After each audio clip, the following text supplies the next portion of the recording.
Ladies and gentlemen, ladies and gentlemen, distinguished guests, dear participants, dear colleagues, please allow me to welcome you on behalf of the organizers of the International Scientific Conference, Digital Innovation and Technology for People. I wish to extend a warm welcome to all of you that are with us today on site as well as online. Before we get started, I would like to express my sincere appreciation to all of you who helped us to make this conference come together. This is a third and a closing conference organized under the University of Rijeka project, Digital Transformation of Society, Legal Aspects. So I'm really glad that we have gathered eminent scholars that will cover different aspects of conference topics from a multitude of perspectives.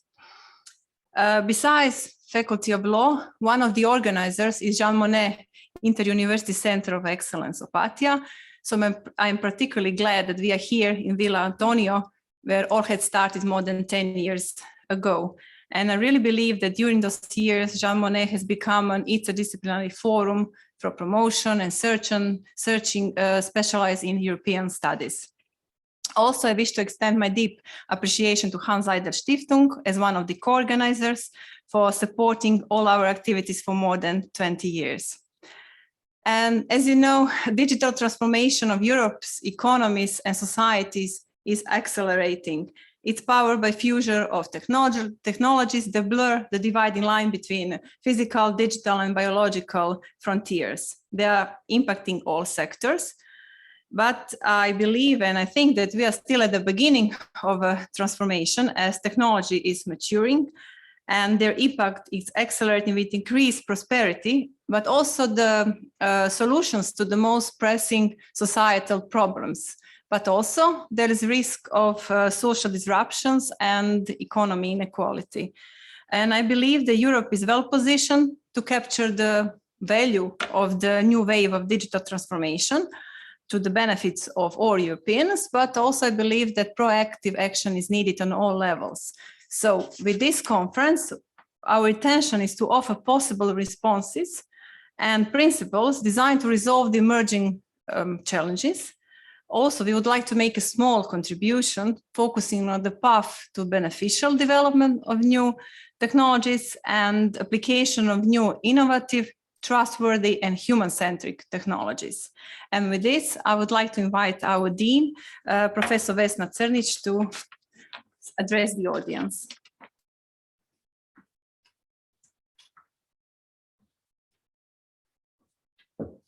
Yes, thank you very much. And I would like to also welcome you to Opatija, lovely, nice, cold and rainy, but still lovely Opatija. And I understand that I'm not allowed to say ladies and gentlemen anymore. So dear colleagues, that's the instruction from the European Commission, the instruction that was soon rescinded because it was quite scandalous, right? So I'm very glad to be able here today to be in vivo, not in vitro, and to tell you, to actually meet you all in person. Allow me first to congratulate our Professor Anna Pauščić and her colleagues for organizing this conference, and also to our old friends from Seidel Stiftung, Mr. Piesinger, Madam Boban Markovic, for their continuous support for this center, but also to our law faculty. The topic is timely. Digital is a hip word these days, and rightly so, because everything around us is digital, not just the conferences like this. I was yesterday in Strasbourg, but today I'm in Opatija, tomorrow who knows, but I'm not buying any tickets anymore, just trying to switch on my computer. But also everyday life is, of course, covered by many aspects of digital technology. The pandemic exacerbated the situation and speeded the development of the digital technology. Online and hybrid meetings are just one of the aspects of the visible manifestations of the technological influence on our life. Work at home has always been there, but today it has become a reality for many people. And I like the expression teleworking, which they use in the Council of Europe, for example, that they are teleworking, which is really a special word. Online education is something that we have all adopted over the last year or more, including our students. Banking, e-banking, e-citizens, e-inbox, e-this and e-that has become really a part of our everyday life. And as usual, a law is lagging behind. So it's really important to clarify the legal aspects of many digital concepts that we have now today. Well, if we are talking about teleworking, of course, we know that the regulation there is not existing. And there are so many aspects of the law that have to be clarified in order for our lives also to be regulated properly. Without further ado, as they say, I would stop here, and I'm just looking forward to hear many of the answers to these questions by people here in the room, but also many of these boxes and squares on the screen. Thank you again for allowing me to address you, and I wish you a very good and prosperous day. Thank you.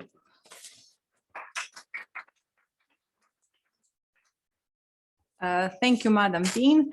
And we are fortunate to have with us Professor Sasha Zelenica, Vice Rector for Strategic Project of the University of Rijeka, to address the audience.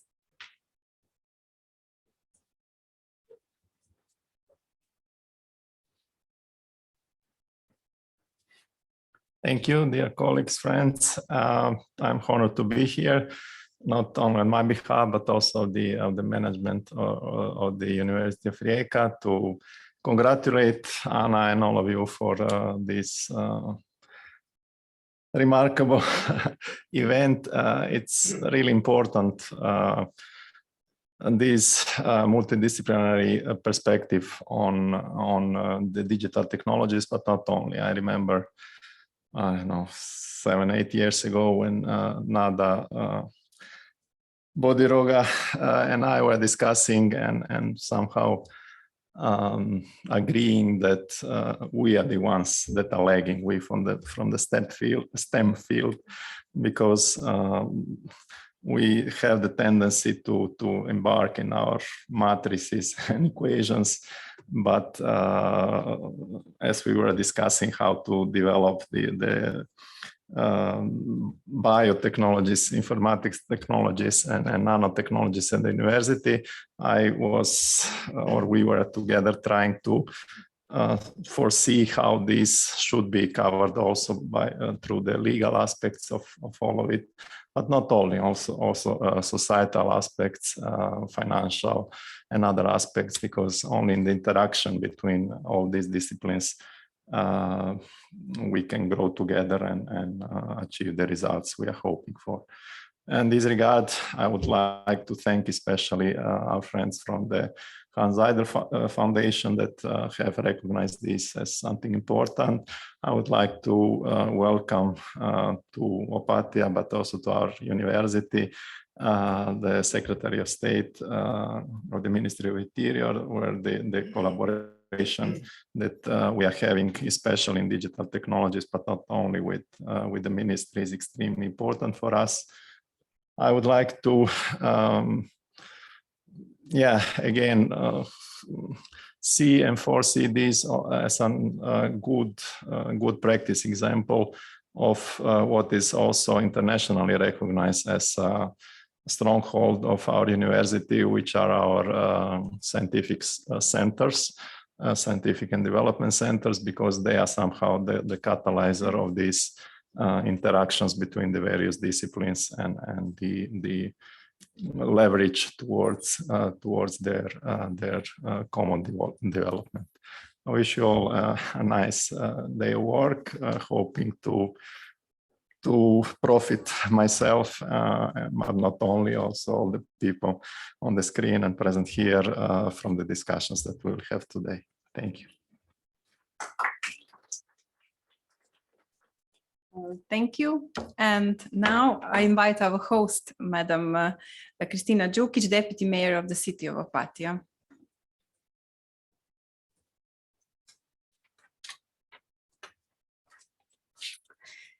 Dear ladies and gentlemen, I cordially greet you at the opening of this international conference, and I wish you a warm welcome in Opatija. In today's business world, it is necessary to constantly educate and monitor modern trends and technologies to be as efficient as possible in the business spheres. In the conditions of the COVID-19 pandemic, we came to some completely new and unexpected insights and have discovered new and often more efficient business modalities. We in the town of Opatija, like many other local governments, are undergoing a kind of transformation because we want to ensure faster, more transparent and efficient communication with our citizens, with the ultimate goal of realizing all rights of our citizens and also better two-way communication. I believe that our common goal is the development of a modern and inclusive society. At the same time, I take this opportunity to thank the Faculty of Law for organizing the international conference. And I would like to emphasize that our cooperation with the faculty has been successful for years. The town of Opatija holds the title of professional base of the faculty, and we are very proud of it. I wish you successful work on the conference and hope you get all answers to many questions and topics. Thank you. Thank you, Madam Đukić. And of course, it's a great pleasure to have with us today Dr. Klaus Fiesinger, Regional Director for Southeast Europe of Seidel Stiftung, to say a few words. Please, the floor is yours.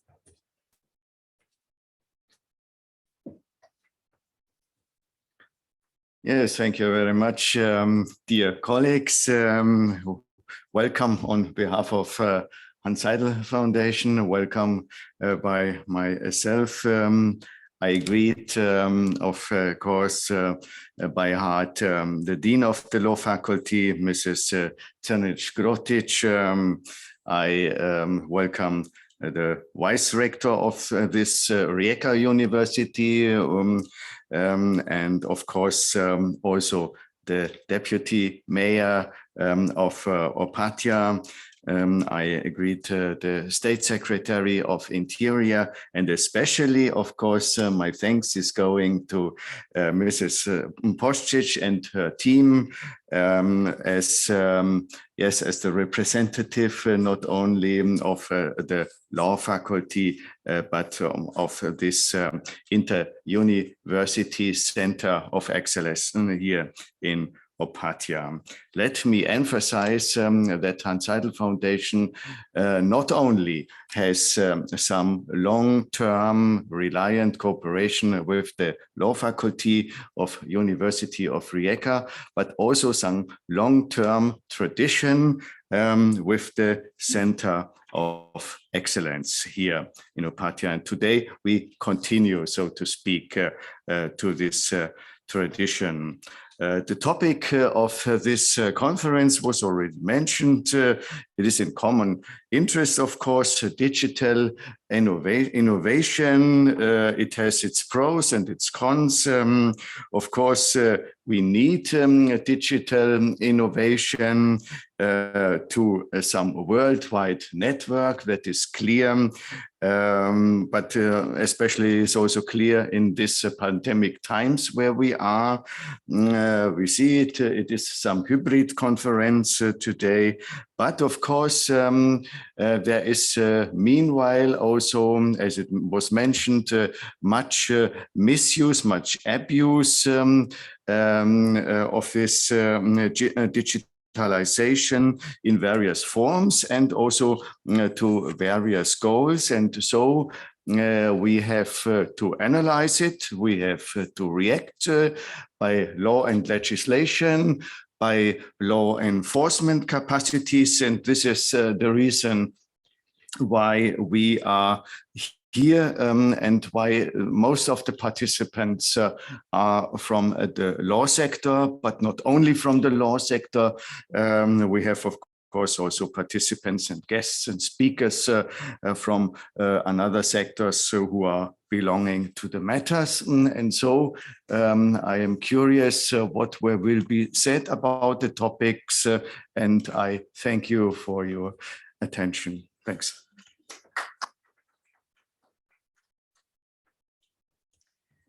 Thank you, Mr. Fiesinger. And last but not least, I invite Miss Alexandra Marks-Boban from Seidel Stiftung office in Zagreb to say also a few words.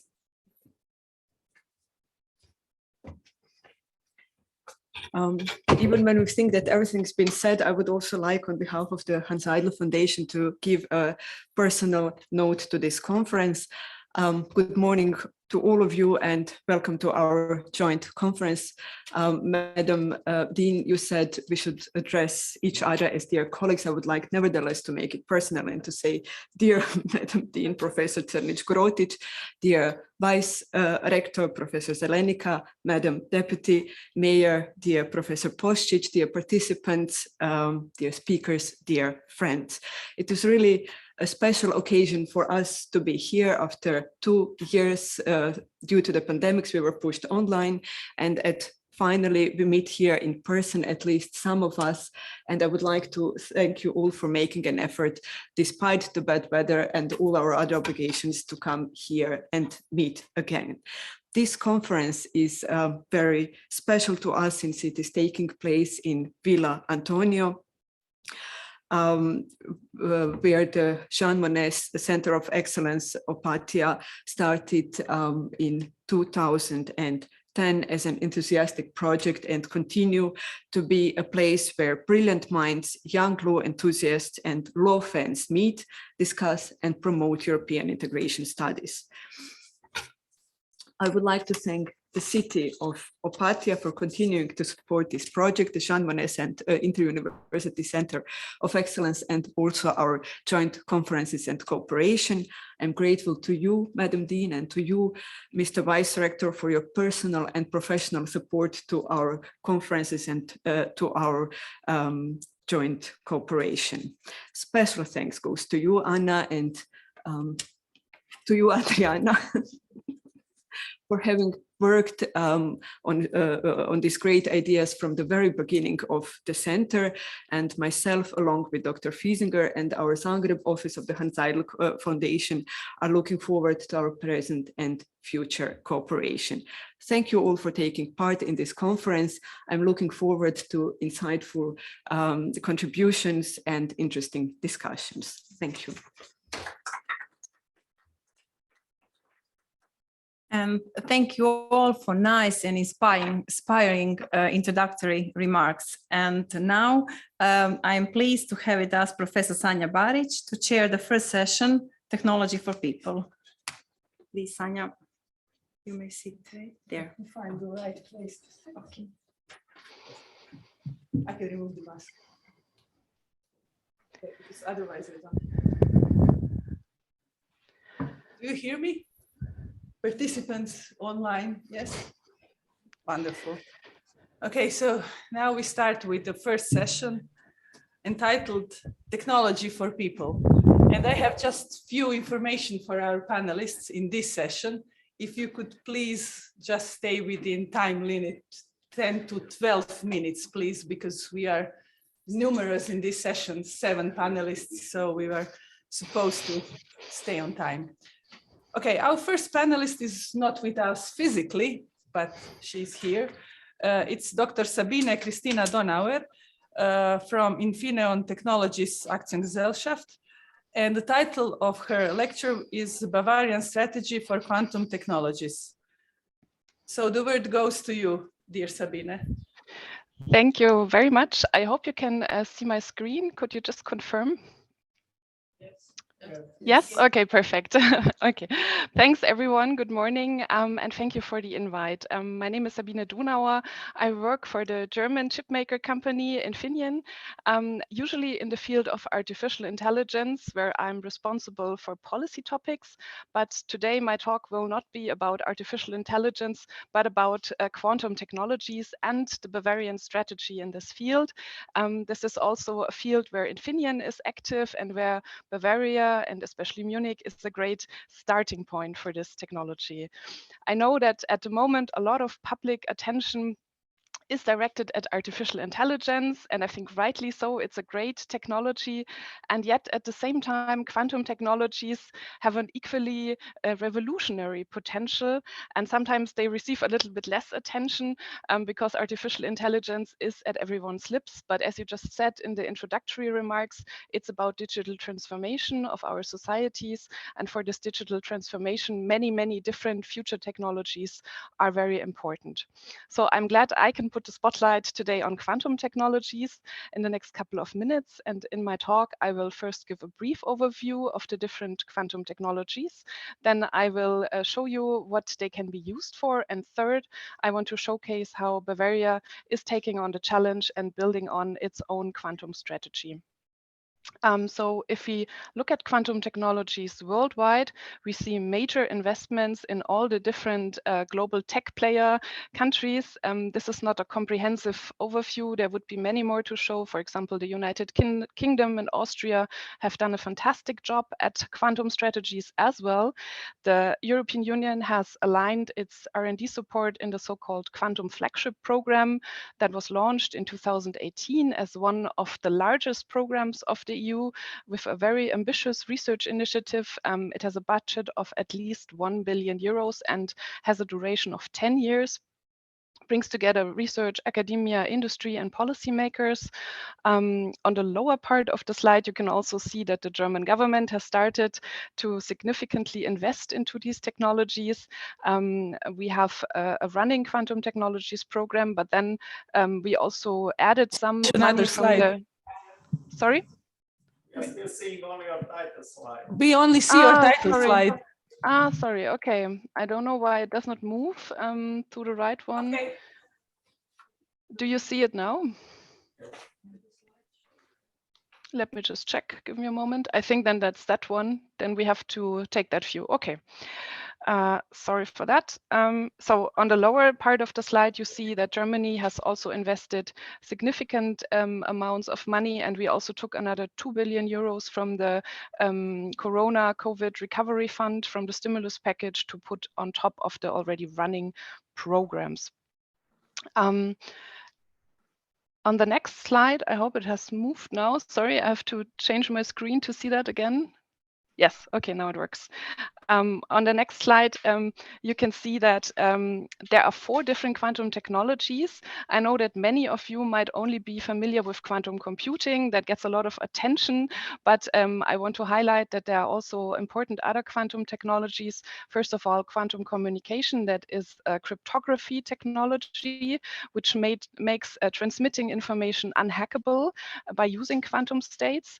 Then there is quantum simulation. That's a little bit a forerunner of quantum computing, and quantum sensing and metrology, which gives us new sensors that are way more sensitive than all the sensors we have right now. So these are these are 4 basic fields for quantum technologies, and this is also the way the EU funding is set up, for example, into these 4 pillars. In the middle column, you can see that quantum technologies is really a cross-cutting technology. That means, like artificial intelligence, it will be usable for many different fields and branches. It will be relevant for healthcare, energy, transport, manufacturing, but also defense. So this really highlights that it has a huge potential for all the different fields. And on the bottom part of the slide, you can see an assessment that was done last year by the German Academy of Engineering, and it was trying to assess how well are we positioned in Germany to start commercializing these different technologies. And you can see that actually we are not so well positioned in quantum computing. Germany isn't anymore a country where we build computers and export them, but we are very well positioned, for example, in quantum sensing, because we have strong sensor manufacturing manufacturing capacities here in Germany, quantum communication, because we are strong in the security solutions field, and also quantum simulators. So this is kind of the starting position that we are in. I want to highlight now a quick overview of what can be done with different quantum technologies. We start with quantum computing. Many of you know this field and have heard about it.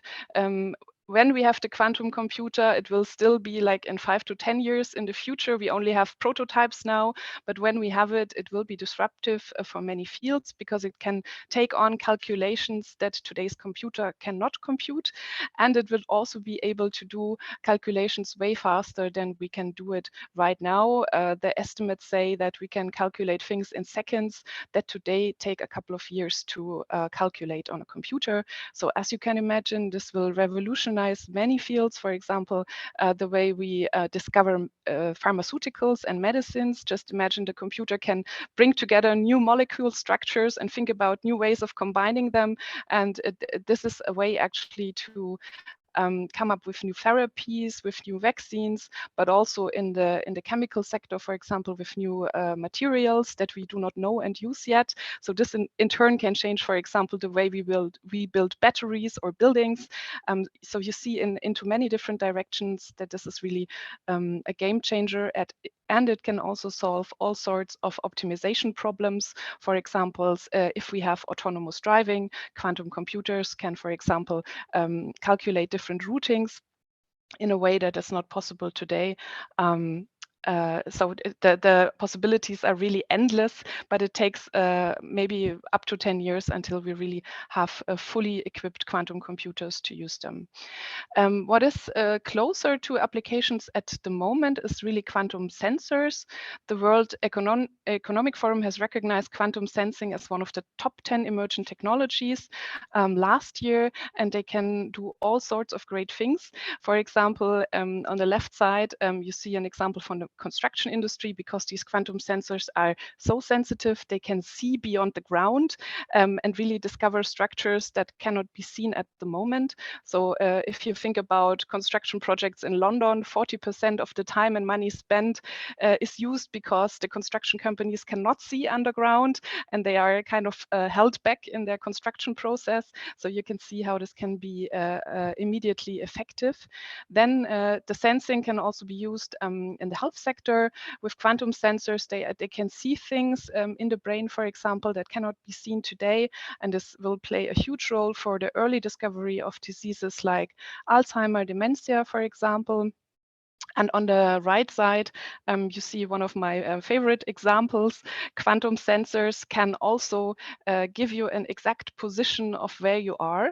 At the moment, when you navigate, when you use your smartphone or your GPS in the car, it's all relying on satellites in space.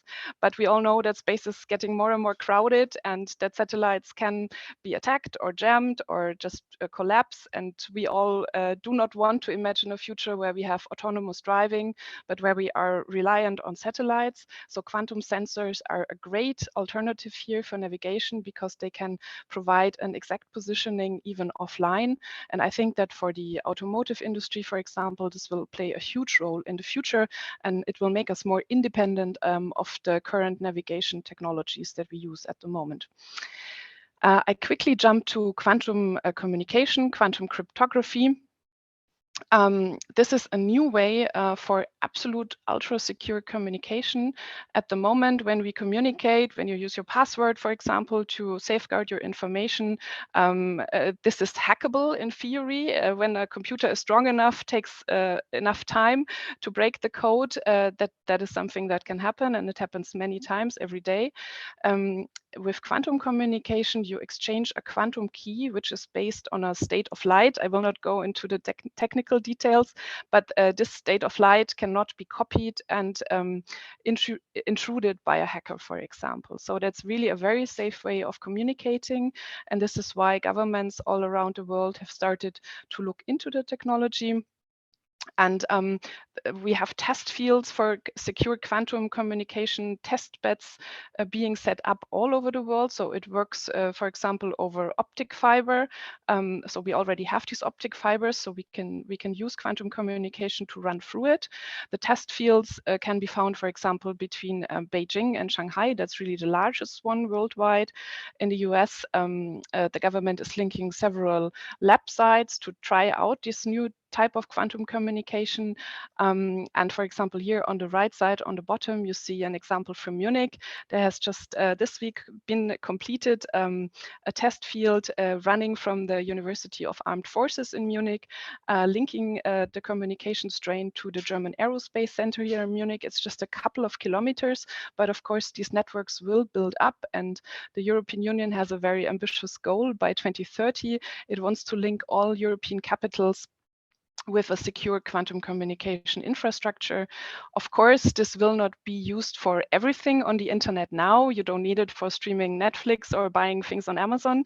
But in the future, the critical infrastructures will be linked by a kind of quantum internet where the secure technology is used, and it will be needed for transmitting medical data, for example, securely, but also financial data, or for safeguarding critical infrastructures like our energy infrastructure.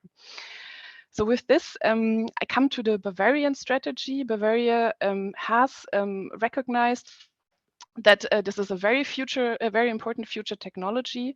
Last year, Bavaria has launched its so-called high-tech agenda. That is a multi-billion euro investment into different future technologies. Among them is artificial intelligence, but also a significant amount, 300 million euros, will be invested into the field of quantum technologies. We think we do have a very strong starting position, not only in Bavaria, but also in Europe, because this is a lot of hardware-based technology. So I think in Europe, we often think we are behind the US or China, for example, in artificial intelligence, because they have way more data and also less stricter data regulations. So they are really strong in software. But personally, I think in these hardware-driven fields like quantum technologies, we can really have a world-leading position. And this is why it's important to invest now and to really take the technologies out from the lab, from academia, and really commercialize it and build up a quantum industry in Europe. So the way Bavaria does it, we have built the so-called Munich Quantum Valley. That's a huge investment into consortia between universities, but also companies. And we will have a 5 to 8 flagship project in the different quantum technology fields that I have outlined for you. We will start building hardware and software in the field of quantum computing. And we also thought about a more innovative way of doing research and development funding. You know that usually R&D projects run for a small number of years, like 2 to 3 years. They have rather small amounts of money. And we really want to make a quantum leap, so to say, to make a big jump forward. And this means that we have larger investment sums and that we also give more time for completion. So we really invest long-term into high-risk projects for 5 to 10 years. Of course, education is a very, very vital part of all of this. We try to educate in Munich at least 50 quantum engineers per year. I know that sounds like a low number, but they are difficult to find. They have to have a bachelor's degree in physics, and then they have to be willing to leave physics and go more into the engineering side of things and to learn application relevant topics. So that's our start for building up a workforce also in this field. And as you can see on the slide, it's not just about research, but a strong focus on commercialization. And this is why we built up here in Munich a quantum technology park for industry corporations. For example, there are clean rooms, lab spaces, because the equipment to develop quantum technologies is very expensive. And we want to make it also available for small and medium-sized enterprises and for startups to try out their ideas and to work with the technology to give them easier access to the infrastructure. And we also have an incubator, a so-called venture lab for startups, because we think it's really important to motivate young people early on that come out of university, maybe from the quantum engineering programs, to think about building up their own startup, and we try to accompany them with support and investment money, of course, to found their own startups in Munich. So with that, I hope to have given you insights into this important future technology, also hopefully have transmitted some of the fascination I have for this topic. And I thank you a lot for being able to speak on it, and wish you a very successful conference today. Thanks. Thank you, dear Sabine. I think we started the right way because we really need to understand technology. We are mostly lawyers here, and most of our topics is going to be a legal topic. So thank you for this introduction, and even going in these details. I think it made us understand some of the things. Thank you once again. Thanks. So we will thank you, and thank you for keeping the time. So we will continue with the same thing, talking first about technology. I call now for Assistant Professor Irena Petrievčanin, State Secretary of the Ministry of Interior of the Republic of Croatia. And the title of her presentation is Artificial Intelligence, Way Forward to Safety and Security. And I hope everybody will be able to see, because we have 2 short videos, I believe, with this presentation. So Dr. Petrievčanin, the floor is yours. Thank you, Sanja. Dear colleagues, glad to be here. I plan to be fairly brief, and I'm going to talk about some unfamiliar aspects of the Ministry of Interior. We can say regarding digital transformation of Ministry of Interior, of course, connect to digital transformation of society. Just a second, I try to switch on. Okay, thank you. When we mention police, the most common association are some other issues, as you know, such as investigation, arrest, or general police work. But in order to challenge the police face today, it is necessary to look at global challenges in general. So one of the biggest issues is biometrical surveillance of citizens by state design bodies. So the key issue is today in which cases and to what extent.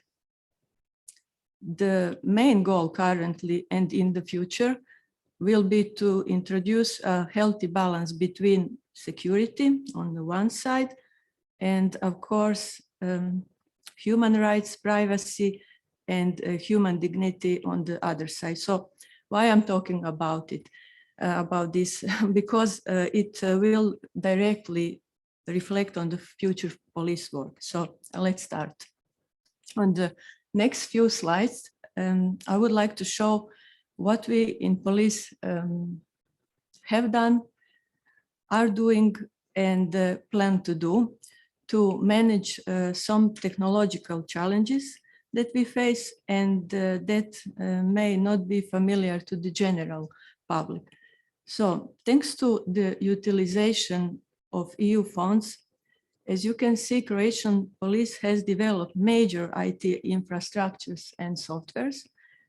So the details about these softwares, of course, are confidential, but so I'm not in position to elaborate, but it's good to know that police have all of this. So in the following years, we introduced and integrate new modules. As you can see, communication intelligence, telecommunication intelligence, call detail records, covered intelligence, telecommunication identification request management, and the latest modules we introduced in the last 2 years, voice intelligence system, speaker identification, keyword spotting, gender recognition, language recognition, finance intelligence, money flow, and digital evidence module.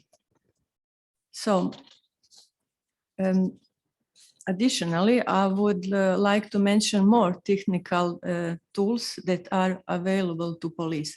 All of these, as you can see, extensive analytics capability, including real-time alerts, enables police to react promptly to any type of events, including trafficking, smuggling of illicit goods, etc.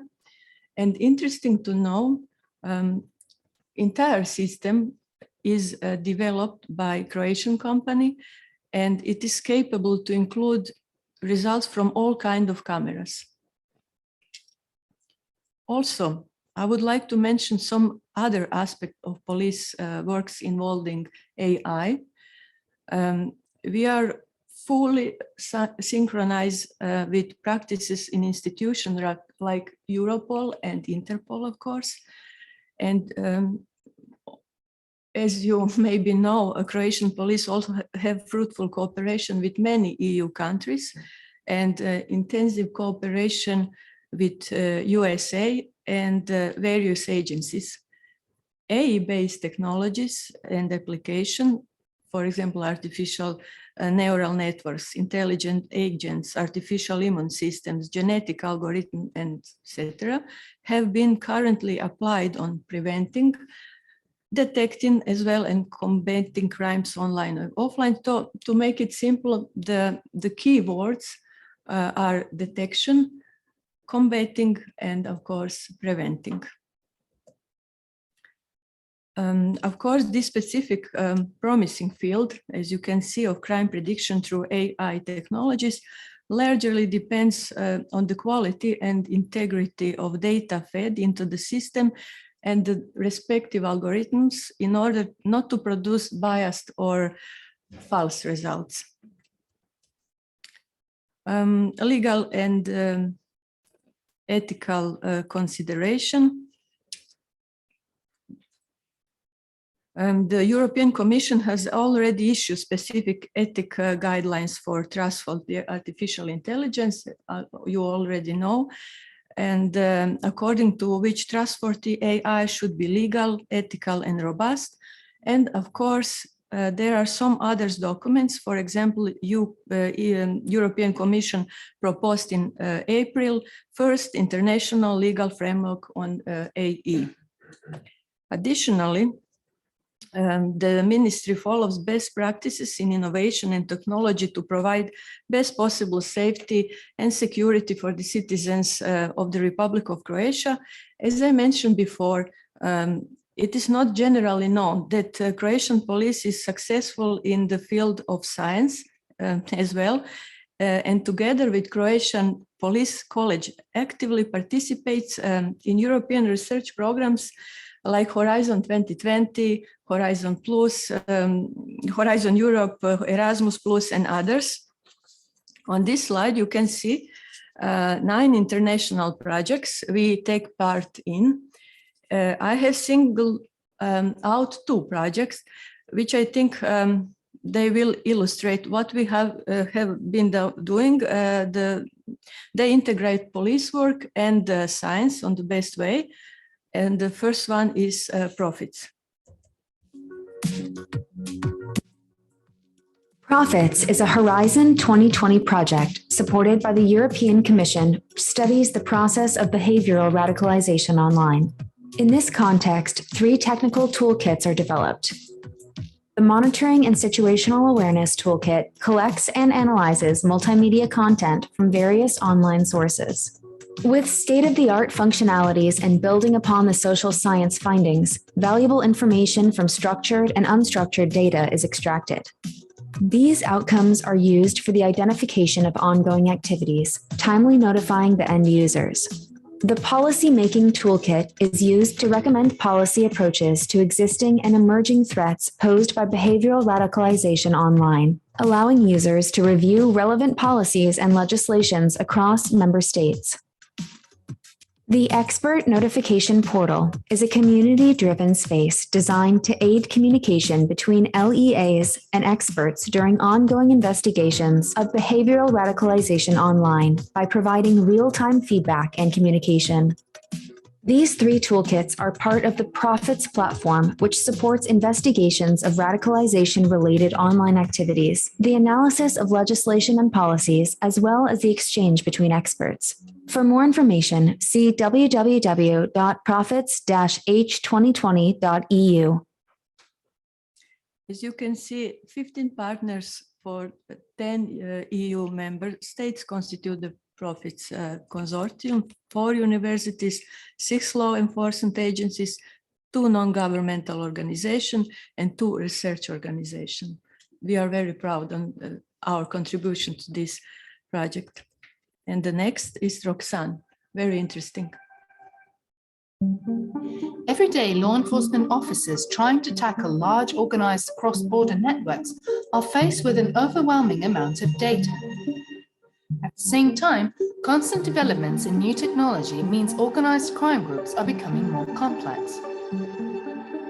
Extracting meaningful insights from data about criminal networks can present serious challenges to the success of investigations. The Roxanne solution will provide law enforcement agencies with an advanced technical platform which uses new tools and improved functionality to uncover and track organized criminal networks. Our innovative solution will support the investigation process in many ways.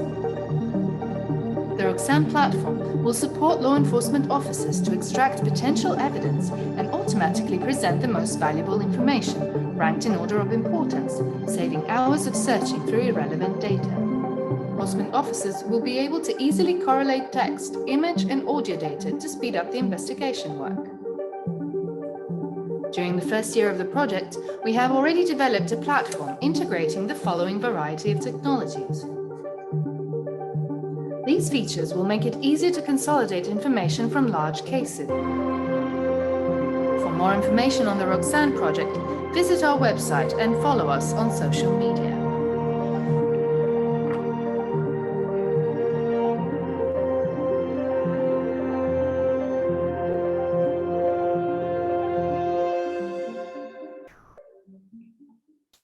So the same story. The project consortium consists 24 European organizations from 16 countries. As you can see, obviously, the new threats and risks to our security and safety grow every day, everywhere, and in different ways. But there is no need for concern, I would like to say, because we have a lot of plans and ideas how to improve our safety and security. And in conclusion, I'm very happy that we signed the agreement with University of Rijeka for the first time, and I'm very happy about it. Thank you for attention, and thank you for inviting me again.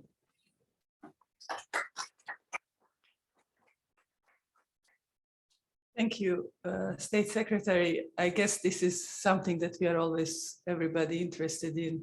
Like we would like to know so many details how this works and how it follows us. And probably there are many human rights issues also connected with this, but I'm certain that they are taking care of it, all the project members. And besides this name, Prophets, isn't it very interesting? Okay, I guess most of these things are confidential, but maybe some of them we will discuss during lunch in person with Dr. Petrievchanin, whoever is interested in this. Okay, so we will follow now with another speaker who is unfortunately not here with us, but this technology enables us to work really in a good manner. So I'm inviting Maria Dimitruk from the University of Wrocław, who is also president of the New Technologies Commission at the Fédération des Bureaux d'Europe. And the title of her presentation is Judicial Automation Based on Artificial Intelligence. So we are finally coming to our legal field. Maria, the floor is yours. Thank you much. Good morning, everyone. I hope that you can hear me and you can see my presentation. Yes. Can you confirm? Yeah, and please confirm that you are able to see the changing slides, because there was some problem before. Okay, great. So thank you very much for the invitation. I will try to not extend my time limit. So I would like to kindly ask to give me a sign, a voice sign, when I will be 1 or 2 minutes to finish my presentation. Okay. Great, thank you very much in advance. going to give a legal perspective on judicial automation based on artificial intelligence. I will be trying to show you firstly the types of judicial automation, then briefly show you the current European legal framework in this regard, and then try to show a few aspects of, because we are always speaking about the ethical rules, compliance with human rights framework when we are speaking about AI, especially in such sensitive areas as judiciary. So today I will be focusing on that topic too. I will present selected issues connected with the right and show you also an example at the end of my presentation. So just to give you a general expression of what judicial automation is, because it has, let's say, many phases, we can think about automation in a very narrow way when we automate, let's say, office-based tasks, not substantive, when we are improving or accelerating work that is not done by judges but by other court employees. Then we can think about automation of substantive judicial decision, but we don't have to think at the very beginning about the idea of robot judge, which is the most advanced example of judicial automation, but we can also think about some kind of decision aiding systems based on artificial intelligence. So these systems are designed to just to assist, maybe to propose some solutions if we want to let's say find a solution which is which eliminate risks connected with decision-making systems. But today I'm not going to say about it. And finally, we've got the idea of robot judges. I personally do not like this notion of robot judges because it brings a wrong impression of how the judicial automation actually looks like. But yeah, it's an idea when the software system based on artificial intelligence is able to take a final legal court decision instead of a human decision maker. And actually, you probably have heard about these ideas because, for example, in Europe, we've got Estonian plans to introduce a robot judge. But it is not only Estonia, obviously, we've got a lot of examples from other countries and other parts of the world that includes artificial intelligence in the justice field. So just to give you a brief expression, a brief overview how the current European legal framework looks like. Obviously, as far as data, personal data are included in the process of judicial automation, GDPR applies, and we've got Article 22, which actually established the general prohibition of such automation, but only when personal data are concerned, because we can theoretically think about the judicial process when we do not have such data. For example, only legal entities are involved and there are really no personal data included. Then we've got the bans applies only to the automation that is based solely on automated processing. And so when we are thinking about the types of judicial automation I have already presented, we think about the idea of automation and maybe partially also the decision aiding systems, because as long as meaningful human intervention is not there, we can also say that is automation based solely on automated processing. And obviously there is a general ban, but there are exceptions that allows us to introduce AI. In the case of an AI in the judiciary, actually only one exception can be considered to be a proper legal basis, and it's the letter B from paragraph 2. It is an authorization given by a European Union or member state law. But actually, almost every member state did not decide to establish such legal ground. This is a case in Poland. This is also, I believe, case in Croatia. Obviously, everything will change after the AI Act will come into force. We now know only the very general, maybe not general, because we've got a draft of a regulation, but I believe that it will be changing over time, and we are at the beginning of a legislative process right now, so I will not discuss it in further details. But we come back to the idea of let's say, maybe not collision, but the relation between the judicial automation based on AI and the right to a fair trial. I will focus on Article 6 of the European Convention of Human Rights, but we all know that we've got a similar article in the Charter of Fundamental Rights of the European Union. I believe it's Article 47. Many European countries also decided to include the right to a fair trial in their constitutions and so on. But I do not have time to discuss this extensively, so I will focus on two issues. First, so the Article 6 of the European Convention is read by the European Court of Human Rights extensively. The court tries to give as practical effect of this article as possible. So it derived many rights from individual rights from Article 6, and two of them I will discuss today. The first one is the right to have our case heard within a reasonable time, and the second is right to a reasoned judgment. So the first one is obviously a great example.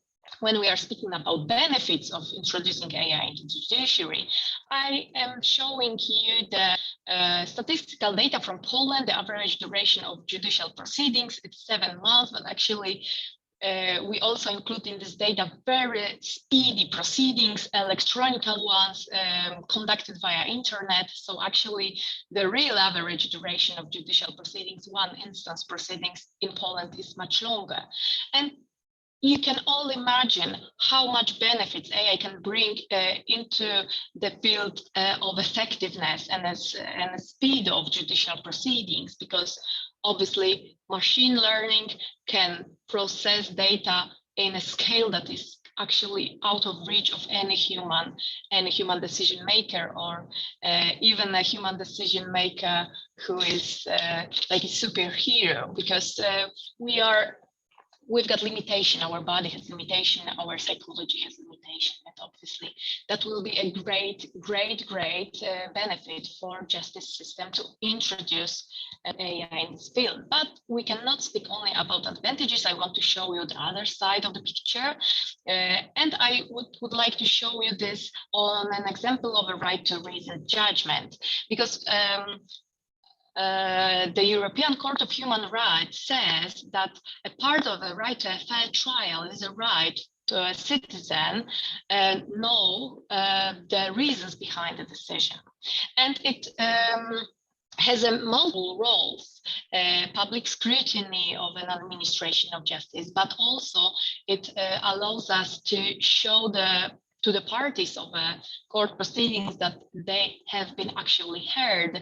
And it also demonstrates the reasoning of a decision maker, so it allows us to appeal against the decision, because as long as you do not know the reasoning of a court decision, we actually cannot appeal. So the right to appeal would be purely illusory. And I want to show a nice quote from a great researcher in the field of AI and law. It is a quote from Trevor Bench-Capon. It has always been argued by an AI and law practitioners that the decision is of a secondary importance, and what matters is explanation. And actually, that's true. The goal is not only to have a decision, but also to have a reasoned decision. And in law, and when we are speaking about machine learning approaches, deep learning approaches, neural networks, there is an issue of a black box nature of these systems, and the impossibility to show the external working, the external mechanism of the work. So we've got a prediction, but we do not have a justification, the explanation. And now the example, because it's actually quite nice. A few years ago, there was a quite well-debated example, quite well-debated system created by a scientist.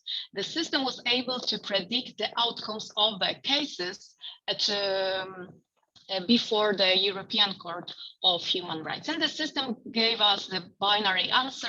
There was a violation, there will be a violation of certain articles of the convention, or there are no violation.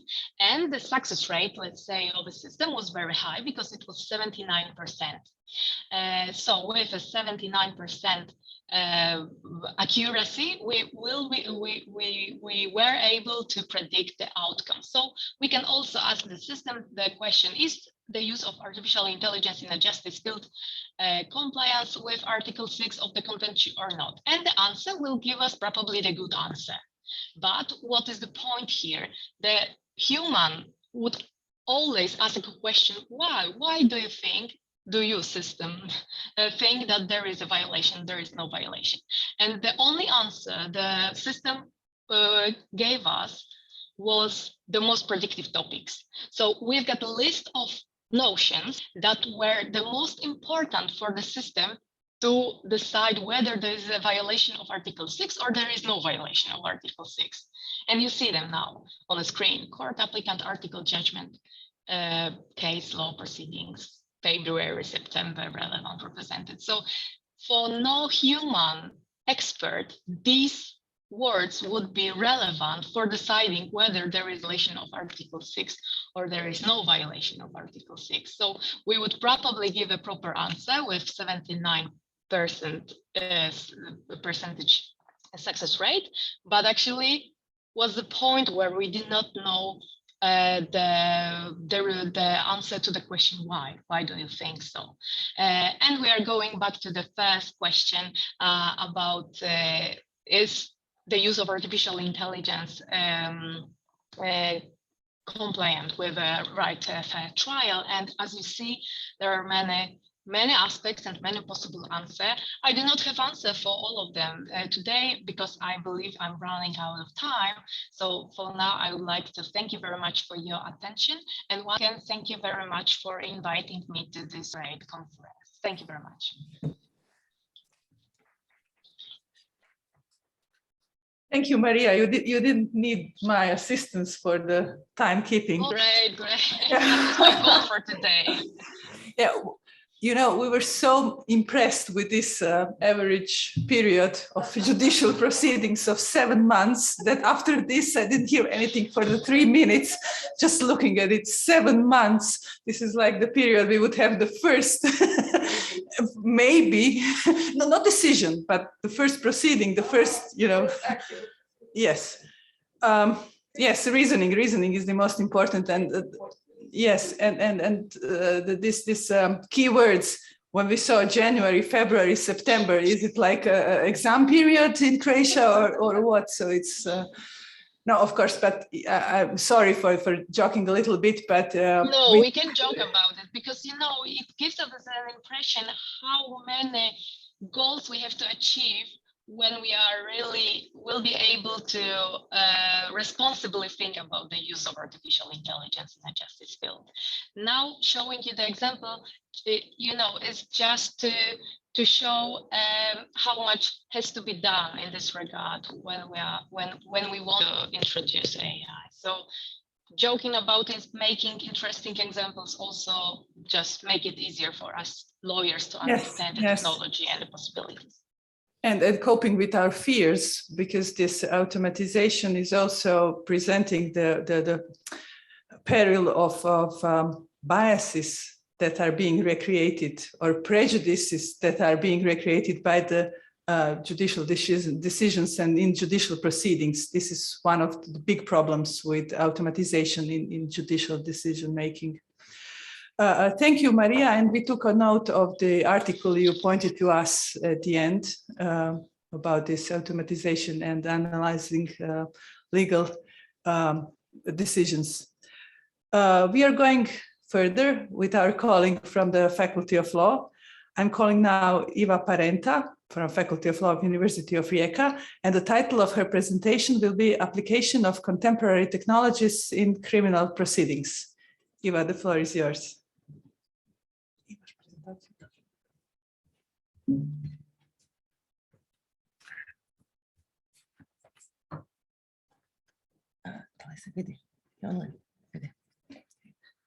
Okay, I'm very pleased and very excited to be today here with you. Today I will try to speak about the application of contemporary technologies in criminal proceedings. So contemporary technologies nowadays are woven into all the pores of our lives, and today life without them seems almost unthinkable. The COVID pandemic further broadened our horizons regarding the use of modern technologies. So some of us, although despite various restrictions, were able to perform our working duties from the safeties and comfort of our homes. It is clear that even the court proceedings cannot remain immune to modern technologies, but however, it is important to ask how much of modern technologies can be used in court proceedings, and especially in criminal proceedings, regarding its specific nature and the consequences it can, and repressive consequences. So the Croatian Parliament has announced that the Croatian Criminal Procedure Code is going to be amended. And although the details of the reform are still fuzzy, it is to expect that they will tend to digitalize criminal justice. So here I want to just briefly explore one aspect of it, i.e. what impact can conducting some online actions like witness examining by Microsoft Teams, Zoom, Google Meet, or some other platform can have on the right of the participants in the criminal proceedings, and especially on the right of the defendants. So in criminal proceedings, there is a principle of immediacy as one of the fundamental principles of criminal justice, which means that evidences are presented directly before the court. So the purpose of the principle of immediacy is to provide the court with the direct insight into the factual allegations of the parties, and also to prevent the loss of the connection, direct contact between the trial court and such evidence. Regarding the evidence which are consisting of testimonies of persons like defendants, witnesses, and experts, that evidence are presented in a way that these persons are summoned in front of court and questioned in front of it, i.e. in the same room with the trial judge, with the defendant, with the defendant counsel, with the public prosecutor, and public. So the current Croatian Criminal Procedure Code provides for certain exceptions when some categories of witnesses may be examined by audio-video recording device. But as you may see, these are special categories of witnesses, which due to their vulnerability are given the opportunity to testimony in a room other than the one in which the hearing is conducted. But those hearings are always conducted under the strict control of the court. So, however, during the increasing use of modern technologies, the issue of admissibility and practicality of virtual witness participation is increasingly being discussed by professionals. So proponents of such approach claim that online witness participation would mean faster and cheaper criminal proceedings. because the hearings wouldn't have to be postponed, and there wouldn't incur the costs of witnesses' attendance at court. However, although those arguments at first glance seems hard to resist, it is it is our opinion that the right of the defendant in a criminal proceedings absolutely outweighs all the benefits of virtual world. So I have to mention the European Convention for the Protection of Human Rights and Fundamental Freedoms, which lists as a minimum right of the defendant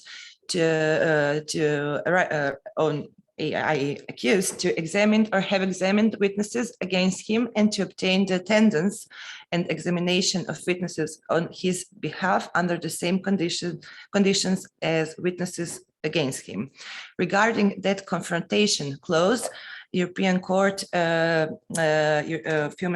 Human Rights in these cases I mentioned here emphasize that examining witness in front of a court should be a general rule, and that all reasonable efforts should be made to ensure their presence. It is because the accused should have the ability to verify the reliability of that witness testimony, which is presented orally and in his presence. And in this case, Pitkanen versus Finland, the court emphasized the importance of the principle of immediacy. So why a principle of immediacy? Because of the accused's ability to confront a witness in front of adjudicating judge, because given that the judge's observation of witness testimony and his conduct during the testimony may have important consequences for the defendant. So what are the problems with online witness testimonies? First of all, the court, but also the other participants in the proceedings cannot see the immediate witness reaction to the asked questions, nor his nonverbal communication. So direct testimonies allow the court to assess the witness's tone and the color of his voice, his facial expressions, gestures, whether he is self-confident or he hesitates, etc. Furthermore, online witness examination may be the subject of many abuses. For example, a witness may sit in a room with the defense counsel or with the public prosecutor, and he may be instructed in a way in which he should testify. Later, the same witness may claim that he was forced, pressured, coerced, etc., to testify in the way he testified, so that his evidence is illegal. And there, the court wouldn't have appropriate tools to verify the testimony's claims. So the overall fairness of the proceedings would be called into question. In addition, there are also possible obstructions which the witness may obstruct. He may claim that his internet connection is poor, or that there are some deficiencies regarding his camera, microphone, etc. And that would lead to decreasing of judicial capacity to manage criminal proceedings in the virtual world. And finally, but not less importantly, I think that witnesses by virtual examination avoids the stress of coming before the court, because average person who has to come in front of the court and testify as a witness in a criminal proceedings feels certainly feels uneasiness and awe toward the institution in which it came. So consequently, there are some research which point that it is more likely that the witness will lie while testifying online, then he would lie in the direct presence in the courtroom. So unfortunately, some overseas experiences confirms confirm the above mentioned concerns. So, for example, in one New Jersey case, Zoom trial verdict was rendered on appeal because it has been established that the witness was coached off camera, and in one Michigan case, the Zoom trial also was halted when it has been established that the victim and the defendant are sitting in the same room. So also I would mention the French Council of State, which suspended the video conferencing in criminal proceedings because it established that there can be, and it is hard to prevent some serious infringements of the rights of the defendant. So to conclude, I think that virtual testimonies shouldn't be allowed in any case because they cannot be in the court. The court cannot control them, and the court is the institution which leads the proceedings. And I think that contemporary technologies in this aspect cannot ensure the protection of all of defendants' rights, and that they cannot ensure respect for the fundamental principle of criminal procedure, and that is the principle of immediacy. Thank you.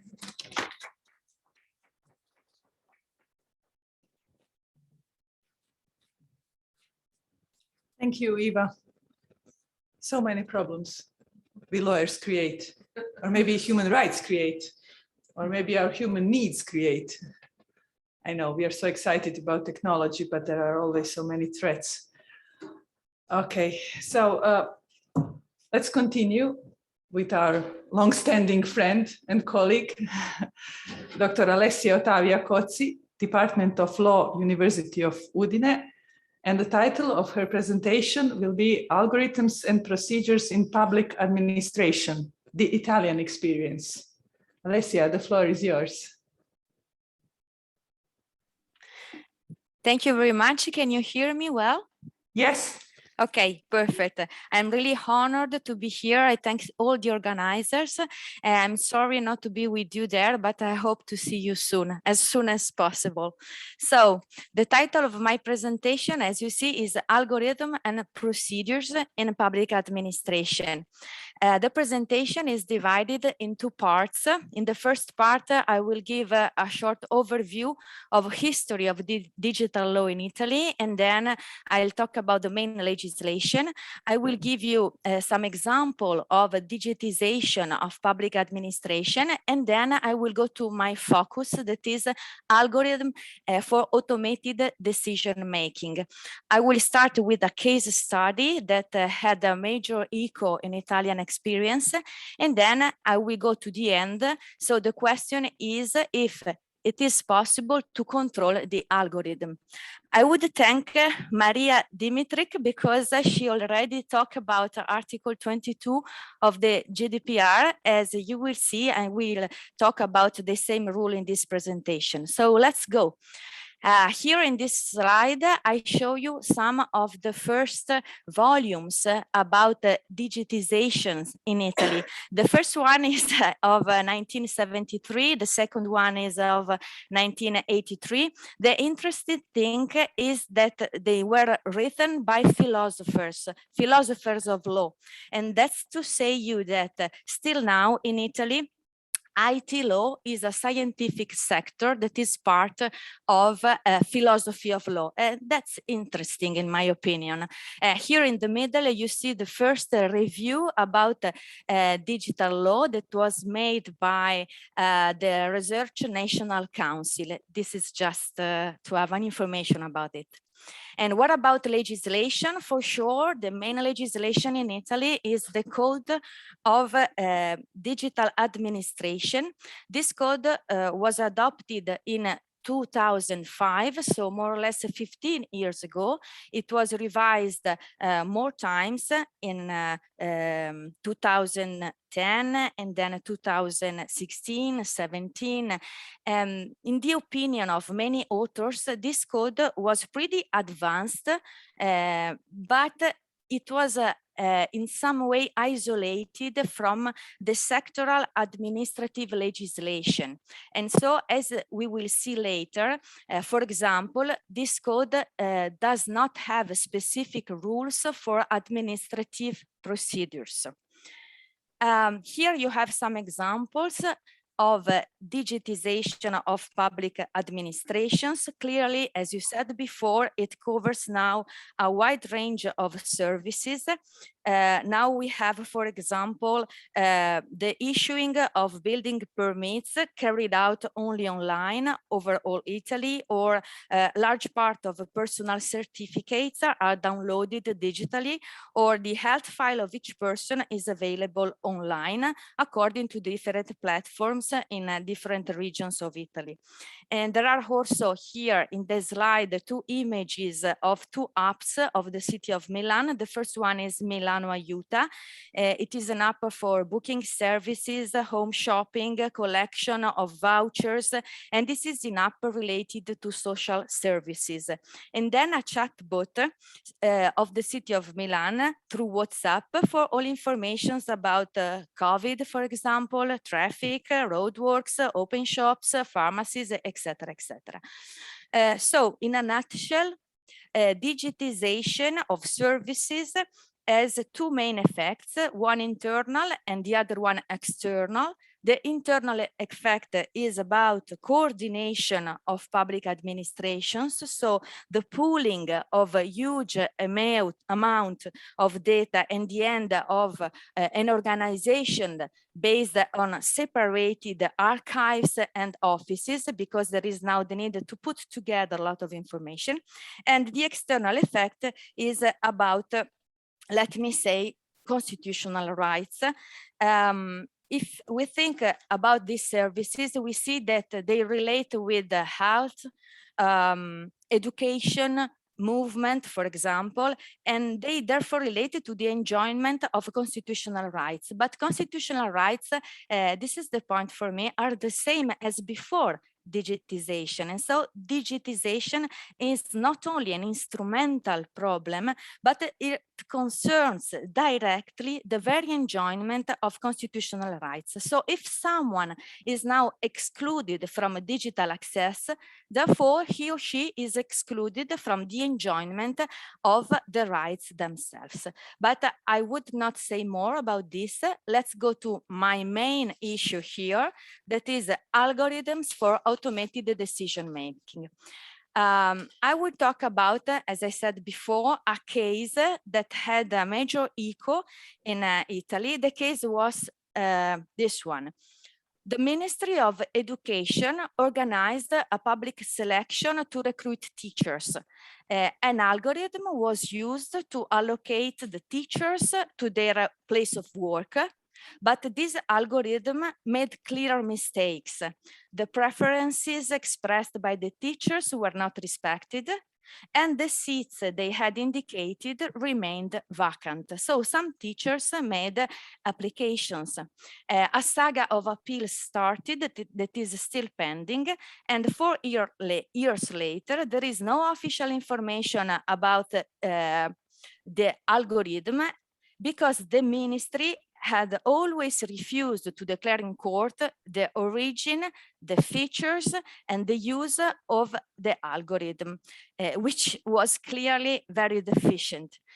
In short, all judgments are in favor of the applicants, but the relevant point is that the reasoning of judges is very different. Here I reproduce for you 2 passages of the decision of first instance. We can read it together. No administrative procedure can be devolved to an impersonal computer or mathematical mechanism devoid of evaluation capacity.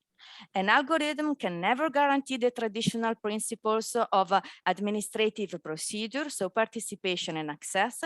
This principle can never be legitimately mortified and compressed by replacing human activity with impersonal activity, which is not activity because it is not the product of human action. This decision was confirmed by the Council of State in February 2020, but using a completely different reasoning. The reasoning can be summarized in 4 points. I decided that there are 4 points. So the first one is that digital revolution is an opportunity for public administration. And it is like this for 2 main reasons. The first one is because it reduces human errors and thus increasing impartiality of the public administration, where impartiality is one of the Italian constitutional principles about public administration under Article 97 of the Italian Constitution. Second, it increases the quality of services because of efficiency and cost effectiveness. So the first point is that the digitization of public administration is an opportunity. The second point is that the algorithm is not neutral. So collection, selection, systematization of data, their interpretation and evaluation are all choices. The third point is, what about the rules? The general principle of administrative procedure that in Italy are given by law number 241 of 1990 are not applicable as such to the algorithm decision because this law was written before the digital era. And so other rules should be found, and here the rules stem from the GDPR. The GDPR gives us some minimum standard, particularly Article 13, 14, and 22, the article mentioned before. But what are these principles? And this is the fourth point. The first one is the principle of knowability of the logic of the algorithm. So the right to know how it was formed, from whom, with what data, and providing what methods. And these principle go together with another one that is the principle of comprehensibility. So the translation of technical language into a language that is comprehensible for both the public administration and the citizens. Here, there is a new version of an old principle that is the principle of transparency. Traditionally, the principle of transparency put together the public administration and the citizens. But here the transparency is first of all for the public administration itself, which has the right to know the methods of collection and selection of data. Then there is the second principle that is non-exclusivity. This one stems from Article 22 of the GDPR. Non-exclusivity means that there is the need for human intervention. This principle means that the public administration should control the input and the output of the automated decision, because this is the only way to make that decision imputable to the public administration itself, and so to call for its responsibility. And the last principle is the principle of non-discrimination, so the obligation to correct discriminatory effects acting on the data input and on the criteria of selection. So as you see, in few words, this judgment is open to digitization. At the same time, it is very careful to set the conditions and limits to it. But my final words are devoted to the principle of non-exclusivity of automated decision. So the question is it really possible to open and understand the black box of algorithm? Non-exclusivity is a clear and sound principle in the abstract, but is it feasible in practice? In my opinion, many questions are open. First of all, currently in very complex public administration, control is not on the single individual measure, but it is carried out at an early stage on processes and flows. So the introduction of individual human control over each individual procedure would increase inefficiency of the public administration. Second, can there truly be an enlightened civil servant? Some authors have observed, and sorry for the actuality of this comparison, but that the problem is more or less like vaccines. Even if we knew the content, we wouldn't understand anything about how they work, and yet we trust them because there are trials, experts, regulatory authorities, so we are able to technically control them. So the main problem, in my opinion, is that digitization involves the use of softwares and instruments that are external to the public administration. And here the conclusion. Traditionally, the Administrative Act is a public act because it is under the dominion of public administration. Dominion means that the public administration is master of all parts of the act, all information, and mainly all instruments of decision. Here, the language of digitization is outside the public administration, so there is no more dominion in the traditional meaning. And so the end is that we have to study a lot to review paradigms, legal categories that we thought were established, but they are not. Thank you very much for your attention.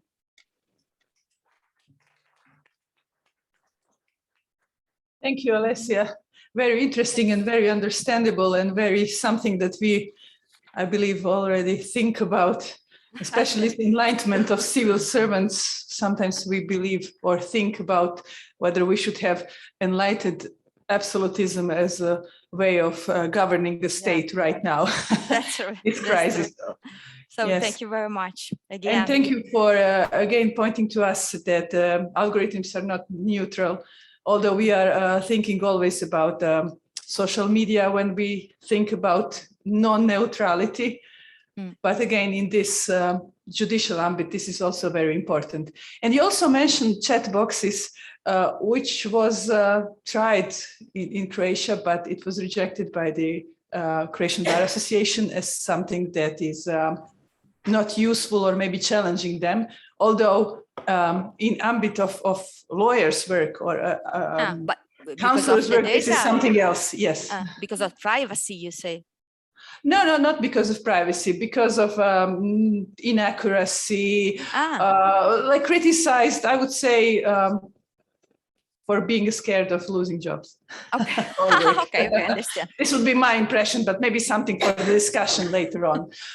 For the public in the room, I'm watching the camera because I want to see Alessia, at least make her feel that we are looking at each other. Yes, I feel like I'm there because I see your eyes and that you are looking at me. Thank you. Yes, hopefully we will meet in person again. Sorry for this personal account, but we have been working together for a long time and we hope to see each other here, but unfortunately, COVID-19. Okay, we go on with our next speaker, who is Professor Sasha Drezgic, our friend from the Faculty of Economics, who is also head of the Center for the Support to Smart and Sustainable Cities.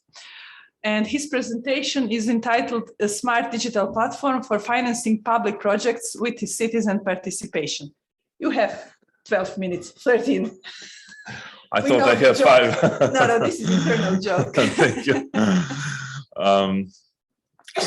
First of all, many thanks to organizers for inviting us for this interesting conference.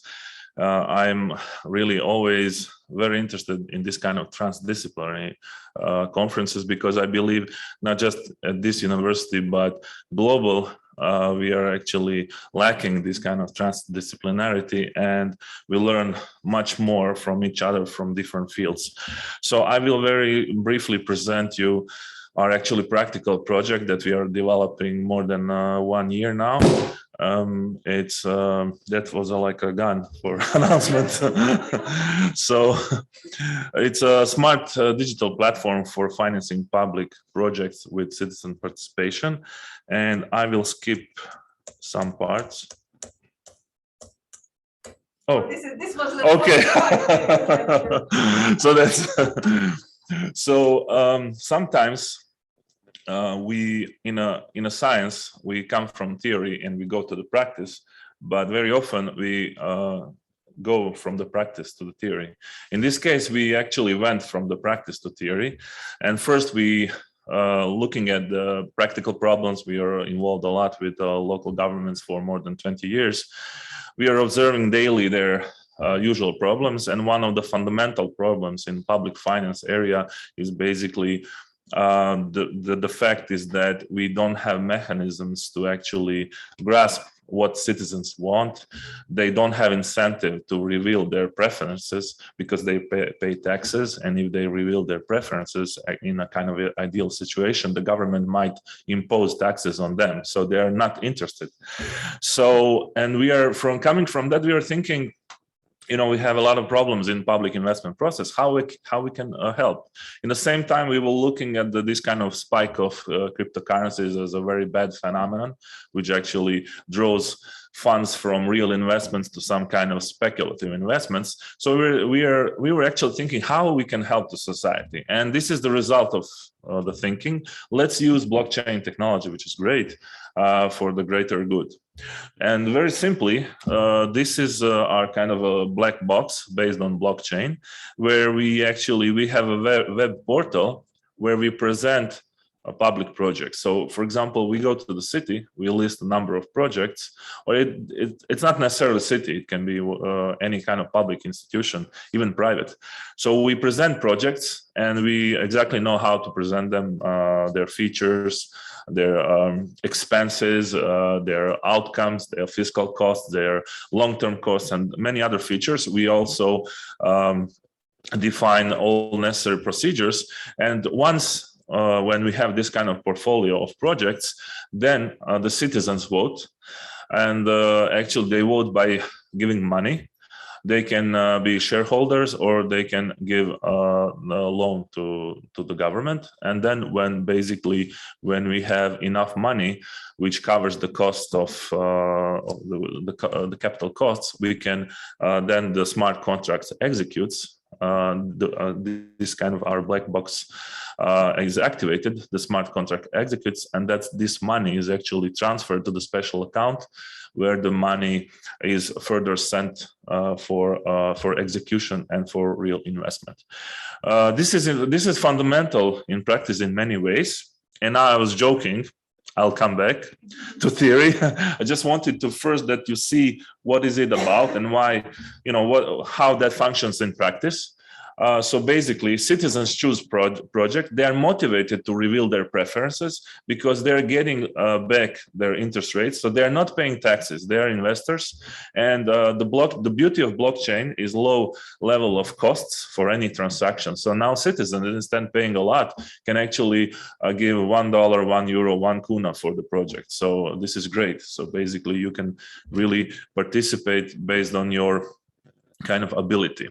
So I already said there are a lot of problems in public finance, but what is beauty of this platform is actually that we go into the pure theory of public expenditures. We are going to the fundamental area, fundamental research, because as you can see, I guess you don't know for him, but Paul Samuelson is one of the stellar names in economics. He's one of the greatest guys in the field.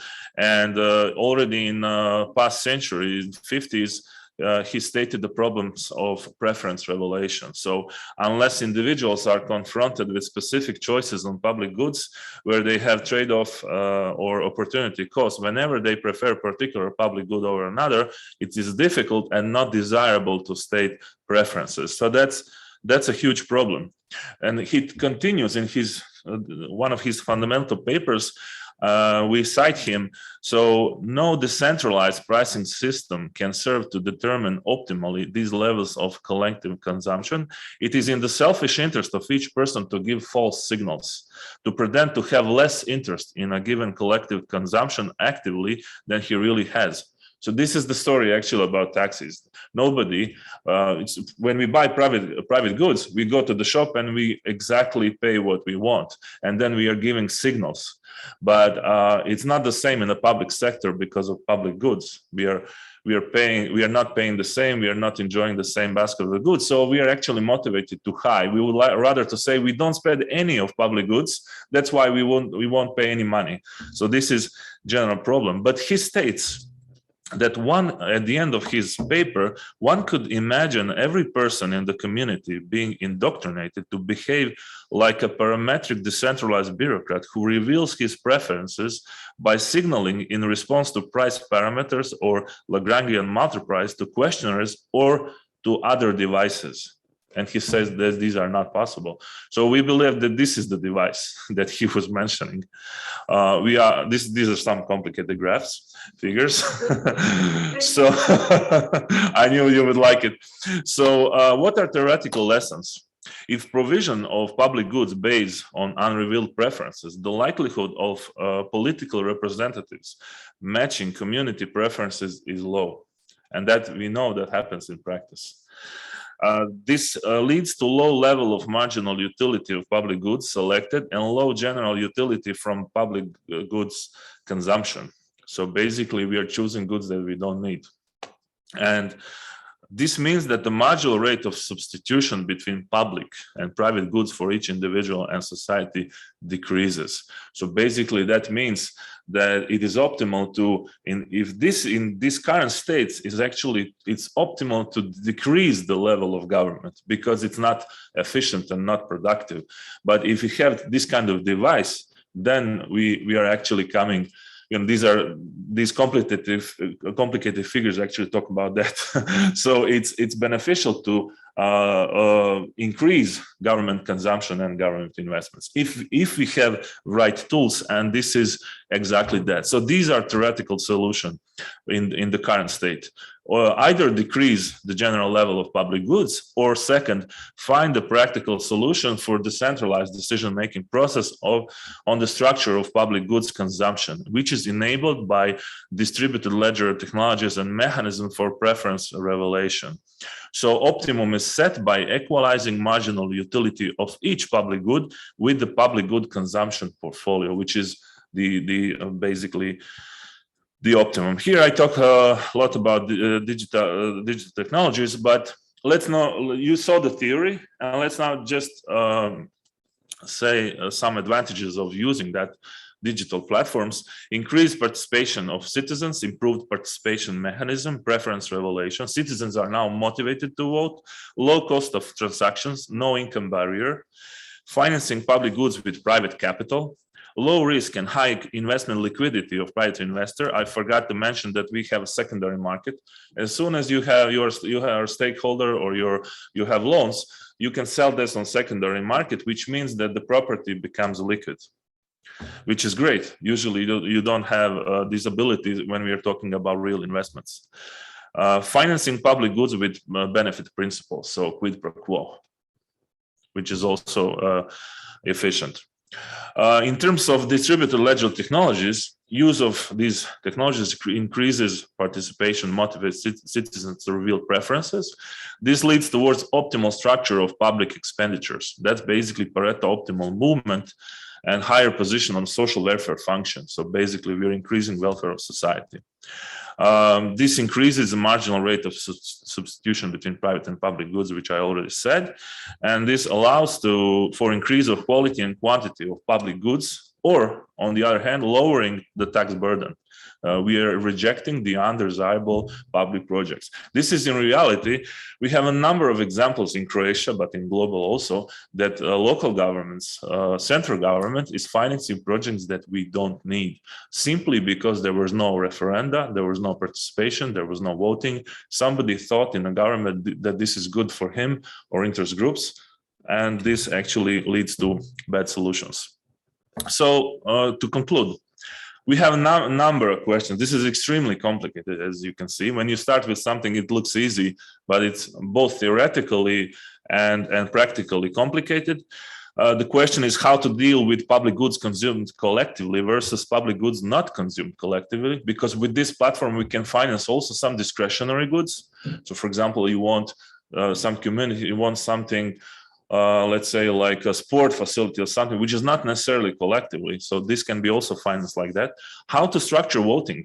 Will we structure by vote or by money? Whoever gets more money, you know, is there a kind of proposition or kind of weighing of votes or something like that? What is better to be to finance projects by equity or loan? We have a number of contractual issues, privacy and validation issues. We are kind of, we have a number of criteria using blockchain, proof of concept, proof of work, proof of stake, and so on. And as well, political considerations. Will political representatives accept new technologies? I hope I was in a time frame. Thank you. Perfectly. Thank you, Sasha. I have, I think, 3 things to say after this. First, my apologies to your colleague, Dr. Damir Juricic, who was not on my list, so I didn't mention him, but he's also co-author of this research and this paper. So, yeah, okay, we still should mention him. Secondly, it was interesting that when you said that there are some public projects in Croatia who were thought to be of interest to a politician, to him. You said him, not her, him or her. Okay, so we know what you were talking about. And my third issue was one thing that you didn't mention.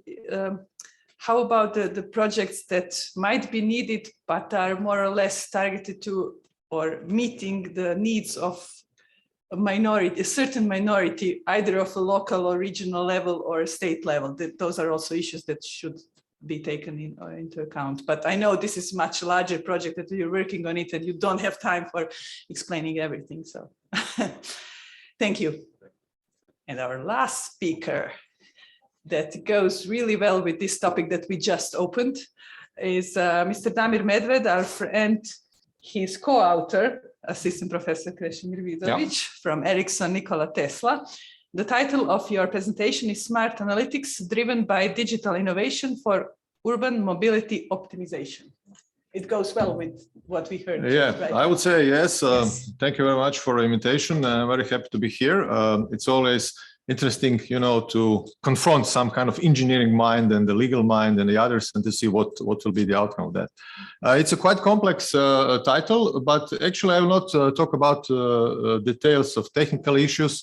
But I will talk about the ethical issues. So the key problem I would like to address today is what is the benefit if you are solving some problem on ethical way versus if you're not solving this on the non-ethical way. Now, the key problem in today, if you can see, usually you have the Chinese approach to use of the artificial intelligence when you just have a fast solution, don't ask anybody about the outcomes and so forth.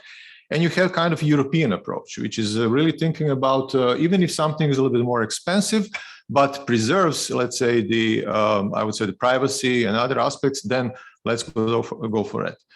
This is a European project which is we just basically finished, and the whole idea was to investigate the way how the people are using urban infrastructure and how we can improve, let's say, the usage of the public infrastructure or make some shifts between let's say some kind of traditional car-driven, you know, way of using transportation towards something that is more healthy. Now, this is a project, as I said, it's just finished. It was not a big project, but was interesting that the idea was to have a live test in a city of Rijeka and a city of Dubrovnik. And there's a reason why we start thinking about what could be the ethical approach to collect all the data, what is needed. So as I said, the project idea was to collect the data about the behavioral patterns. So how the persons are using the transportation system? What are these, let's say, the areas where are coming from to and make some determine the modes or traffic modalities they are using. Now, this is the first thing is you can apply a lot of new technologies there, but in many cases, these technologies are quite invasive. So we have kind of invasive approach and non-invasive. Invasive approach is that, for example, you're collecting all the mobile data, you collect the information from the social networks, you can basically identify particular persons, and then from that point of view, you are moving forward, aggregating that, and then you have some conclusion. It's a Chinese way to do it, because in this sense, you are not asking anybody anything, and basically you are collecting a lot of the private data, which can reveal a lot of this private behavior, and that was not the way we would like to go. So idea is, and the fundamental thing is, any way of solution we choose, it should be completely, let's say, non-invasive. It should not collect any personal data, and no particular person or institution should be identified from the results of what we did. Now, obviously the first thing in all this story, in this thinking about what could be the ethical approach, is basically understanding what is the big data. And now just a few words about big data. The term big data is really different now and maybe 10 or 15 years ago. Today we have much more processing capabilities. We can process much more data in real time, and this is really kind of the threat. The other thing which is quite interesting is that today with big data and technologies we can easily, much easier find interrelation between different type of data. And that's one of the fundamental threats and fundamental, I would say also legal problems, what we have. Now, the fundamental thing, as said, is usually when you have some kind of agreement between you as a, let's say, consumer of some data and potential provider, usually you are really related on some quite narrow aspect. I would like to bring here some interesting example, which I learned just a few months ago, and it's a story about Spotify. Spotify is a service that probably all of us uses, and has kind of a learning algorithm that is learning about what we are doing. And that's fine, because usually it can recognize the type of the music we like, and then it's proposing something for further listening. However, Spotify is also in last few months, they registered a number of the patents which are actually extracting your emotional state from the music you are listening. Now, this is quite a big problem, because in the beginning, the data they were collecting was sold to the musical industry, but now they are selling to many others, because from my real-time emotional state can be useful for a number of them. One of the quite controversial, I would say, aspects of using that is that if you are listening to the music and you are browsing the internet and they detect that you are, for example, in kind of melancholical mood or something like that, they can offer you some medicine to cheer you up. So this is kind of, in the first place, looks maybe not so bad, but in the long term, it's a quite critical problem. Why this is important? Because when you click that on Spotify, you clicked and you accepted that maybe you were thinking that they will propose to you, some music scores, but you never clicked, and nobody was asking that you will provide to them this kind of additional information. So that's something that is, this example is very interesting to show you, how some information can be misused. Now, if you're thinking about the ethical approaches, the big data analysis is quite complex. But for example, if you look at some problem, for example, counting the number of the bicycles in a street, it can be done on multiple ways. If you put a student there that is just counting, from our human point of view, it's good, it's nice. We don't have a problem with that. If you put the camera there and the camera has artificial intelligence algorithm that is counting, then everybody has a problem with it. So the question is it possible to find some third way in which, for example, we can do the same thing, but with not all these problems? And that was exactly our way of thinking in this particular project. For example, the bicycle, is it a bicycle, is it car, can be identified if you track some point, based on speed, for example, based on some behavior, based on stopping, stuff like that. So, but without any invasive information, so without knowing who is particular owner of that bicycle, on that this is bicycle, you can, from this data or logic you can apply to this data, you can extract information. That's really important thing, because it's bringing us towards this ethnicity or ethical approach. Now, if you look at another quite interesting or important is that today there is a huge amount of the data that is individually open. So, for example, all the data, let's say we post on our Facebook, if we make open post, it's kind of open data. A lot of the traffic data is also statistical data is available and so forth. So basically, all this is a question. This, as I said in this previous example, the individual data maybe is open, but it's a question if you process this data, if this result of that processing is an open. So that's some of the also interesting thing is how and in which way you are combining different type of individual data, and you should not do this in a way that the original content can be identified. Okay, so I would say that coming to the physical things we did in this project. So idea was to let's see what kind of algorithms we can implement, what kind of data can be collected in the independent way, and is it still the results which we can produce, are they comparable if we use the invasive method? If the answer will be positive, then it seems that some technical problem can be resolved also in a way that is completely ethical. Now, basically, so let's say the project approach was in what we actually tested in this area. So we collected a lot of the data that is coming from the telecom operators. The data was completely anonymized, which means that it was stripped of any kind of personal information there. We collected a lot of the additional data that is coming from, again, non-invasive, some non-invasive sensor. And we basically limited the research area both territorially and temporarily. And no additional grouping was done. So the result of this approach was implemented in kind of the toolbox that has a specific steps and specific procedure. I will skip over these slides, but the point is that this additional or different type of methodology needs much more computational power. So if you have a direct, if I grab your data from mobile phone, if I grab the data from a social network, almost immediately I can find a solution. But if I'm going all around that and trying to collect the data, we found out that, for example, we can get a similar results, but with much more effort. Now, this is a first of the curious question is, it's more expensive, it's more non-green, it's more energy intensive, but it's more ethical. So what kind of approach we'll use? Obviously, we use the answer. We use the ethical approach. But this is important if you try to apply this kind of analysis or technology on a larger scale. So that's quite an interesting thing. Okay, fancy algorithms. I will skip all this stuff.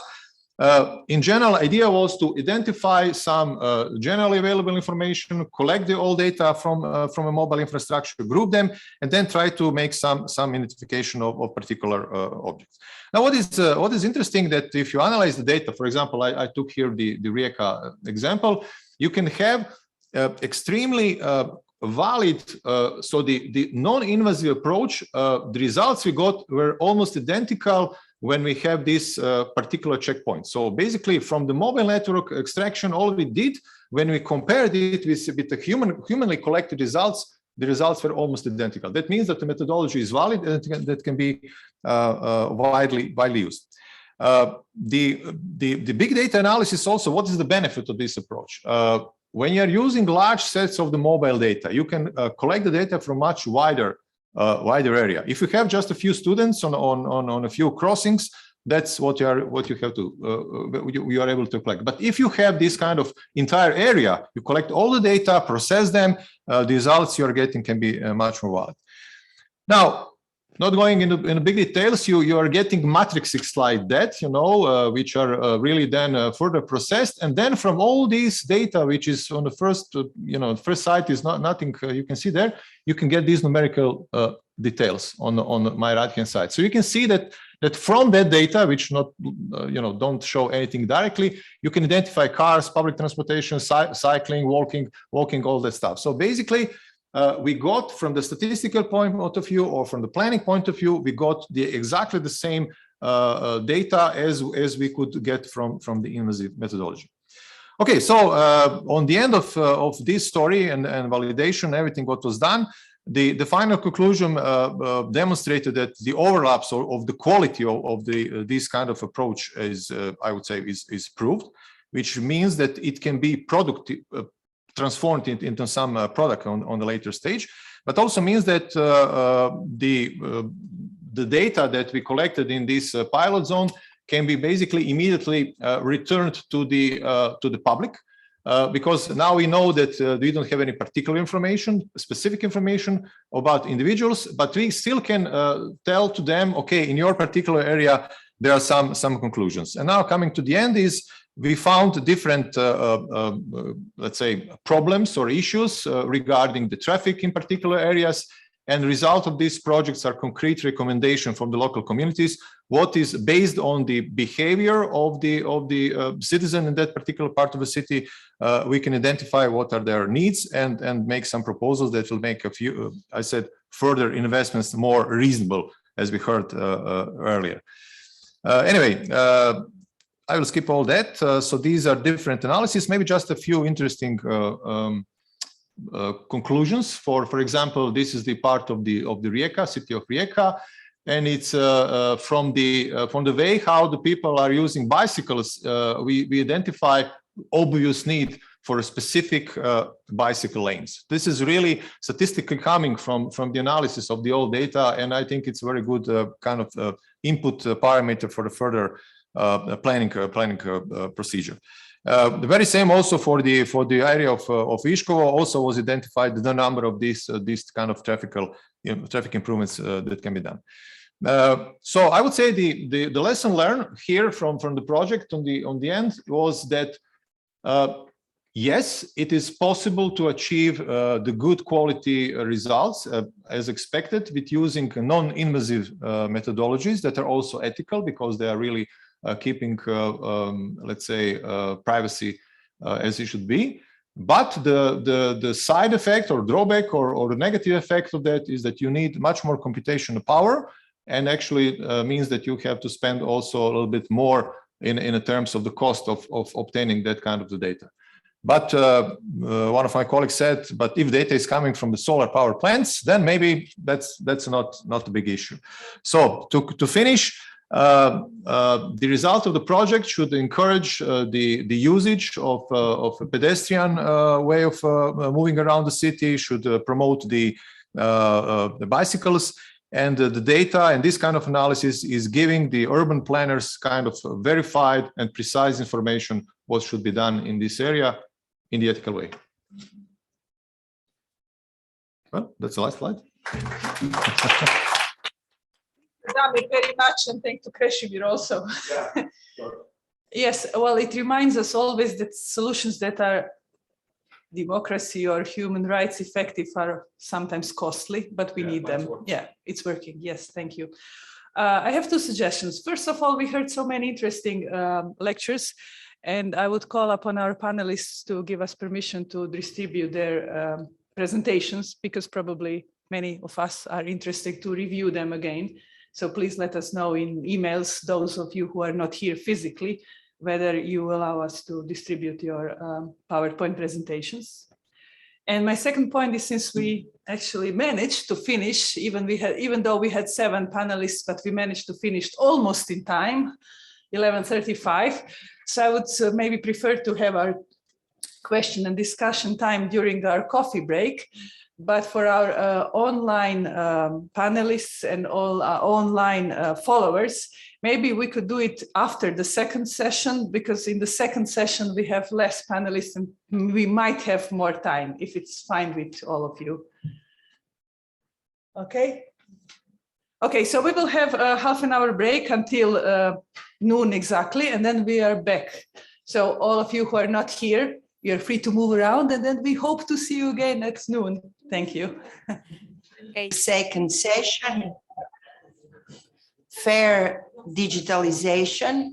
And I would like to invite Mrs. Diana Popov, co-founder and the vice president of Smart Everything Everywhere, with her topic, ethical aspects related to artificial intelligence. Please, Diana, floor is yours. Hi, hello, thank you so much. Hello. I hope my connection is okay and you will hear me all the way through my intervention. Yes, we can hear you. My name is Diana. I am representing an NGO that promotes digitalization here in Bucharest in Romania. I've also worked with the Romanian government a few years ago with the Prime Minister on digitalization of the country. So I also have some insights on the difficulties that we too have, I may say, to digitize our country. With our organization, we are looking at a lot at the future what the future brings us, and we know very well that the future is kind of happening now, and especially with AI. So I will kind of start my intervention. I do not have a PowerPoint, and I'm happy to summarize some of the ethical aspects that were already mentioned in a few of the presentations some of the speakers had before me. Very important topics were already touched upon. So I will kind of re-summarize some of them and maybe make a few new points. So we see very well that AI is very permissive, and it's already present in all industries and all sectors, from manufacturing, healthcare, robotics, automotive, all these domains that, well, maybe a decade ago didn't realize that technology will kind of change and transform their respective industries. So it's very much a perspective related to the market perspective, but what I will mostly insist upon is kind of a more human-centric approach and an ethical approach to these new technologies, because we see that with interoperability and interconnectivity, and we talk about self-building technologies, and even singularity isn't so much science fiction anymore. And this puts raises some questions about some basic human values, especially European values, and what it means to be human, and how do we want our future to look like. And this is a responsibility that we all have, all kinds of stakeholders, and congratulations for organizing this event within your university. I think universities, NGOs, governments, industries, businesses should work together in drafting all these rules and guidelines we are talking about today here. So what I was saying, I will try to synthesize first some key ethical issues related to developing AI systems. And first three of them are around the 3 A's of AI, and that is autonomy, agency, and assured safety for society. We've already mentioned within the conference some of these aspects. Autonomy of a system, and this is a very big challenge and ethical question. In fact, it relates to which degree do we want that particular system, to have the capacity to make decisions. So which parts of the system are human operated, and to which extent we would want to check along the way what kind of decision we have reached in an automated way, so without so much human involvement. So autonomy on the one hand, and agency on the other hand, different from autonomy, because agency would mean that that system, just like a human, could decide, again, the question of decision making, because this is the trickiest one, to act by himself. So to begin, for instance, in a healthcare environment, to treat a patient in an emergency situation, and that might be a good thing if that would save the patient's life. But do we want or are we prepared, or what should we do to build AI system that have agency?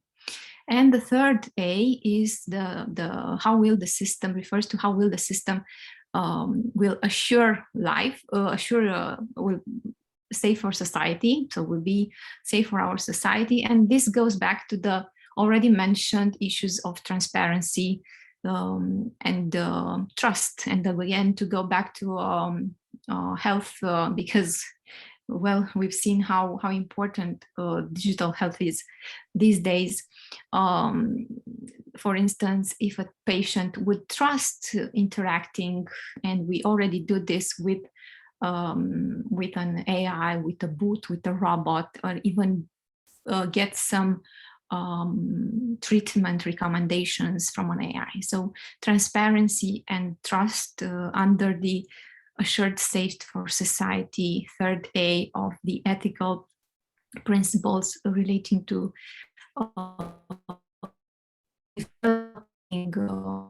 and secure AI technologies.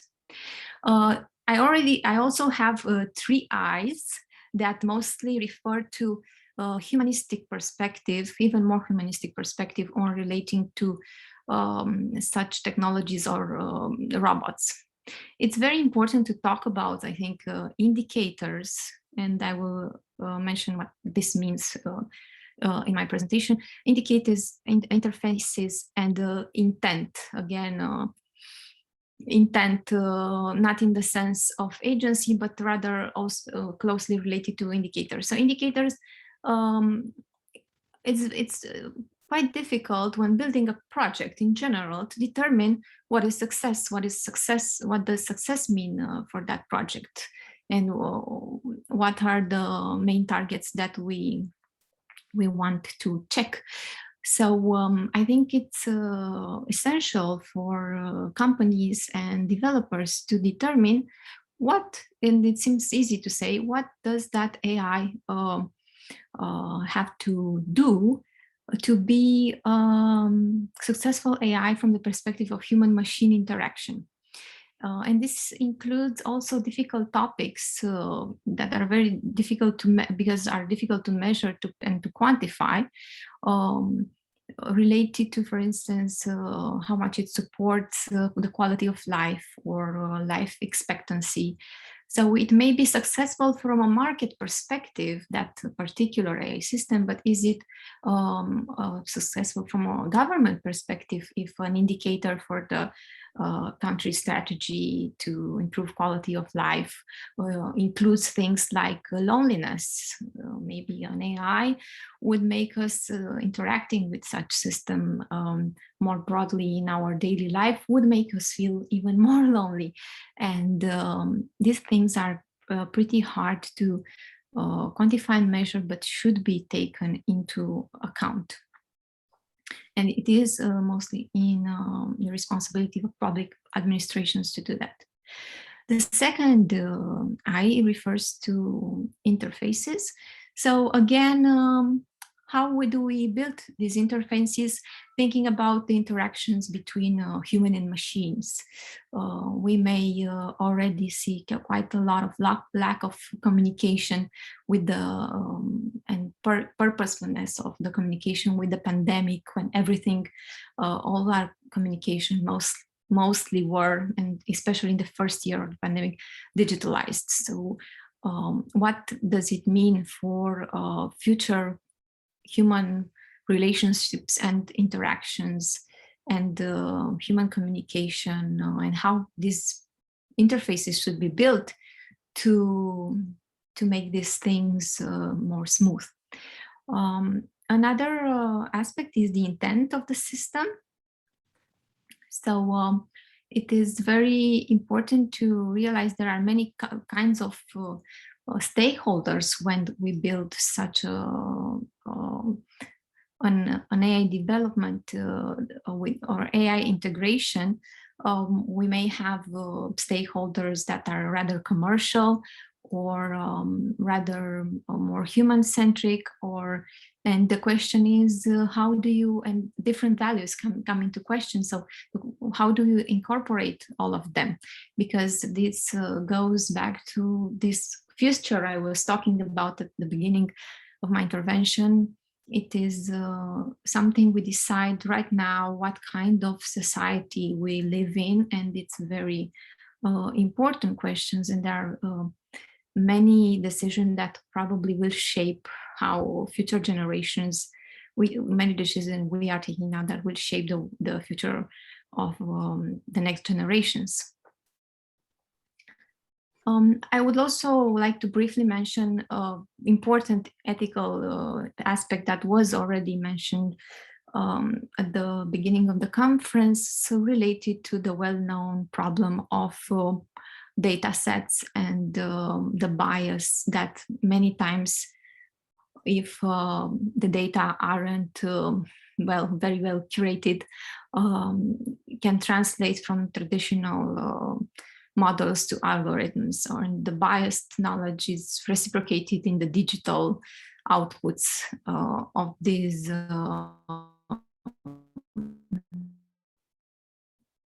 there was some case studies here related to employing people, and we know very well that questions of gender and race and are the most popular around the question of bias in data sets.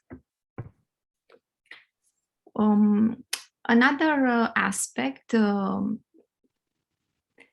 that could kind of summarize what we are trying to work on, ethicists together with legal experts when deciding which rules and which guidelines should be used for responsible and transparent development of AI, is very difficult to assess when some of the questions are at the intersection of the two. So we talk about ethical aspects, but many times, many of them are in that so-called crumple zones that go into the legal and liability question of this, depending on the situation. And I think, and we think ethics can help decide where the law should, step in, and when a certain topics, it's already not just a question, just in a soft way, a question of value, but becomes a legal issue. And this is where I think, as I said, ethics and law should work closely together.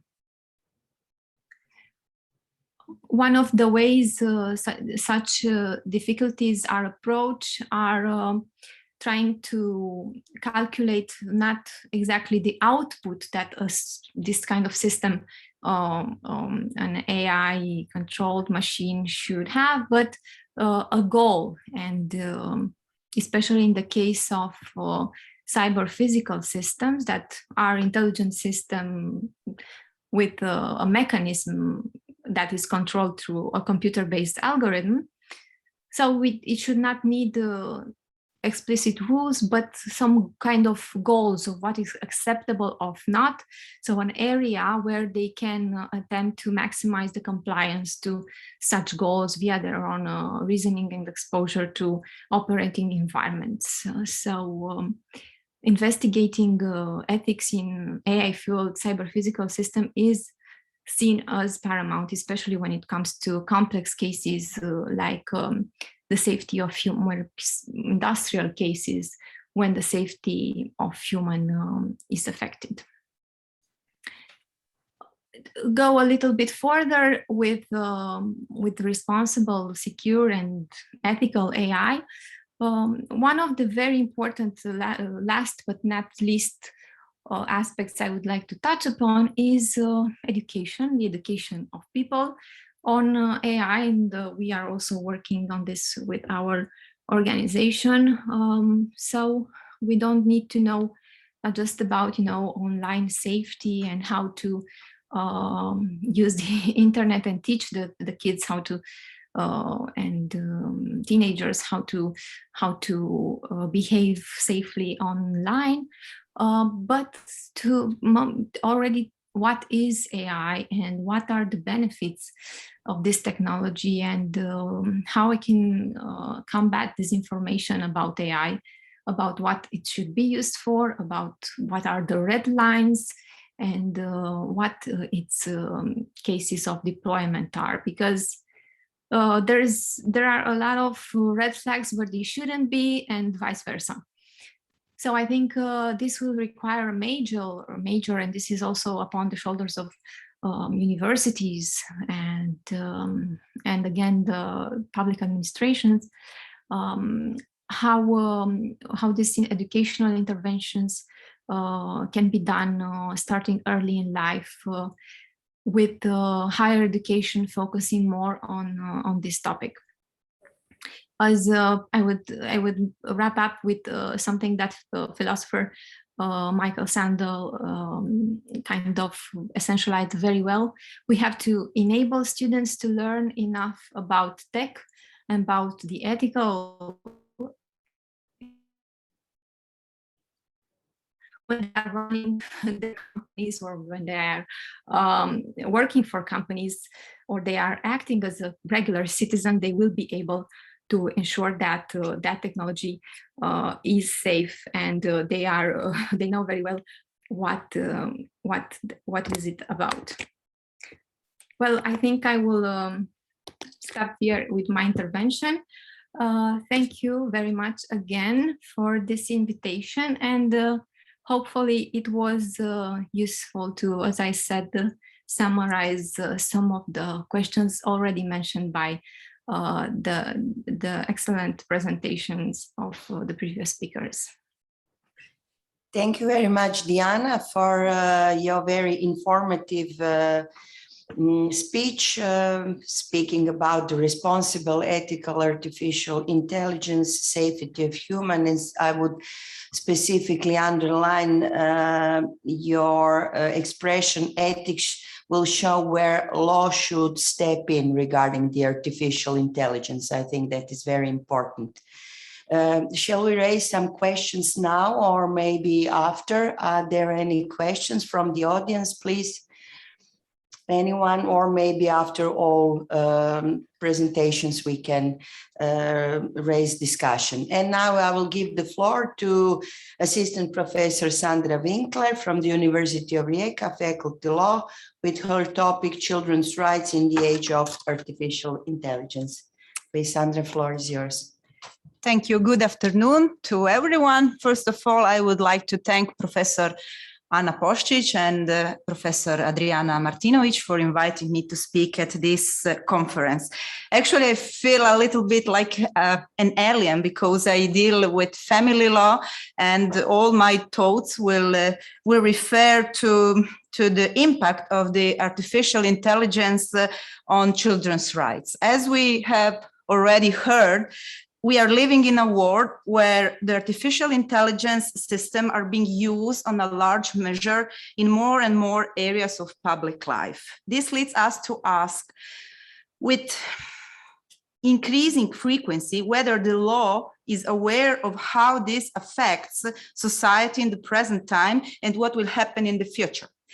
The development, or maybe I should say the uncontrolled development of new digital technologies powered by artificial intelligence represents a reason for concern, at least on my point of view.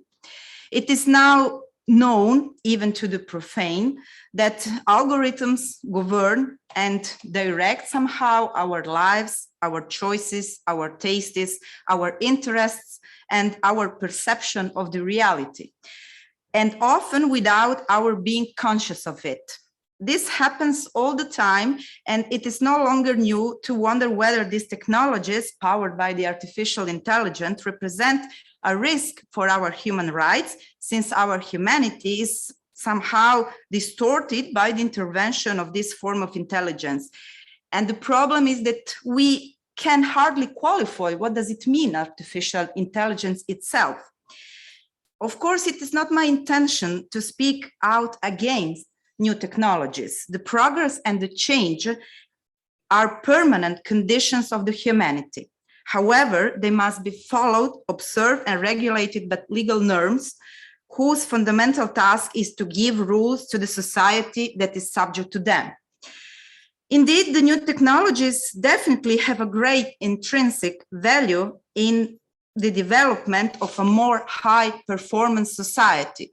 But the risk is that this progress brings with it many open aspects, especially the problem is we have to be aware that we have to avoid dysfunctions to the disadvantage to the subject who are most at risk.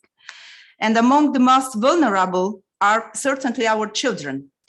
From a legal point of view, the particular area of the children's rights when related to this word should be taken into particular consideration. For this reason, many efforts on different levels are done to study the impact of the artificial intelligence in relation to children.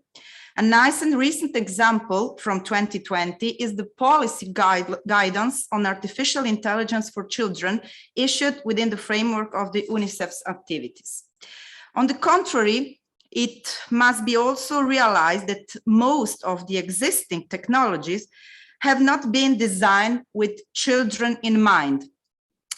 This is not surprising, actually, because even talking about children's rights in a, we used before, Professor Posic used the term human-centric, but we can say the pedocentric way, is something relatively new. So we started a few decades ago to think about children's rights in a particular and a specific way. And now we have to move forward and to put in the interplay children's rights, children's world, and the new technologies. On this regard, of course, a milestone in the children's rights is the UN Convention on Children's Rights from 1989. But of course, we can also refer to many legal sources on national levels. So the focus in this my short presentation is on some keywords. First, the best interest of the child. Second, the evolving capacities of the child. The capacities of the child are developing gradually from the birth to the age of 18 years when they become full of age. Third, the right to non-discrimination, the right of every child to be heard, to be in the possibility to express his or her opinions, views. And of course, on the other hand, also the right to access to digital environment. And at the end, but last but not least, the right to protect the privacy and the children's data. Investigating the impact of the artificial intelligence on the world of children actually discloses little, or rather we can say that little has been done. There is not yet a full understanding of how the artificial intelligence affects children, although there is no doubt that it does. The question of how artificial intelligence systems using, in particular, predictive analysis interact with children is even more important. I would like to repeat what has already been said before, namely that such artificial intelligence systems are designed largely for adult people without regard to the world of children. I mean, without considering the growth and the development of child's cognitive faculties. It also fails to consider the impact that the world of children and their rights must always be calibrated in accordance with their age and maturity, as it is often in the law emphasized in many legal sources, in many conventions, or we can also mention the Article 24 of the Charter of the Fundamental Rights of the European Union. So recalling my first keyword, the best interest of the child, we need to ask ourselves how children who are developing and forming their human intelligence through the development of their cognitive faculties, through the development of their emotional intelligence, interact with artificial intelligence. What role does artificial intelligence have on the formation of human intelligence in a life, in the child's life, that is not being formed in its fullness? In my point of view, the impact on children is undeniably more powerful than it can have on an adult person. How to understand from a legal point of view, how, in which way to protect the child so that he or she is allowed to grow up in line with his or her best interest, it's quite difficult. On the other hand, the children of this generation, for instance, also my daughter, who is 10 years old, were born with these technologies, and it is unimaginable that they can grow up outside this world. Actually, it was already pointed out before in the morning section. The fact that they will not be in the possibility to exercise their right to access to the digital environment will undermine part of their growth and their realization of their cognitive capacities and their lives in the fullness. On this regard, I would like to quote a nice Italian scholar, of course, a lawyer, who said that every child should be able to exercise his or her human rights and fundamental freedoms online as well as offline. And he also said that this is an expression, Professor Rodotà said it, of a new humanity, nuova umanità. In other words, each subject has the right to exercise the rights he or she has, offline, even in online mode.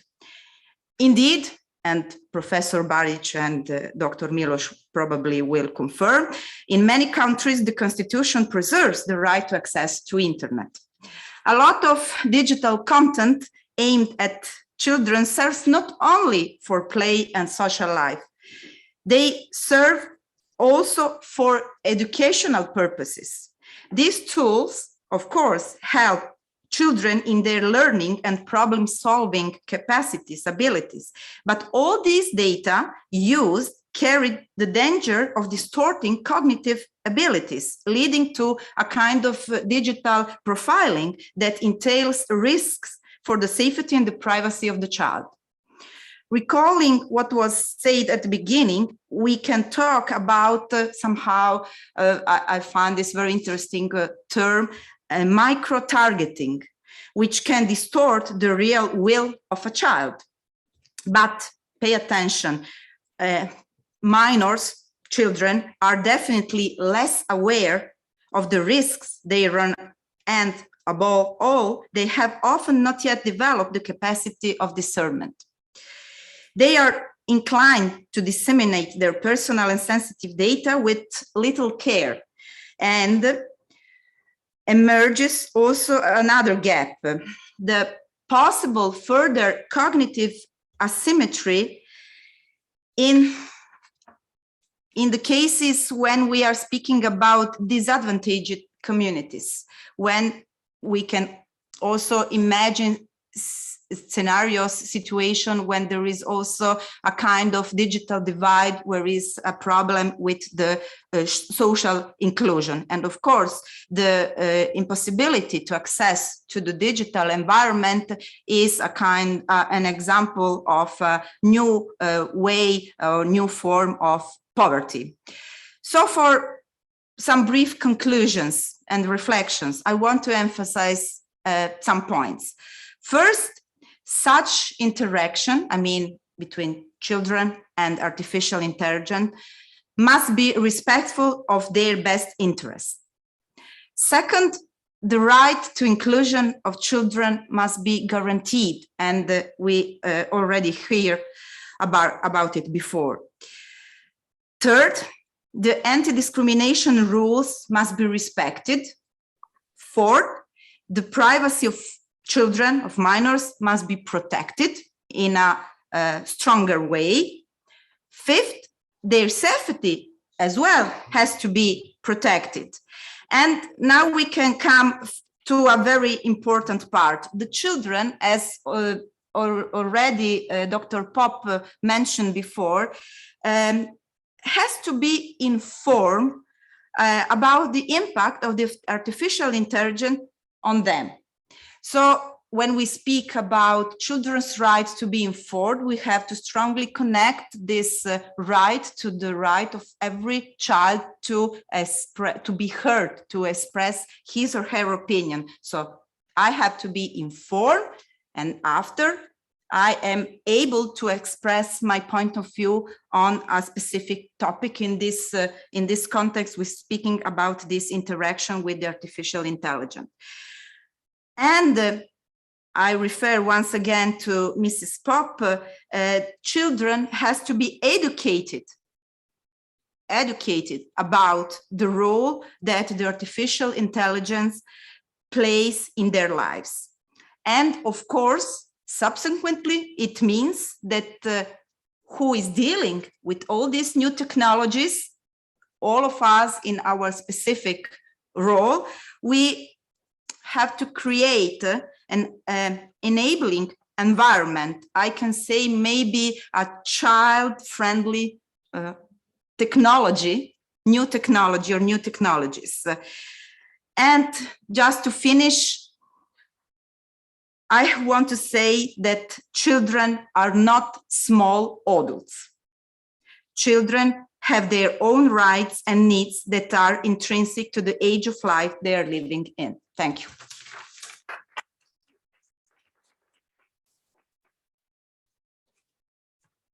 Thank you very much, Sandra, for your very interesting topic. I don't think it is, you should feel like an alien, because it is of utmost importance to touch all the important areas. Specifically, one of them is safety of children, because they are most vulnerable part of society. So thank you very much. And I would like to give floor now to Professor Sanja Baric and Dr. Matija Miloš from the University of Rijeka, Faculty of Law, with their topic online public gatherings, the pandemic and beyond. Please, Matija, floor is yours.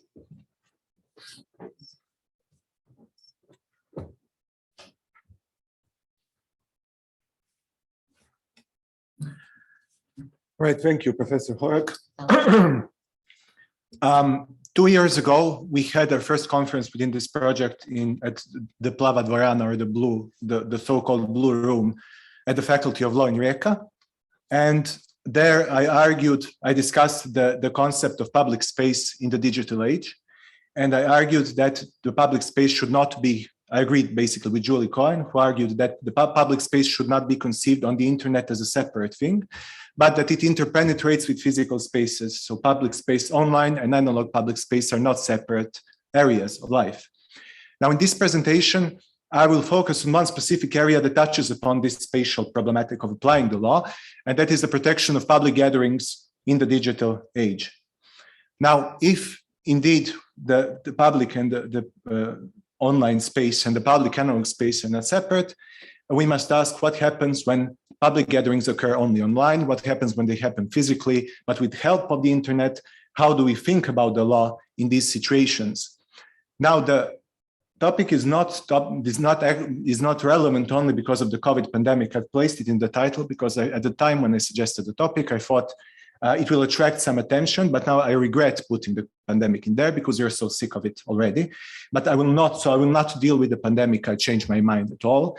But I will focus really on the law itself and how the law regulates gatherings on the internet and gatherings attached to the internet.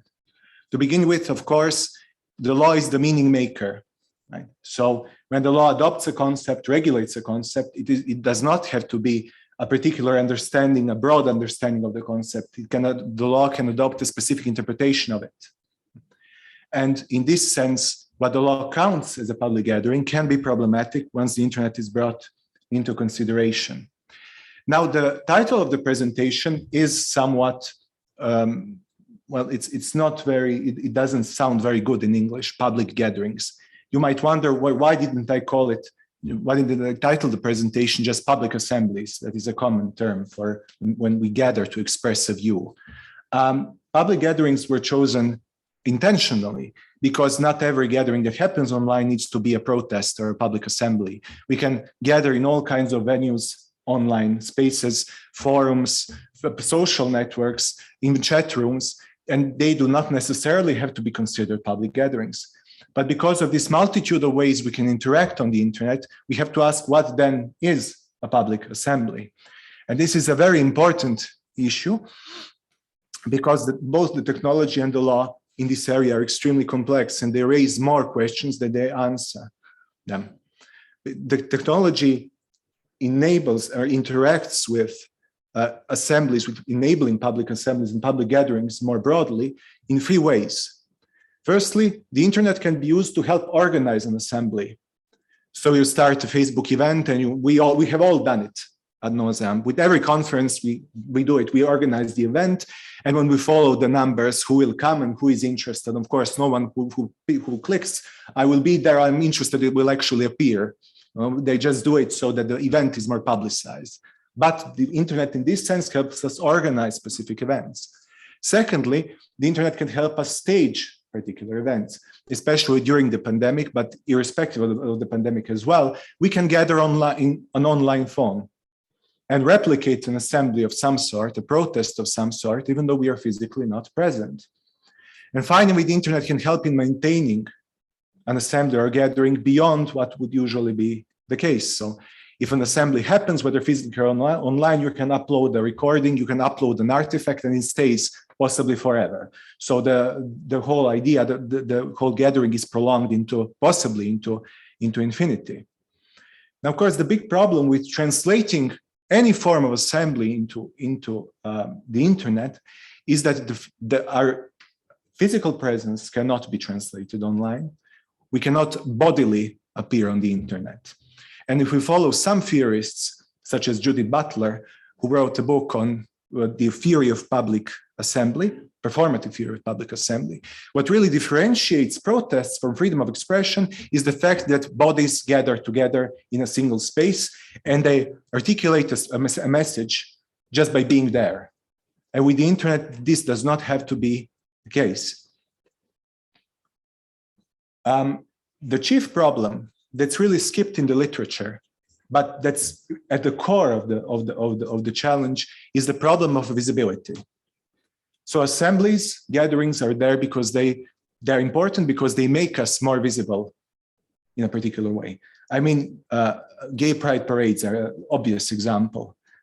Sometimes it is argued that they are not needed, that they are an imposition of someone's sexuality when they're not called for and so on, but they really make appear a particular group in the public space and they are visible then. But on the internet, the issue is, when does the technology make us visible? How does it make us visible? And to whom does it make us visible? And unfortunately, there is no single answer to this question, because the technology and the law interface in different ways, in different dimensions, and simply provoke questions. So for example, when it comes to the time of the assembly, usually when we gather, and this is protected by public assembly, we gather for a limited amount of time. So the assembly starts at more or less a particular time and ends, and that's it. But with the internet, someone can use a hashtag, make a post. Another person comments, as the second person comments, the hashtag becomes viral. It spreads from Facebook to Twitter, to someone, to email, and so on. So why shouldn't we consider this an assembly? What makes it less valuable to be considered than a physical assembly?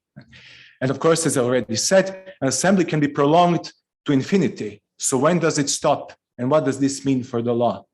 It can be visible forever in principle. The second issue is, of course, the issue of space. Again, because online spaces and analog spaces combine, we are not always certain what is public and what is not. Is someone's Facebook profile public? So for instance, we have had case law before the European Court of Human Rights, where a couple of men shared a kiss, a photograph of a kiss on the internet. And I use this case all the time because it's very interesting. And they used it because in Lithuania, where they live, the same-sex marriage is not allowed, and there's a great deal of discrimination. And the photograph was shared, it was commented, and of course the comments were, as you might expect, not very welcoming or nice. And the issue then became whether the profile page of someone on Facebook is a public space or not, or whether a public forum is necessarily a public space. One key problem in this is that public spaces have to be visible to the public and have to be accessible to the public, and they have to allow for a physical presence. This is still very much encoded in the way we think about public spaces. And on the internet, again, we cannot appear that way without technology and without the law assuming that this counts as public presence. So again, the law here does not have a single approach. Finally, the issue is the matter of scope and behavior. So once we want to organize a protest in Rijeka or in New York or in Los Angeles, we're obviously aiming for a particular place and we're aiming for a particular audience. But when you use technology, you can get all kinds of audiences. Some may be more or less sympathetic, some may be more or less active. Someone will just like an event, they will like a post. Is this freedom of expression? Is this assembly? We do not know, because for some courts, merely liking a post is not speech. Because if you like a post, you can like it for all kinds of reasons. It is too thin to be a message. But then you have online behaviors that rely on likes, on shares, that are very simple actions. And if this is not protected as a form of assembly, then it can be restricted easily, which means that governments, repressive governments, and there are repressive governments on this world, unfortunately, can restrict access by making it less visible, by making the content less visible, by restricting sharing, by using algorithms that can change the way a platform operates and simply make the content less visible. This is a very, very topical issue. Just yesterday, I participated in a moot court on media law, and the case was precisely about using an algorithm to make a post less visible, and whether this is less proportionate or more proportionate than banning a person. So again, here we have the issue of visibility, and we do not have a theory of visibility in law. So my claim would basically be that there is room to develop such a theory in constitutional law that would be able to cross these different issues. Because if we start from the presumption that we need an active citizen on a gathering, that the gathering needs to be for political reasons, you're going to leave entire areas of speech on the internet, entire areas of gathering entirely unprotected or less protected. So for instance, if you have a gathering that deals with a particular celebrity or with a historical issue, with anything that is not political, with a cultural matter, for instance, you will suddenly have a lesser degree of protection because the citizens are not engaged in a political issue, or they're just liking it, so it doesn't count as gathering and so on, right? So there is a real need to conceive this concept of visibility in constitutional theory. The problem, of course, and the key challenge is that this enterprise would necessarily be extremely political and extremely difficult to achieve. Because if you say that something has to be visible, again, the issue is what is the scopic regime that you adopt? So who is the actor who is observing the scene? And how far does the actor see? Does the actor have glasses or is he nearly blind?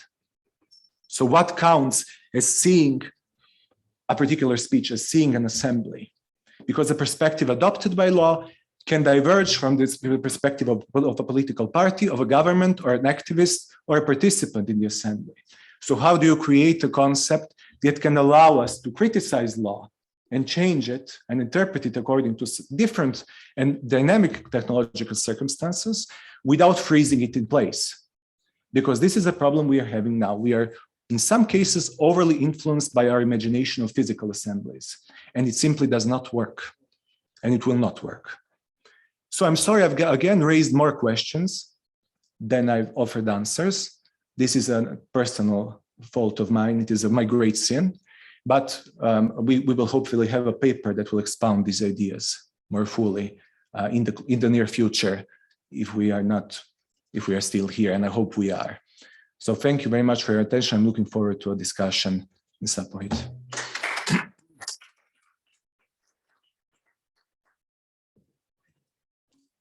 Thank you very much, Matija, for this very interesting topic and for those issues which became so important in social life.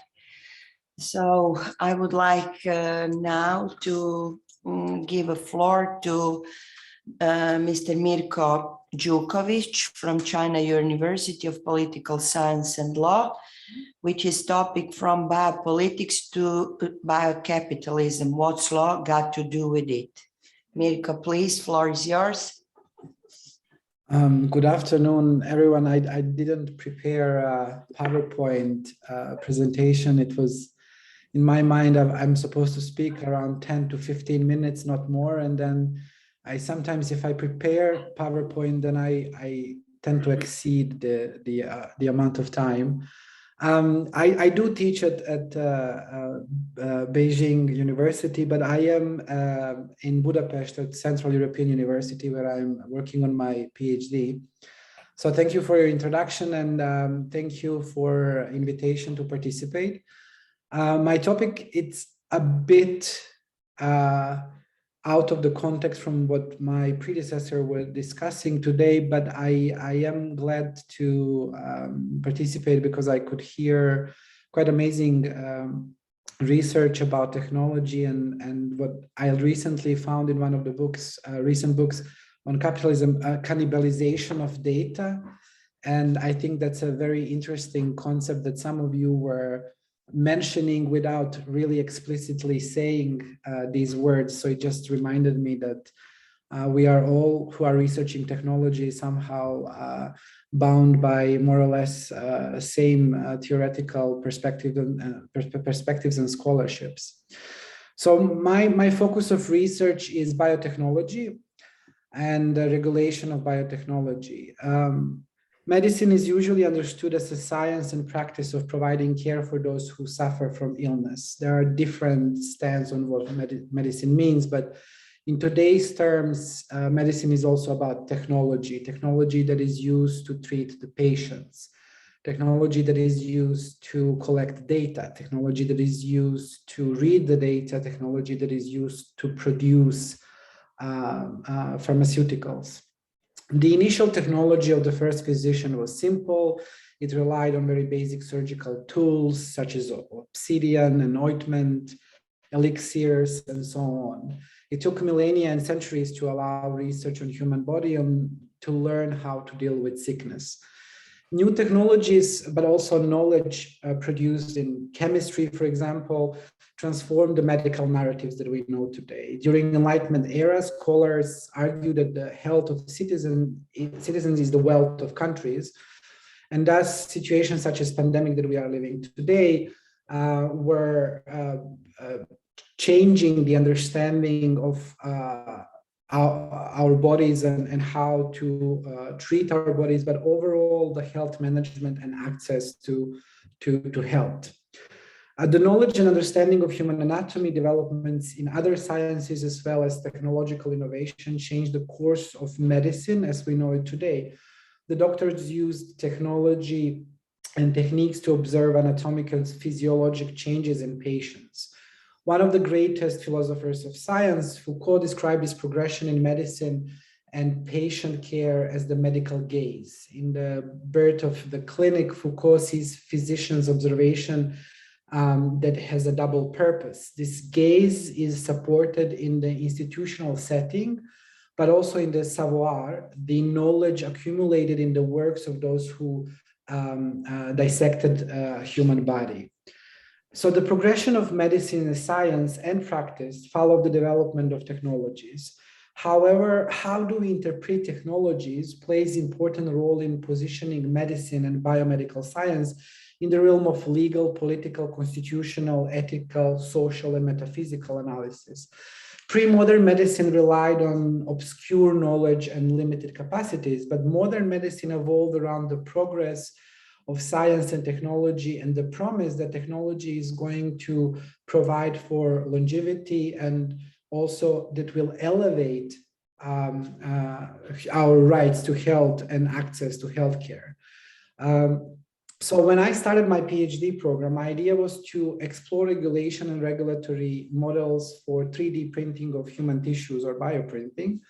However, the more I was digging into the topic, I started realizing that the premise that access to technology will elevate health and justice is wrong. I try to, in my research, try to find out the reasons for this claim that I just made. And in order to do so, I apply law and political economy approach as a critical approach to law that is focused on the way that purportedly neutral legal rules shape economic power, disguise the political and ideological choices behind inequalities, and insulate the economy from democratic control. So I was prompted to think that if in some way certain neoliberal or market fundamentalist assumptions in regulation have been absorbed into legal common sense in international biotechnology law, especially following the famous saying that law is the language of power. So law and political economy helps me recognize contingency in legal doctrine by looking in the particular social circumstances from which it arises. So to give you an example, transplantation surgeries. When discussing transplantation surgery, the altruistic aspect of organ donation is the one binding force behind the push against the commercialization of the human body. The so-called gift exchange is layered with materialistic but also emotional value. This gift is personal as it can get. And while the entire system of organ donation relies on voluntarism, altruism, and freedom of choice, the physiological and social burden to all parties involved is grave, especially in case of the cadaver organ donation. Even the legislation in many countries protects choices made by living donors. The other issue with organ donation is the peril of increased commercialization of the human body, especially in terms of extraction of tissues from living donors.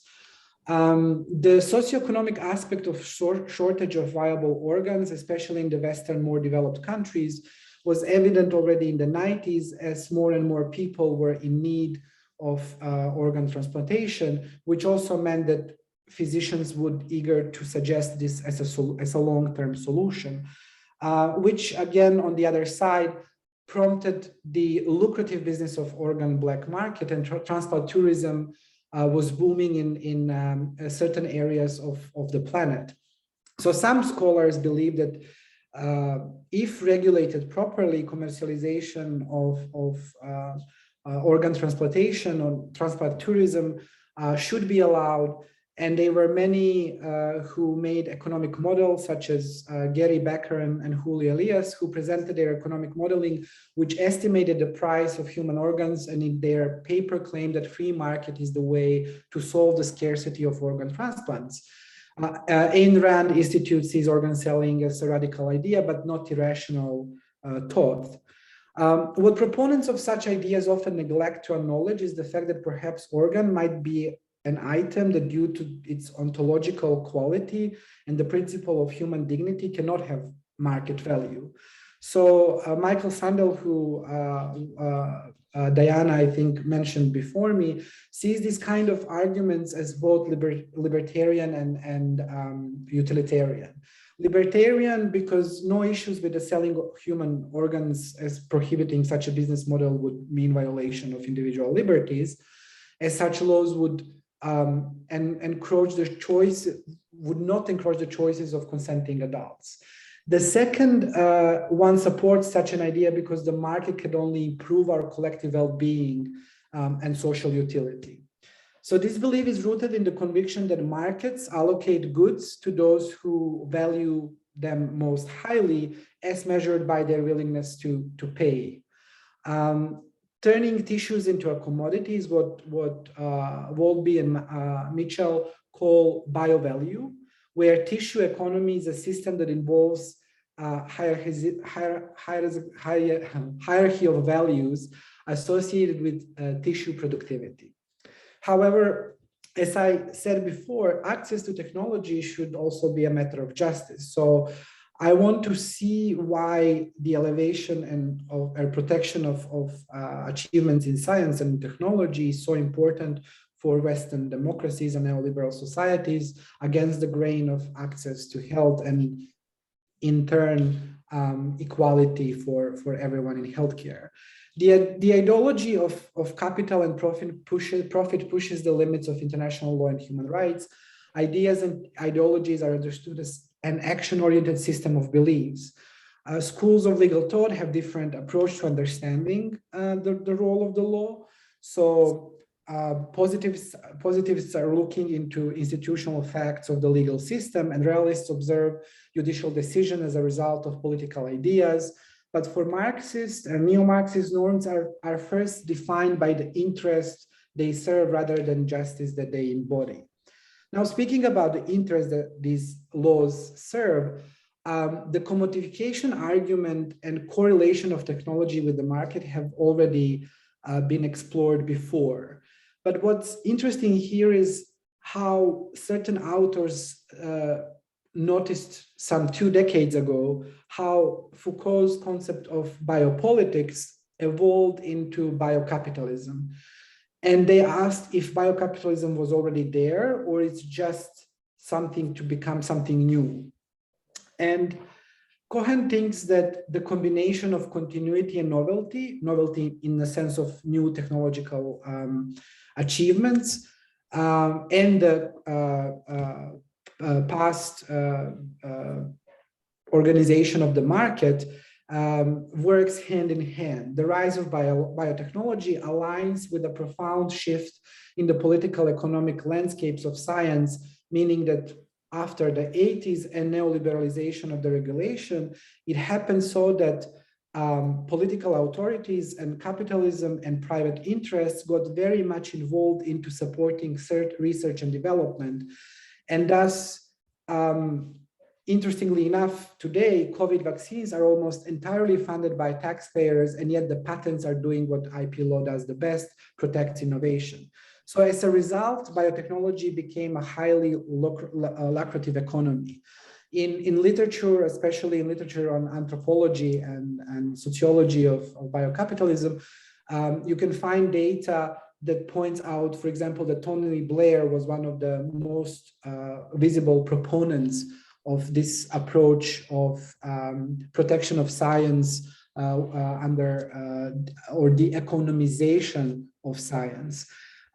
Similar thing was happening in the United States with 2 cases. One is Moore from the 80s against the UCLA, regions of UCLA, and then the other one is Washington University versus Professor Catalona, who tried to get his biobank that he created for the university when he was working, and then he left to another university after obtaining consent of the donors for his biobank to transfer their tissues somewhere else. The court prohibited this, and this is what philosopher Donna Dickinson says, that basically universities are now Tommy Hilfiger of the biotechnology. They add little to the value of the product except for the brand, just like in case with Tommy Hilfiger or any other brand in the fashion industry, which outsources all production abroad and does nothing but adds label to it. So what courts essentially did was to protect the growth of innovation in the United States, meaning they assigned the value to the tissues, which is the bio value that I mentioned earlier. So now in this decade, or the last decade, we have now approached this reality in which biotechnology became a profit-driven sector with innovation and upgrades in the domain of human reproduction, PGD, surrogacy, et cetera, and under this term that progression and development in science and technology will alleviate human suffering. The process of producing a surplus embryo, which is not only painful for women, but it's burdensome and emotionally requires highly specialized resources and labor. But in other world of tissue, but in the world of tissue economies, this is only seen as a natural product. It is only of a market value when it is transferred into a biological commodity that can be exchanged at the tissue market.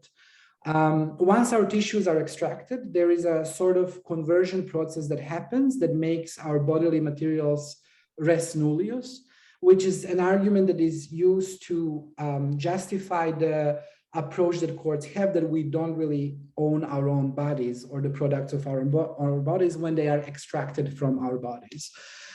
So this is the backbone of this entire idea. This social transformation is a construct that has the aims to protect scientific ingenuity and is an incentive for scientists to continue their work. So what Walby says, the bio-value refers not to the stable and known practices of tissues, but to the capacity of tissues to lead to the new and unexpected form of value. So in my work, I try to understand how these projects in biotechnologies are characterized by the alliances between political authorities and promise of capitalism for better life. And in the same time, what is the approach in regulation of biotechnology? And as long as the regulation of biotechnology is embodied mostly within this idea of protecting scientific discoveries and protecting them with patents and so on, the elevation of technology will not really have bigger impact on achieving equal and distributive social justice. So, and I will be done soon. New biotechnologies bring novel ways of commodification of human body. The health of citizens and their dependence on biotechnological innovation is now conditioned by the very same principles that free market thrives on: competition, the sanctity of intellectual property, market discipline, and circulation of commodities. And then to finish, the 20th century thesis, which is led by a few scholars from Yale University, who are running the Law and Political Economy project. In their analysis, they say that law and political economy projects suggest how the law itself is a tool of certain ideological projects. In their analysis of law and political economy, scholars are re-examining the work of Karl Polanyi, who argued that market economy and modern nation states should be understood as one, calling this a market society.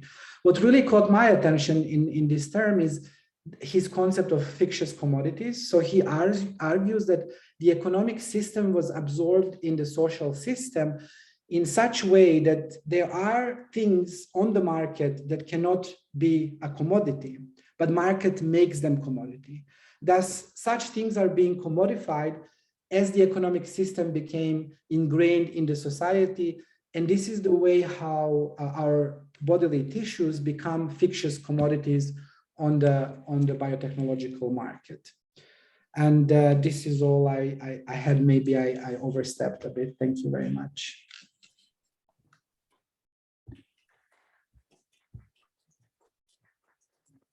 Thank you very much, Mirko, for your comprehensive presentation of your work. I think it is also very important to bear in mind this very complex field, I would say, specifically biotechnology, I would say, versus social justice. This is really one topic that gives us a lot of questions. So thank you very much. And I would like to give floor now to Professor Vanja Smokvina from University of Rijeka Faculty of Law and Professor Andrijana Bilic from University of Split Faculty of Law with their topic, the labor market status of on-demand platform workers. So Vanja and Andrijana, please, floor is yours. Thank you, Professor Horak. Ladies and gentlemen, dear colleagues, as it was introduced, the topic of my presentation is the labor market status on on-demand platform workers. This presentation is the result of the research carried out by Professor Vanja Smokvina and myself. So first of all, I would like to outline briefly what platform work represents. So platform work is the form of employment that uses online platform to enable organizations or individuals to access an indefinite and unknown group or other individuals to solve specific problems or provide specific services or products in exchange for payment. So it is performed within a triangular structure involving the person performing the work or the worker, the end user or the customer, and the company or companies providing the digitally intermediary service or the platform.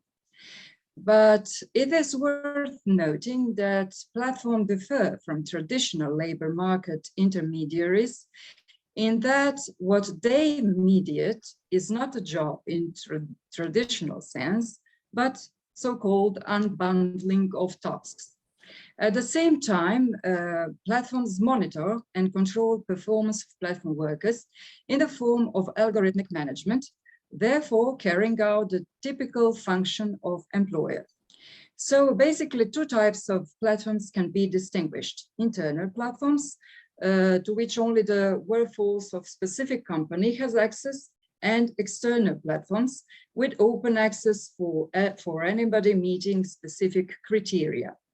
In the later group, we can also distinguish two groups: online crowd work, web-based platforms such as Amazon, Mechanical Turk, Upwork, etc., where work is outsourced to an open call to a geographically dispersed crowd. And the other group is work on demand via app or location-based applications, which allocate traditional working activities such as cleaning, transport, delivery to individuals in specific geographically area. Examples are Uber, Volt, Glovo, Deliveroo, Foodora, Bolt, etc. And this later group is in the focus of my presentation. So what is genuine? What is new about the platform business model or work? The main difference compared to the traditional business model is widespread use of algorithmic management as work settings in which human jobs are assigned, optimized, and evaluated through algorithms and tracked data. It encompasses following: constant tracking of workers' behavior, constant evaluation of workers' performance through gathered data from clients' reviews, the automatic implementation of decision with only few or no human intervention at all. Almost all communication is mediated by platform, so there is evident lack of human interaction, which could lead to a feeling of isolation of platform worker and necessary feedback from their supervisors. So further, transparency, even though algorithms rely upon an explicit set of rules, but the company rarely discloses them, therefore creating very low transparency for workers and customers to gain information advantage. Platforms like to present themselves as intermediary on the labor market and their platform workers as self-employees in order to circumvent provisions of labor, social, and tax law.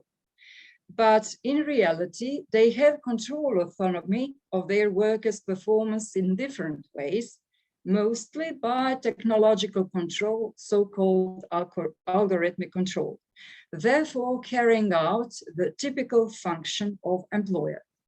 Platforms exercise intensive control over worker performance in order to guarantee a high quality of services for their customers. So in our work, we have investigated if these control mechanisms play a decisive role in co-decision concerning employment classification of on-demand platform workers. In this regard, we have also consulted other indicators for the identification of employment relations with an aim to conclude if on-demand platform workers could be classified as employees or whether they form a new group of self-employees. So the most problematic issue in the sphere of the platform work is the legal classification of demand platform workers under self-employed or salary employee status. Namely, the classification of any contractual relation as employment status function is an actio finium regundorum of labor law, or so-called the gateway to applicability of labor law. So it is worth noting that employment classification criteria dates back to the time when managerial control was predominant. The question is employment classification criteria as such applicable to the present market organization model of platform work with domination of algorithmic control, or does it need some modification?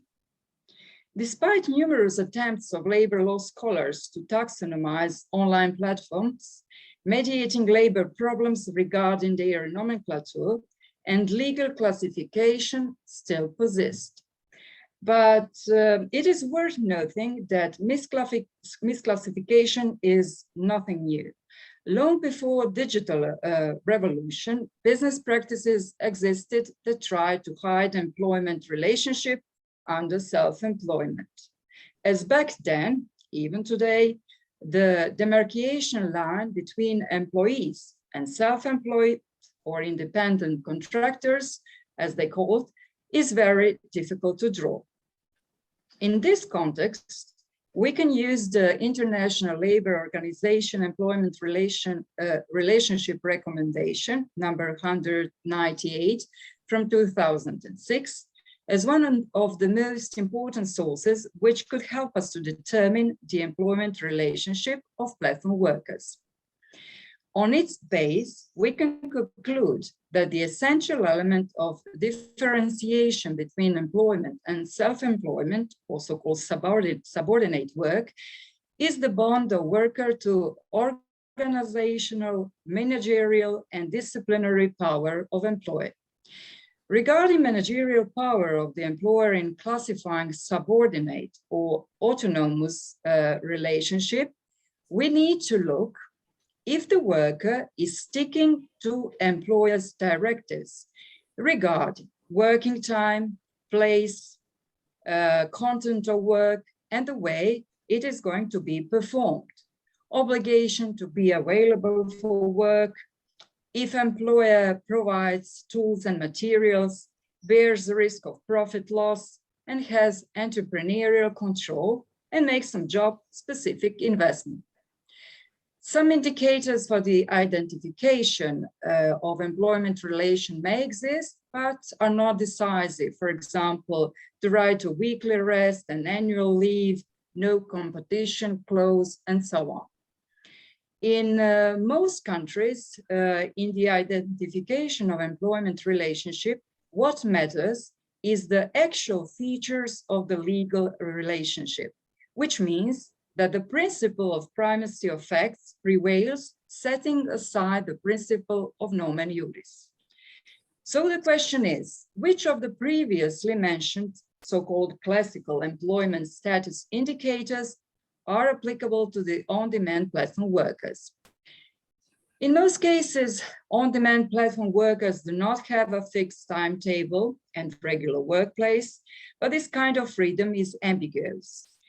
Namely, the absence of workers' obligation to accept the task has its justification in absence of the platform's obligation to provide work and pay, which in turn, of course, can limit platforms workers' profit possibilities. In many cases, they do not perform work just for a single platform. The remuneration is mainly for the result, and it is determined by the platform, as also the other terms and conditions of work. Also, on-demand platform workers bear inherent costs, such as a vehicle, smartphone, phone, fuel, phone bills, etc. But in this context, we should ask the next question. Which mean is essential for the development and exercise of the economic activities carried out through the digital platforms, vehicle and smartphones, or digital software owned by the platform. It is, of course, evident that the latter presents essential means without which this sort of business could not exist.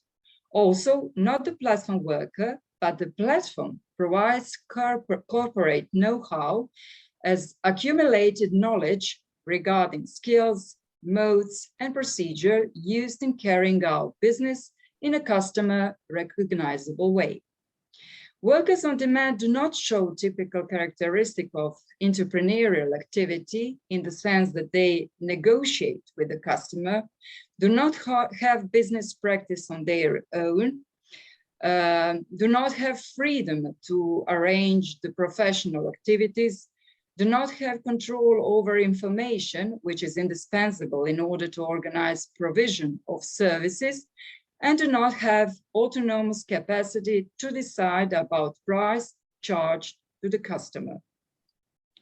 Control of on-demand platform workers could be direct, for example, through the use of geolocation systems in order for the platform to control times and routes of platform workers, or as indirect control when the control is outsourced to the clients through ratings and evaluation mechanisms, and if different forms of control. But this does not mean that platform has no control over the platform worker, but by the virtue of their ratings, the platform can select the best platform workers, but also penalize workers with less favorable working time, or even deactivate workers' account on the platform. From the previously explained, it is obvious that the current criteria leave legal status of on-demand platform workers unresolved and leaving them without protection which traditional goals of labor law guarantees. So the question is, how to provide that kind of protection for on-demand platform workers? In our work, we have briefly outlined the case law of some national jurisdictions, case law of European courts, and employment policy intervention of European institutions, and made connections with key elements of previously outlined theoretical debates in order to help us make some conclusion about legal status of platform workers. Regarding employment policy perspective, on 24th of February of this year, the European Commission launched two-stage consultation of European social partners on how to improve working conditions for people who are working through the digital labor platforms. Furthermore, we must stress that as a follow-up to the European Pillar of Social Rights, the Council of European Union adopted a directive on transparent and predictable working conditions, which also covers all new forms of work, and stated that CJ-EU has established criteria for determining the status of worker, and in case those criteria met, platform workers would fall within the scope of this directive. This directive updates and replaces the written statement directive. Regarding courts' perspective, the amount of litigation around the world on the classification of platform work arrangements has been steadily increased. We find a variety of approaches taken by national courts to determine the employment status of such workers. National courts have, in many instances, adopted the concept of worker as defined under national law, and in some countries, this has led to a more elaborated set of criteria to be considered when established the status of worker.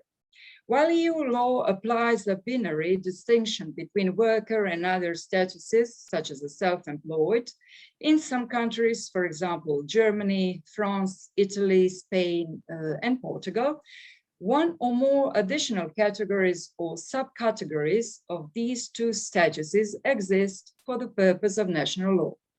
In other countries, there is ongoing debate on introducing such third status for people working through platforms. So from previous theoretical discussion, employment policy perspective, and chosen litigation cases, the best solution for the protection of the on-demand platform workers, in our opinion, is a renewal and adaptation of employment relation tests. So it is obvious that classical tests and indicators for the identification of employment relationship cannot anymore serve its function in the context of on-demand platform workers. In the creation of these tests, we should take a broad purposive approach, focusing on the individual need protection, but also on the market role of the platform, so-called functional approach. In the context of an individual approach, the decisive factor is a personal dependence, also called subordination, of on-demand platform worker in the form of supervision and control of work performance, be it directly by the platform, as we said, or indirectly through the customer's evaluation and ratings. Regarding the functional approach, we need to observe platforms' market role in protection dysfunction of contract of employment.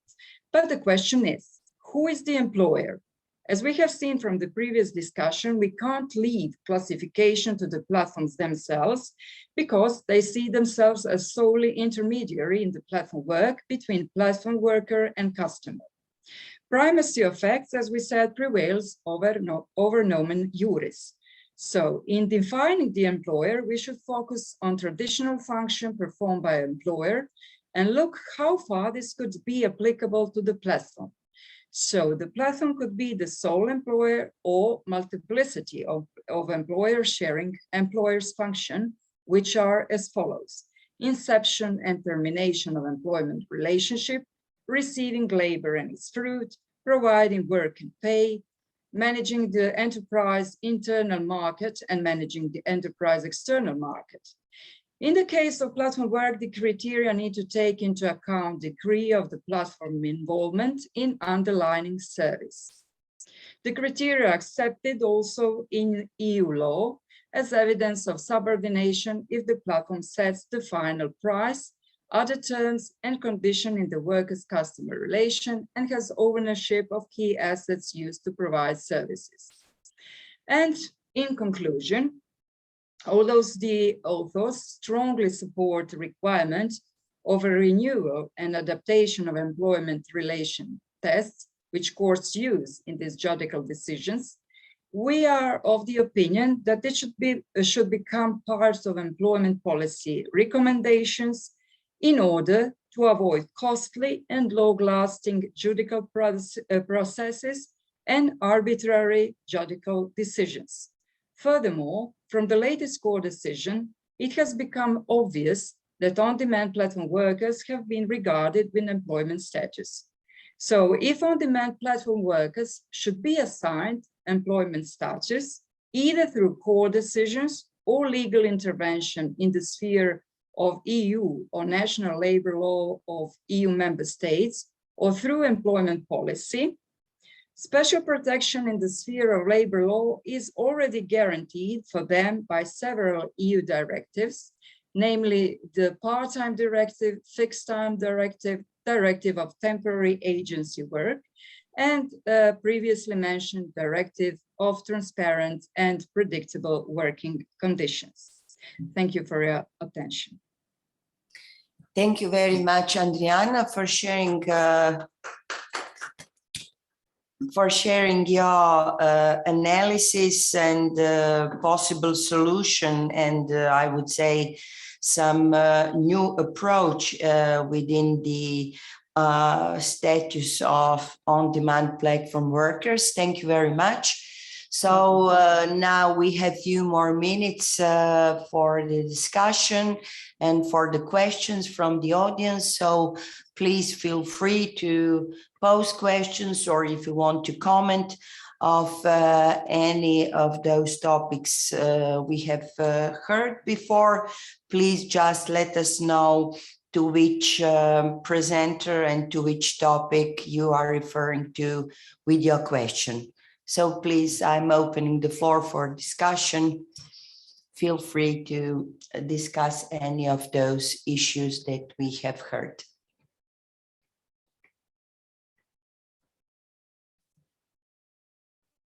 Any questions? You maybe we can do it also in chat and read it.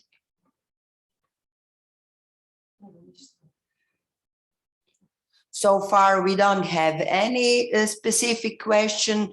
So thank you very much to all presenters. And I would like to announce now we have a break. We will start again at 2:30 p.m.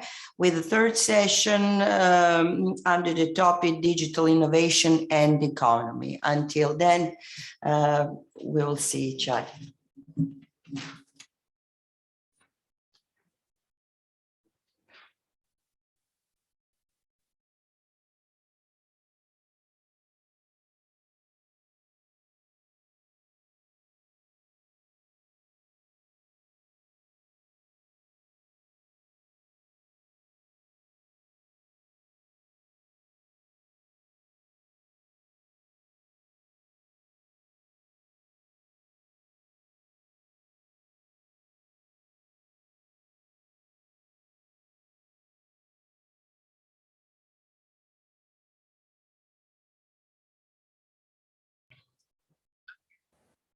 Hello, everybody, and welcome back to our third and final session of the conference today, entitled Digital Innovation and Economy. We have an excellent lineup of speakers, myself excluded from this, with interesting topics.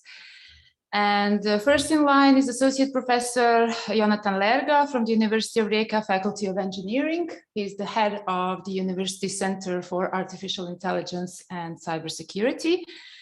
And he is the right person to tell us how is AI changing financial services. So Jonathan, please take the floor. Thank you very much for introduction. So I have the broad topic of analyzing or telling you about the AI applied to financial services and fintech.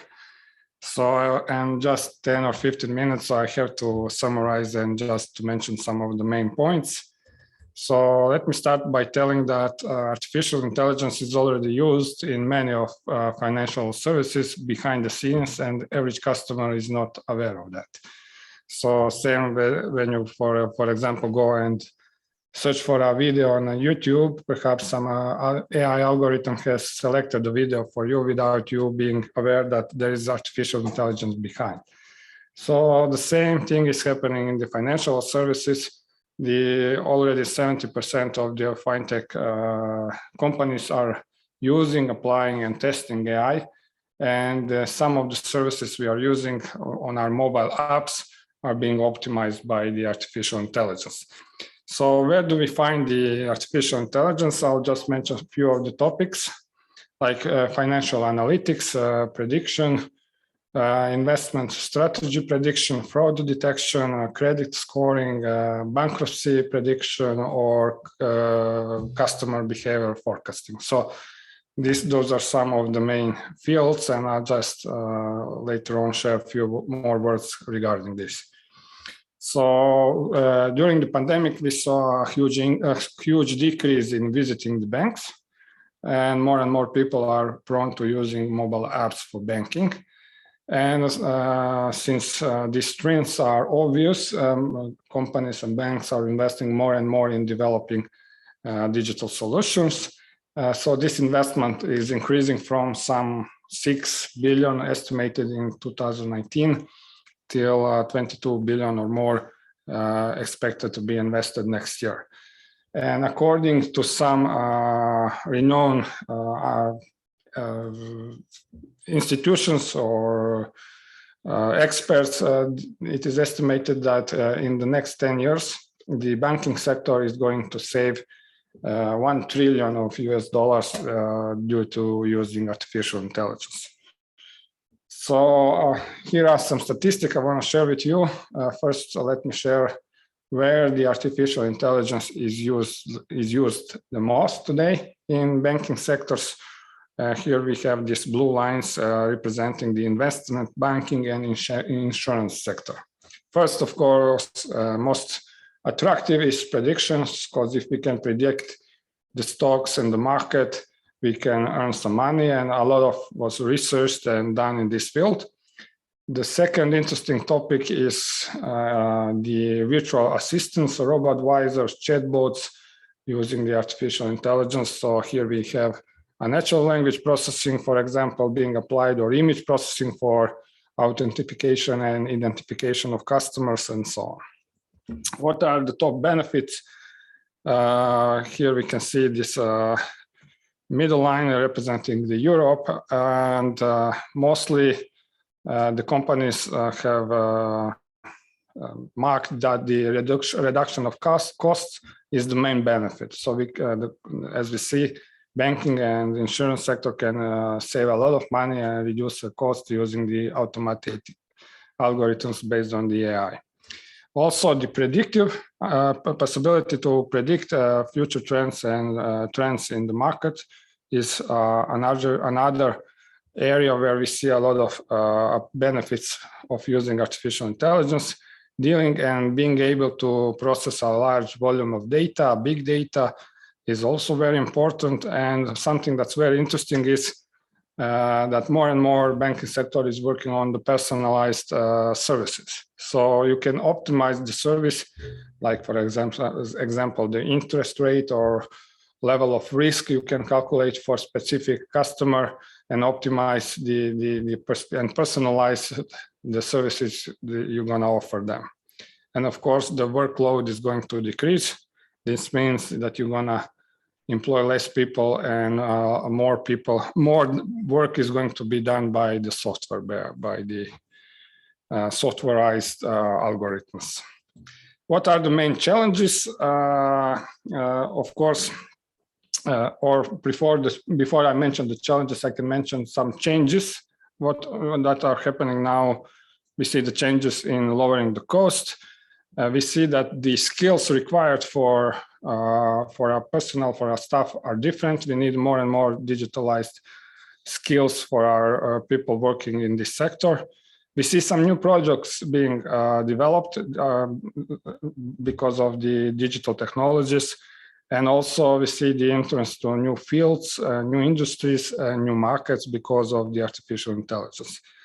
One of the things that's going to change is the way we innovate is going to change because of the artificial intelligence. We're going to utilize the big data. We have a lot of data collected over the years, especially in financial and banking and insurance sectors. And this data is going to be used for a new products, new services, and optimization of the existing products. And also something that's interesting to our law sector, that the regulation is going to change and become more and more technologically based. Of course, we have to mention the barriers. Barriers are, of course, the cost. Implementing new technology require some investments, and there's a cost behind that. Also, we need to increase our architecture in terms of hardware and software, and we have to prepare the data. One of the main issue is the quality of data. So in order to have a precise or accurate, efficient algorithms, we have to have or to prepare and to be sure that our input data are well structured and of a good quality. If we train the models with inadequate or bad data, we can't expect a good results. So we need also to change the structure of our skills for our employers. That's also something that can't be done overnight and needs some more time to be done, and to educate and to acquire new digital skills for our employees. And sometimes some of the barriers which are present is the problem of understanding the potentials and also the perception about artificial intelligence is not always the best, and sometimes application of the artificial intelligence is blocked just because of the perception what the artificial intelligence really is.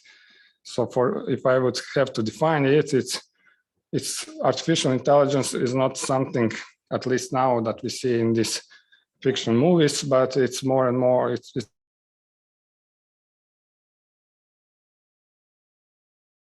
and help us a lot to do some optimized or to optimize existing processes and also to develop some new services and products. So just to mention the main fields, I mentioned that forecasting is of course most interested because it can save us money and enable us to trade better and earn more money in trading. Also, decision making is going to change. One of the interesting fields is the bankruptcy prediction. We find some early papers dealing with this issue. Credit scoring and rating. We know that today or up to recently, it was done by the human analyzing a small sample of data for a customer. Now we can analyze a big data and have an algorithm that to do the credit scoring of our customers. And also fraud detection, money laundering, and other problems can be tackled much more efficiently using the artificial intelligence. So let me I can spend a lot of time for each of these slides, but I just want to emphasize some main details. The forecasting, of course, now is not perfect, but it's better than when done by the human experts. And for example, an interesting paper recently found out that when forecasting, we were used to analyze or to track some macroeconomic variables. But it was shown that we can predict better just if we track the investors' sentiment on the social media. So we can predict better by tracking the social media than by tracking the macroeconomical variables as it used to be done for years. Decision making, we see that today analytics of a human doesn't improve much over time. So if we have a human expert, he or she can do the analytics and this process is not improved over time significantly, but with AI, we can retrain our models with new input data and improve our prediction and analysis of data much more efficiently.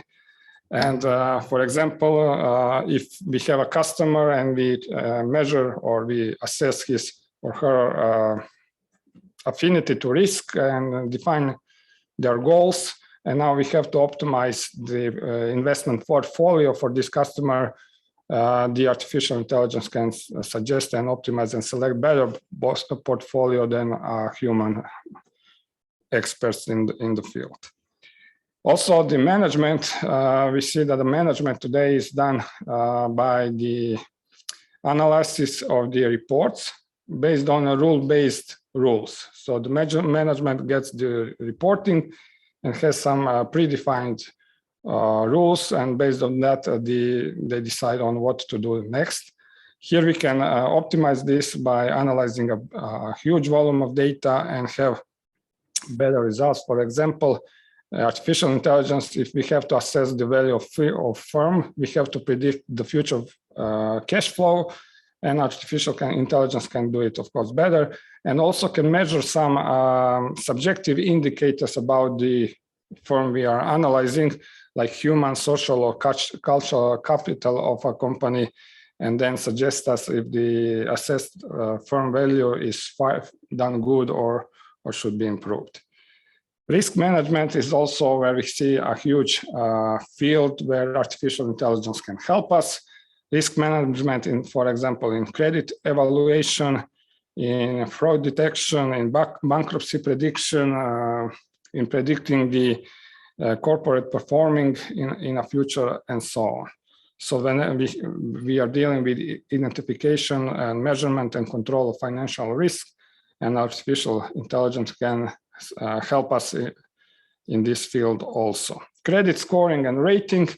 So actually today, or a traditional way was to for an expert or somebody with the experience, he would have a small sample of data for a customer, and based on this small sample of data has to make a decision if or to rate the credit ability of this customer.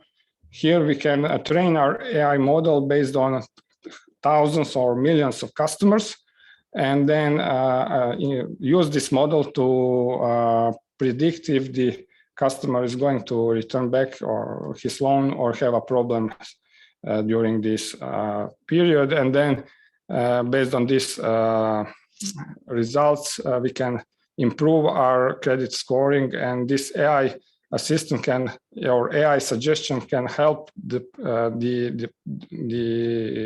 professional who is doing this credit scoring to do the process much more efficiently and better. For example, it is important to know that the AI doesn't require the normalized distribution of data. So we can train the data and retrain the data by new input data as we receive the new customers or new data for our existing customers. Retraining help us to improve our model. Fraud detection, for example, we can see that with the fraud detection, the human can detect only those cases which are obvious. For example, there are some papers which are very interesting, some recent ones for money laundering that suggest that the money laundering can be more easily detected from a missing data than from existing data. And human would analyze just the existing data, and the AI can detect the hidden implications and hidden relationships between the data, and even track or detect the missing data and help in detecting the money laundering better, and do it, of course, better than a human. Bankruptcy prediction, of course, is interesting because this can save a lot of money for banks. If they predict the bankruptcy of a company, they have loaned some money. So this was investigated since the machine learning became popular. And I found some papers from 2008 where the efficiency and accuracy was somewhere close to 70, 75 or 79%. And then some recent papers like 2 years ago with the precision in bankruptcy prediction over 99%, in this case using the generalized regression neural networks.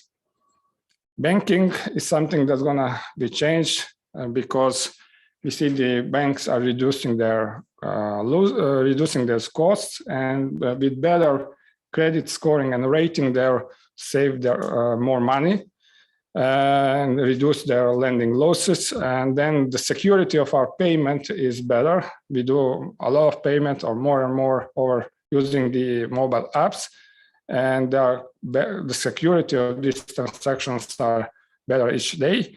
So we see also that the banking sector is better in customer targeting, in managing deposits, and preparing better services for the customers and so on, and for, of course, for reduced costs. Business Insider estimated that AI will reduce or save banks till the end of the next year almost 450 billion of US dollars. So AI is saving a lot of money to banks, and that's why the banks and financial sector is one of the first sectors to implement this technology. And then just a few slides of different other topics where we find AI. We find AI in identification and authentication of customers. So today you can make a selfie, and this is going to be compared to your ID card, and that's why you're going to be identified, and then you can use your mobile app, for example, or sign your document or sign some transaction or something like that. Voice print recognition and other applications of face recognition and so on. Robo-advisor is something that we find being developed, so you can trade using and being led and being advised by the robo-advisor instead of having a human to advise you. So you just define the robo-advisor, the software detects your level of affinity to your goals and also your acceptable level of risk, and then prepares the portfolio for your trading, and then helps you and leads you and suggests you when to buy or when to sell. So, and this is already, everything is done by the software based on AI. So actually today, most of the trading is done by, not anymore by humans, but by software, by AI software based, robotized software solutions that do buying and selling on market. Okay, we see some smart agents being introduced. We see chatbots where we can have 24/7 support from our banks and so on. We do not visit banks so often anymore, and everything is done online and everything is done by software and application. And this software is running some AI and we are not aware of that. So just, I think I have 2 or 3 slides more just to mention blockchain. Blockchain is not a technology connected to AI. It's a decentralized architecture, but I mentioned this because of the cryptocurrencies which are used in blockchain. And then these cryptocurrencies are also changing the way we trade and do our businesses and finances more and more. Also, an interesting property of blockchain is that we are able to do smart contracts between 2 parties. We do not need a third trusted party. And what are the benefits? And then the last slide, it's what are the problems or challenges. The benefits is automatization, paper workflow, information workflow, everything is automatic today using the AI. Productivity is increased, security is increased, costs are reduced, customer gets the support 24/7, customer also has the personalized services being offered to him or her. So that's the main good sides or advantages of AI being applied to financial services. What are the challenges? Still, implementing AI requires some costs.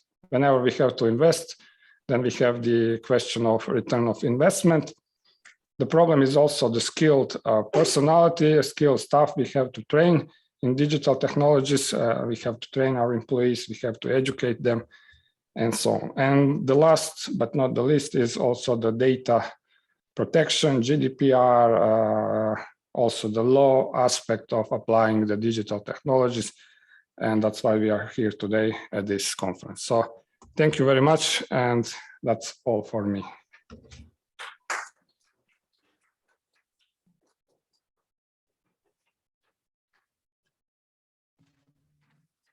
Well, thank you, Jonathan, for this very interesting presentation and for pointing to us the challenges and benefits of the applications of artificial intelligence in the financial sector.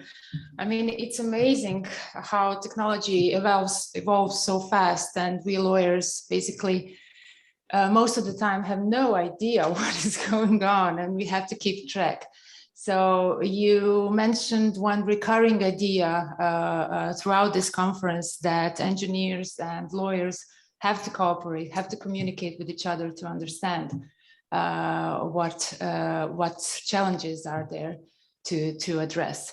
So I suggest that we collect the questions maybe at the end of the session, and we will move on.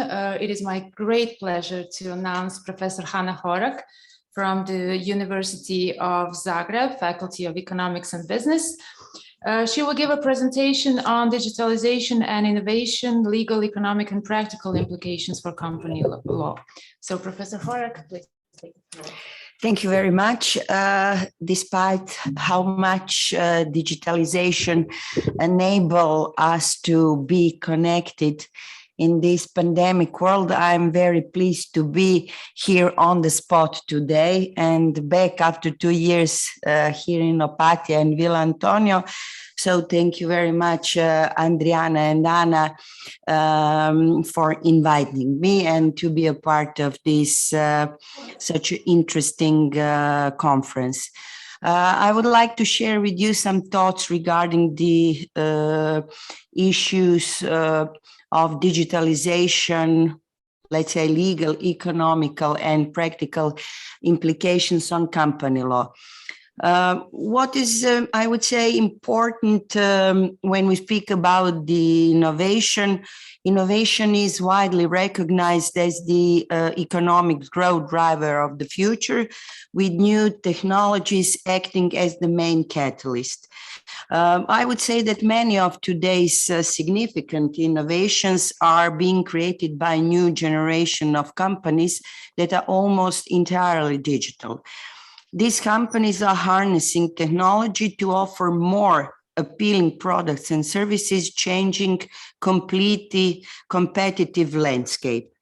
There is, of course, problem for, let's say, old or established companies, and there is for them new urgency to innovate as a matter, I would say, of survival. While innovation has long been an integral part of industry, digitalization is changing the very nature of the innovative process. So most importantly, it is providing companies new opportunities to create value, evolve, and grow. The pace of development of digital technologies in recent years has been exponential at global scale, and concepts such as job automation, digital services and goods, tech startups, and other forms of technological entrepreneurship have taken cross-border trade and capital movements by storm. While digitalization changes the ways in which international trade transforms obligations, responsibilities, duties, dispute settlement mechanism, and the way such dispute arises. The COVID-19 pandemic and the accompanying turn to online services and technologies has further argumented many of these processes. So it is important, as Adriana said, for lawyers and professionals, and of course, engineers to deal with these topics, to understand the content and extent of digitalization also in the field of company law. When we think about the new technologies, digital transformation of the company and, of course, corporate governance within the company, as well as the impact on the social responsibility, is not possible without understanding the concepts of digitalization, complexity of all elements of company law and corporate governance, and of course the concept of corporate social responsibility, or better to say, sustainability in the 21st century.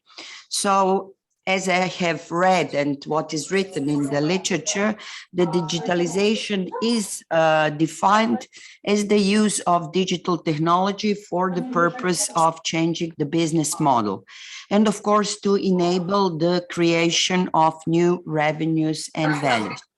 So it is process, I would say, of transition to digital processes in the business.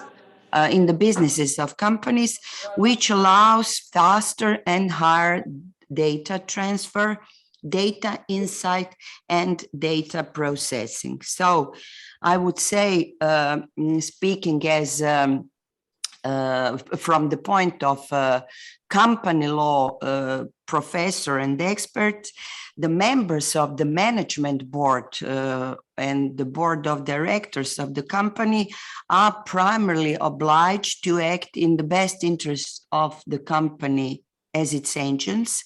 And for them today, it is important to understand that they are liable not only for the everyday business of the company, but also for the digitalization processes and digitalization transformation of the company, I would say.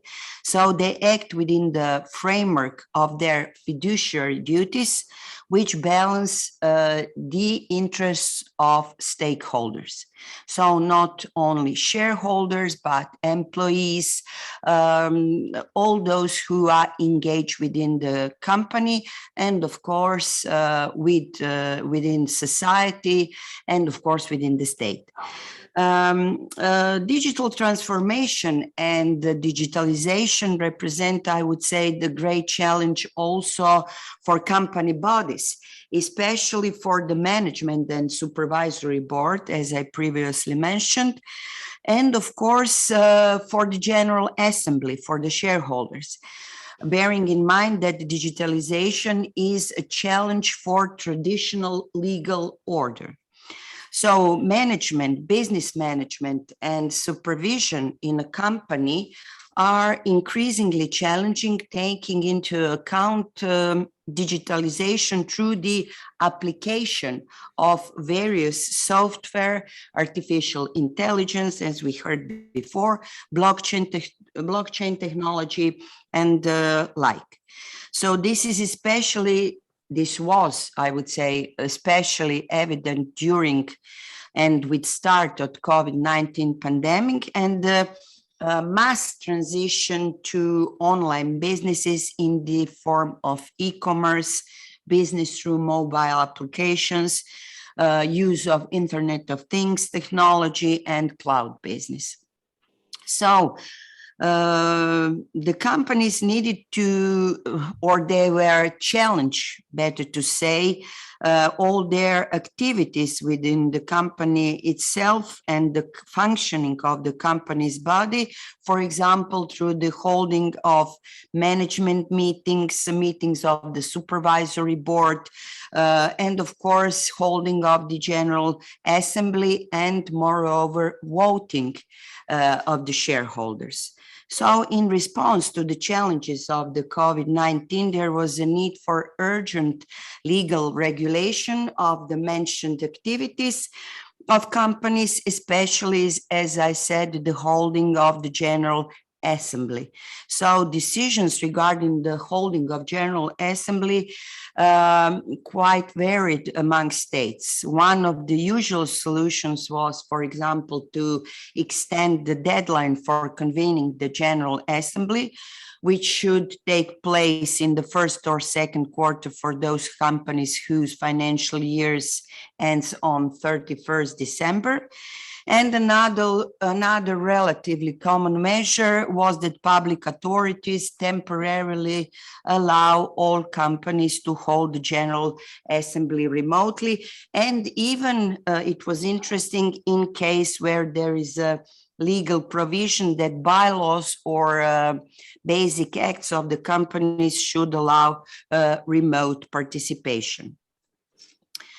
But moreover, the company level of digital maturity, speaking in the context of this conference, is, according to a number of researches, one of the most important indicators of company growth and financial success in post-COVID-19 times. And it is certain that it will continue to gain an importance. So we cannot go backwards, only forwards.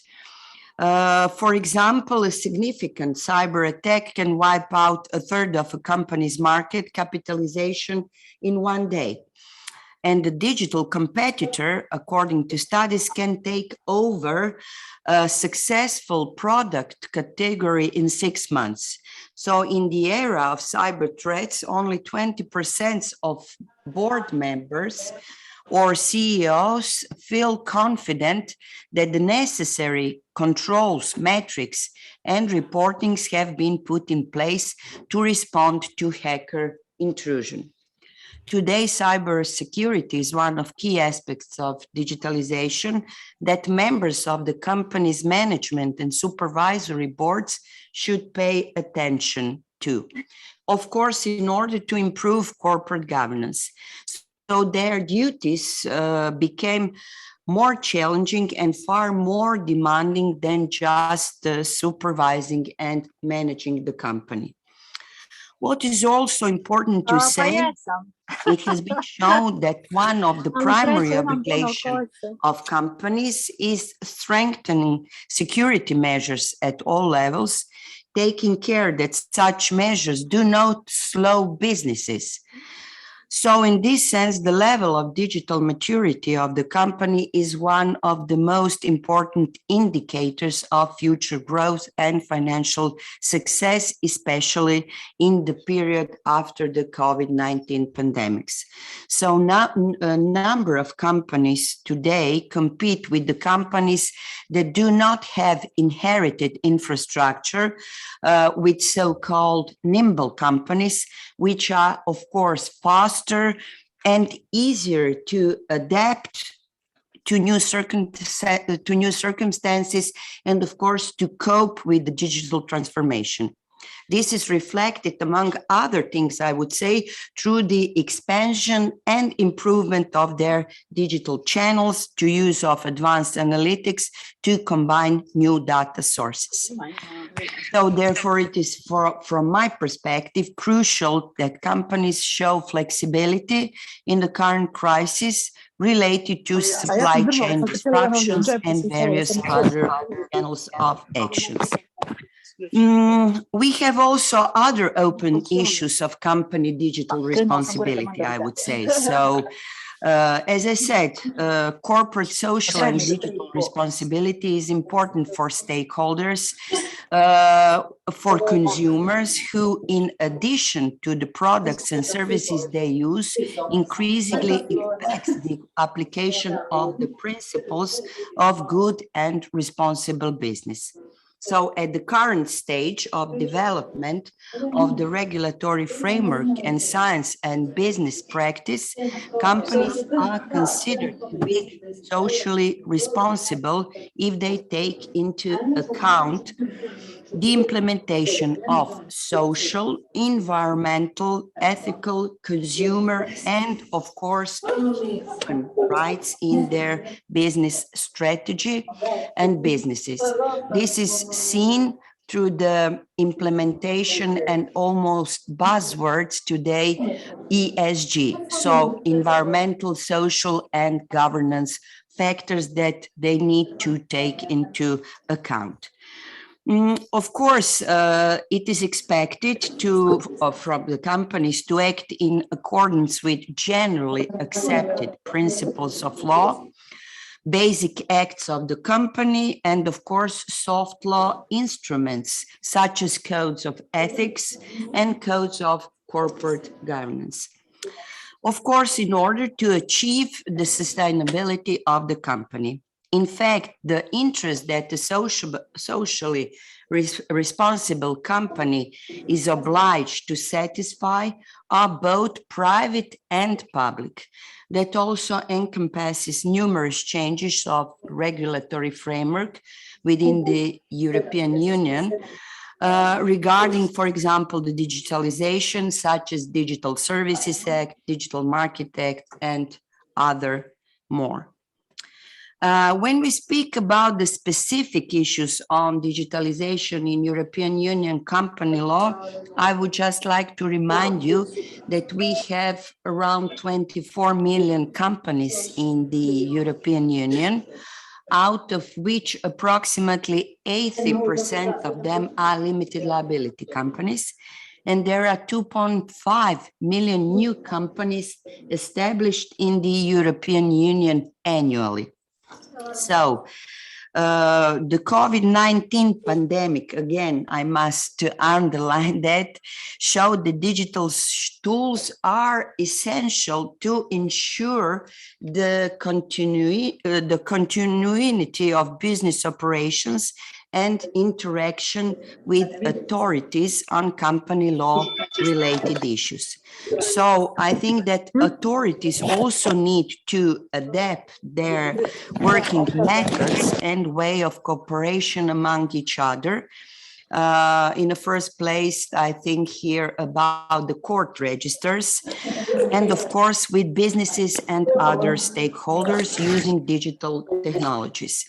So companies, in particular small and medium enterprises, should be able to have full recourse to digital tools when they set up and throughout their corporations and operations across the single market.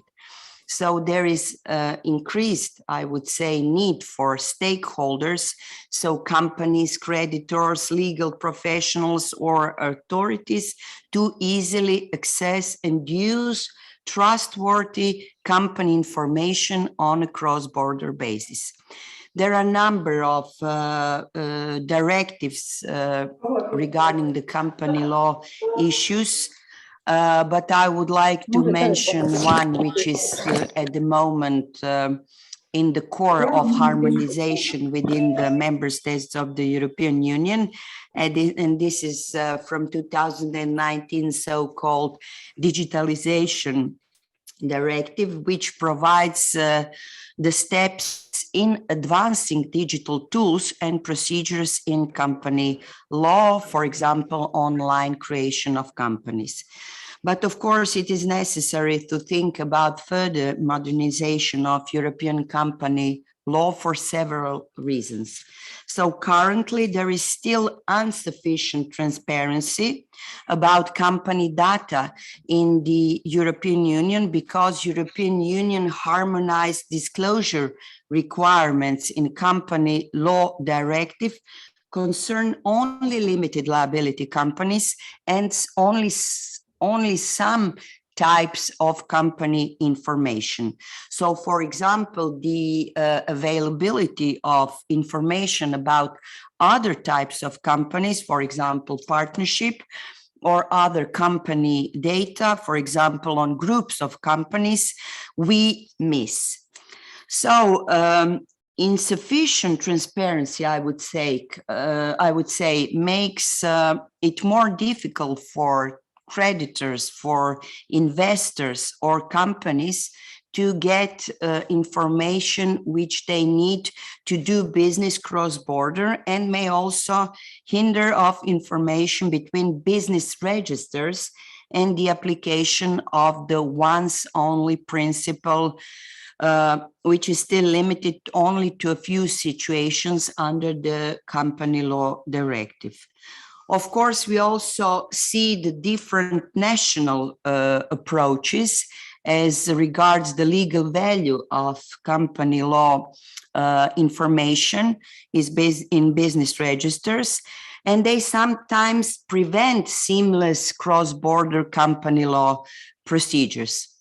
For example, registers do not accept information received from registers in other countries.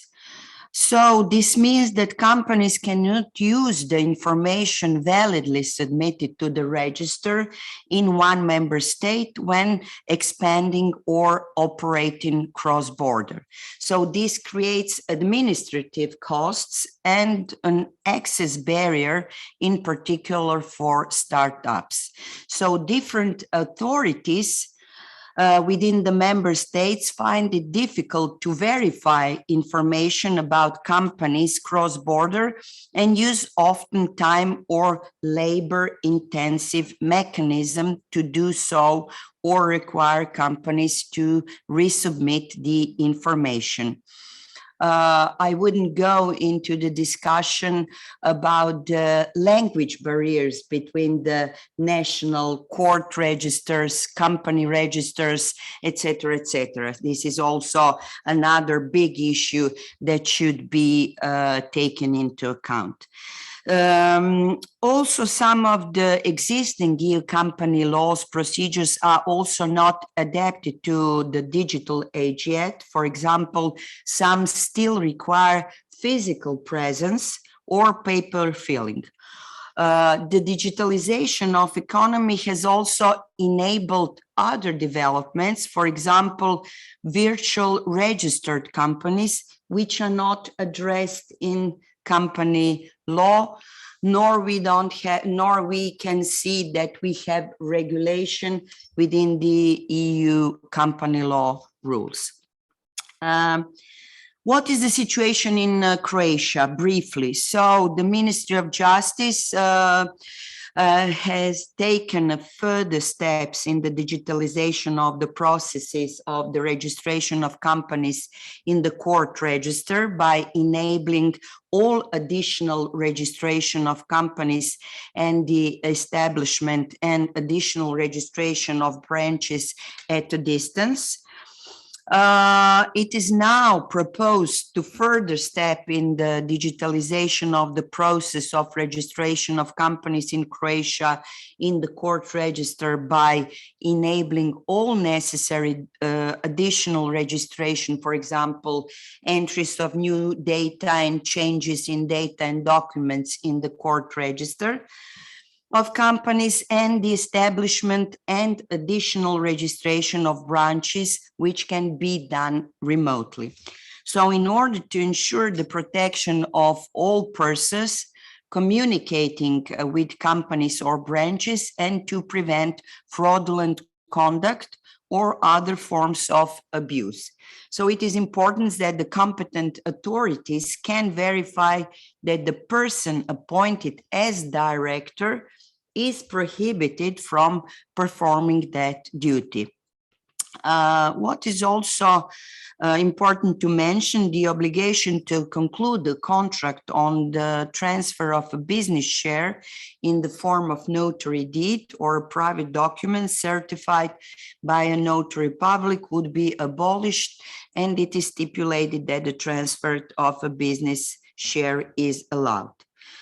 It is, of course, written along with the explanations regarding the new rules on digitalization in Croatia that it is not necessary to provide any additional funds in the state budget for the implementation of this law, but I really do doubt that this is true.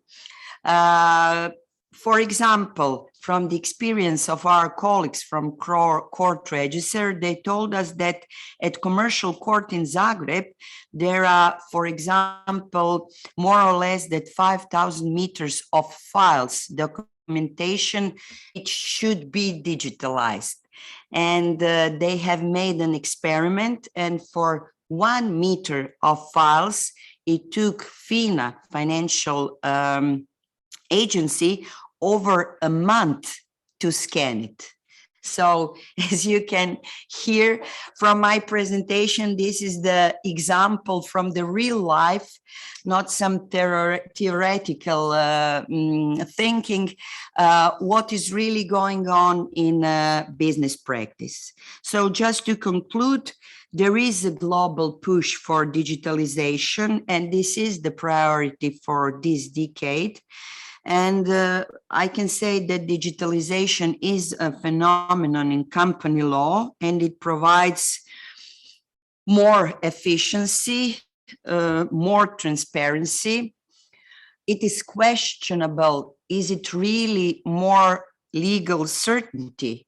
We can really discuss, is it really so? But for sure, the harmonization within the member states and within the member states' administrative bodies, harmonization is very difficult. Implementation in practice also. And what is also, from my perspective, very difficult, that sometimes legal solutions are difficult to interpret in IT solutions. I don't know if Jonathan today would agree with me, but we quite a lot of times see that when we want to IT experts form some sort of IT solution, it is quite, or sometimes even impossible, some norm to make through the IT solution. Of course, there is a need to always try the IT solution in the practice. And sometimes this is not always possible in the real time. So you need to use some IT solution, for example, through the court register and so on, how it works to see is it okay or not. And last but not least, what I have said, budgetary and economic restraints. For sure, there is increasing role of digitalization in company law in the future, but we all must be aware of these pros and cons, which I have mentioned. So thank you very much for your attention, and I'm open for all your questions.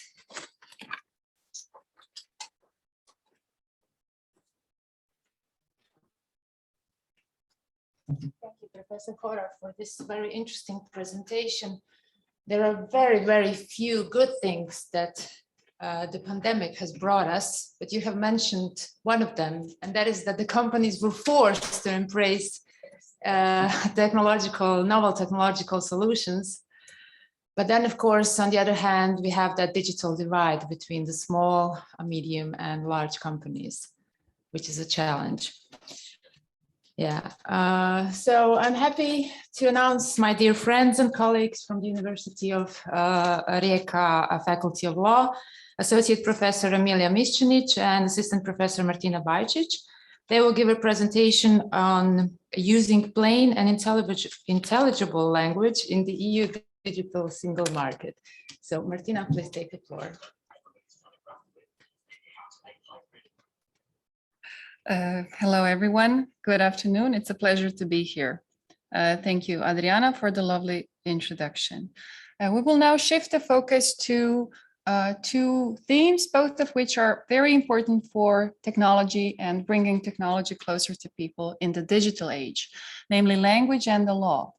And the focus will be on two issues, namely, how can we uphold the principle of transparency, which is even more challenging, so to frame legal information in plain, understandable, comprehensible language in the multilingual system of the European Union with equal authenticity, meaning that 24 language versions of EU legislation have equal authenticity. They can be interpreted in all those languages. And how can we uphold legal certainty if we have the challenge of the principle of transparency and 24 official languages? This is especially interesting to observe in the digital age, where we are witnessing that the channel of the law is changing. So we as non-lawyers, as consumers, we can find legal information not only in legislative acts and statutes, but we do it also on websites, we do it on Twitter, many different digital platforms. This, without a doubt, has an effect on language, and the language is changing as well. Sometimes it is simplified language, which is being used to express very complex legal information. And this is what we'll zoom in on. So term variants, what happens if different terms are used to express EU concepts. Before that, I will briefly sketch the main features of EU terms. So first of all, EU terms are supranational in the sense that they are used to denote concepts of supranational EU legal order. At the same time, they have to function in national legal orders of the member states. And the example we will zoom in on is actually a concept of consumer law. And consumers in the member states use, and they have to understand this concept, whereas the national courts of the member states have to apply it, they have to interpret it. And so far, we can say that EU terms function in a double legal environment, EU and national one. The second important feature is multilingualism. And we speak of multilingual concordance. It's a synchronized relationship of terms in all languages. So think of a horizontal dimension, or if you like, soldiers marching in line. The 24 language versions have to denote one and the same thing. Multilingualism is perhaps the most salient feature of EU law because it affects EU lawmaking, drafting, but also application and interpretation of law. Consistency is another principle endorsed by all EU style guides if you look at guidelines for drafting legislation or translation, terms have to be used consistently, both internally within one, for example, directive, but also in accordance with other acts, especially in the same field. This is important for guaranteeing legal certainty. And the final feature of EU terms is autonomy. This is perhaps most controversial. For linguists, it is linguistic autonomy of meaning, but for lawyers, it is first and foremost the autonomous interpretation of concepts, or the autonomous interpretation received by the Court of Justice of the EU. And this likewise will be illustrated on the example of our concept of right of withdrawal taken from consumer protection law. Now we will try to observe these features on hand of our examples. To do this, we have compiled two subcorpora. So we have used parallel concordancing of the Eurlex corpus English, available in Sketch Engine. Sketch Engine is an online tool which enables us to analyze huge amounts of text, authentic text. And the two subcorpora consist of 10 directives on consumer protection law in English and German, as well as in English and Croatian. And we have identified the concept by conducting a keyword search of the term, the concept right of withdrawal in the English corpus. It is important to emphasize that this is not only a corpus-informed analysis, because it would be insufficient without a legal analysis as well. So what are the legal repercussions of using term variants? And this will be explained by my colleague, Associate Professor Emilia Miščenić. As you can see here, the English term right of withdrawal in many different directives, I will not now name them, and we have included some which are no longer enforced, just to observe the diachronic usage of terms. The English terms right of withdrawal are rendered in German by one and the same term, whereas in Croatian, unfortunately, we still have variants. Variants can be slight from, for example, pravo odustanka, pravo na odustanak, pravo odustajanja, but they can be even more severe, pravo na povlačenje, which is not even a legal term, pravo na raskid ugovora, which is a legal term, but used in the national law, and this can lead to several repercussions. For example, here, the Croatian version of Directive 2008, pravo na povlačenje, and the Directive 2014, pravo na odustanak or pravo odustanka. Only two examples to illustrate the usage of variants. What is really interesting is if we enlarge the analysis, if we look at non-legislative texts, there are even more variants. And this is what I mentioned initially. The law is no longer not only in legislative acts. So for consumers, they will perhaps find the information they are looking for on websites. Here is one example from the European Consumer Center Network, which explains the right of withdrawal in words of everyday language. You have 14 days to change your mind, which is what the right of withdrawal actually provides for consumers. And the same explanation is in Croatian. And another Croatian central government portal uses the term pravo na jednostrani raskid ugovora. The question is, however, if these variants are justified from the perspective of consumer, so if it's okay for the consumer to explain important concepts in more simplified language, on the other hand, does it undermine legal certainty? So that is the question to be further investigated by lawyers and by my dear colleague.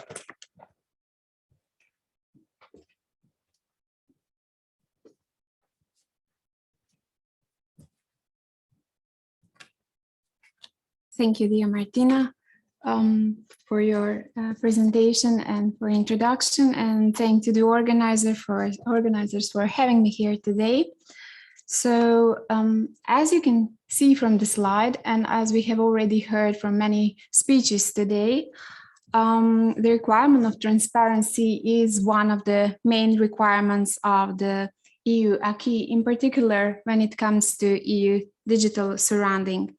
So to put it in a plain words, or to explain it, the requirement of transparency as a requirement that dominates EU legal acts related to the digital single market, requires, among other things, for contractual terms and other conditions to be drafted in a plain and intelligible language.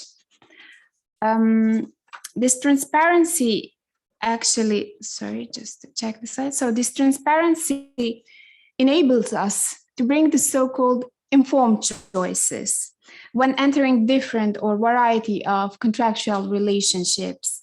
And it's usually achieved by traders providing us customers and mainly consumers with necessary information, important information that should be clear, that should be intelligible, meaning comprehensive and unambiguous. However, we cannot help but wonder, do we as average consumers who are reasonably well-informed, circumspect and observant, do we really understand all the information provided to us by traders or offered on traders' website, and whether there is a collision between the information duty and the transparency requirement? Do we understand all the information provided to us by the trader on a website? And is the information offered on the trader's website really transparent enough? So there are several factors affecting the answer to this important question, including the aspect of the language and legal terminology used not only in legal acts, but as we have already heard Martina and seen some other examples, also in daily practice. And in order to address this important issue, we have decided to analyze one important aspect of the transparency related to the uniform and consistent use of EU legal terminology. So as you can see from the slide, the information provided to us by the trader should be transparent, but also in terms of the consistent use of legal terminology that is familiar to an average consumer, who actually might not use his basic rights if he doesn't recognize them because of the poor or inconsistent language and legal terminology. So to use an example that we have already heard of by Martina, when buying online, consumers enjoy 14 calendar days within which they can change their mind and withdraw from the contract free of charge and without liability for performance.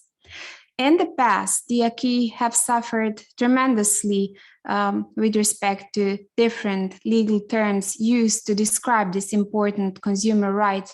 For example, legal terms such as cancellation, renunciation, rescission, and so on. And this inconsistency affected the enforcement of consumer rights. In the Messner case, related to online purchase, the consumer was deprived of her right of withdrawal because the German legislator, most likely confused by the use of different legal terms, identified the legal consequences of the right of withdrawal with the Institute of Termination in Bürgerliches Gesetzbuch and required the payment of compensation for the use of the right of withdrawal. And on the other hand, in our Croatian legal system, we had and we still have different legal terms describing this very important consumer rights in different legal acts, of course. So despite of all the efforts invested to achieve the consistency in the use of EU legal terminology, the Croatian official versions of recent EU legal acts, as we have already heard from Martina, describe the right of withdrawal as the right to retreat or the withdrawing right, and suffered from inconsistency that leads to legal uncertainty. So to conclude with, we have decided to demonstrate our concerns in a short conversation led between animated characters of Martina and myself that we created by the use of artificial intelligence program, where we act as average consumers who are confused by the wording and by the terminology and do not recognize their basic consumer right.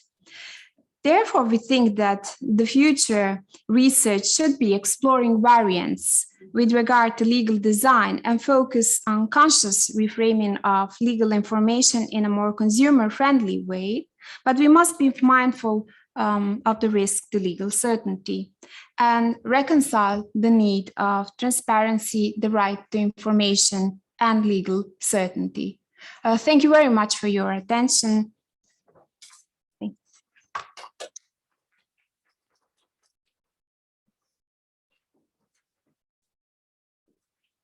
Thank you very much, Emilia and Martina, for this interesting presentation and for pointing us the necessity of using the plain and intelligible language in the online world. As an average consumer who is very experienced in online purchases, I have to say that I know about the right of withdrawal. I don't know how it is translated in Croatia, but I try to avoid it as much as I can, and I have been successfully so far. So last but not least, in this session, closing this conference is Associate Professor Ana Poščić, my dear colleague and head of Department of European Public Law. The title of her presentation is Competition Law Equipped to Deal with the Concept of Innovation? So Ana, please. Thank you, Adriana, but this presentation has been prepared with Adriana together, but due to shortage of time, I will present it. So we heard a lot about technical revolution, and we heard that it presents a new challenge to every aspect of society. Innovative services are transforming the markets, the actors, and of course, the way we live and communicate. Digitalization has brought numerous benefits to the usual understanding of the undistorted competition with many different actors involved. So the rapid change affects the usual understanding, and usually there is understanding that technological improvements benefit competition.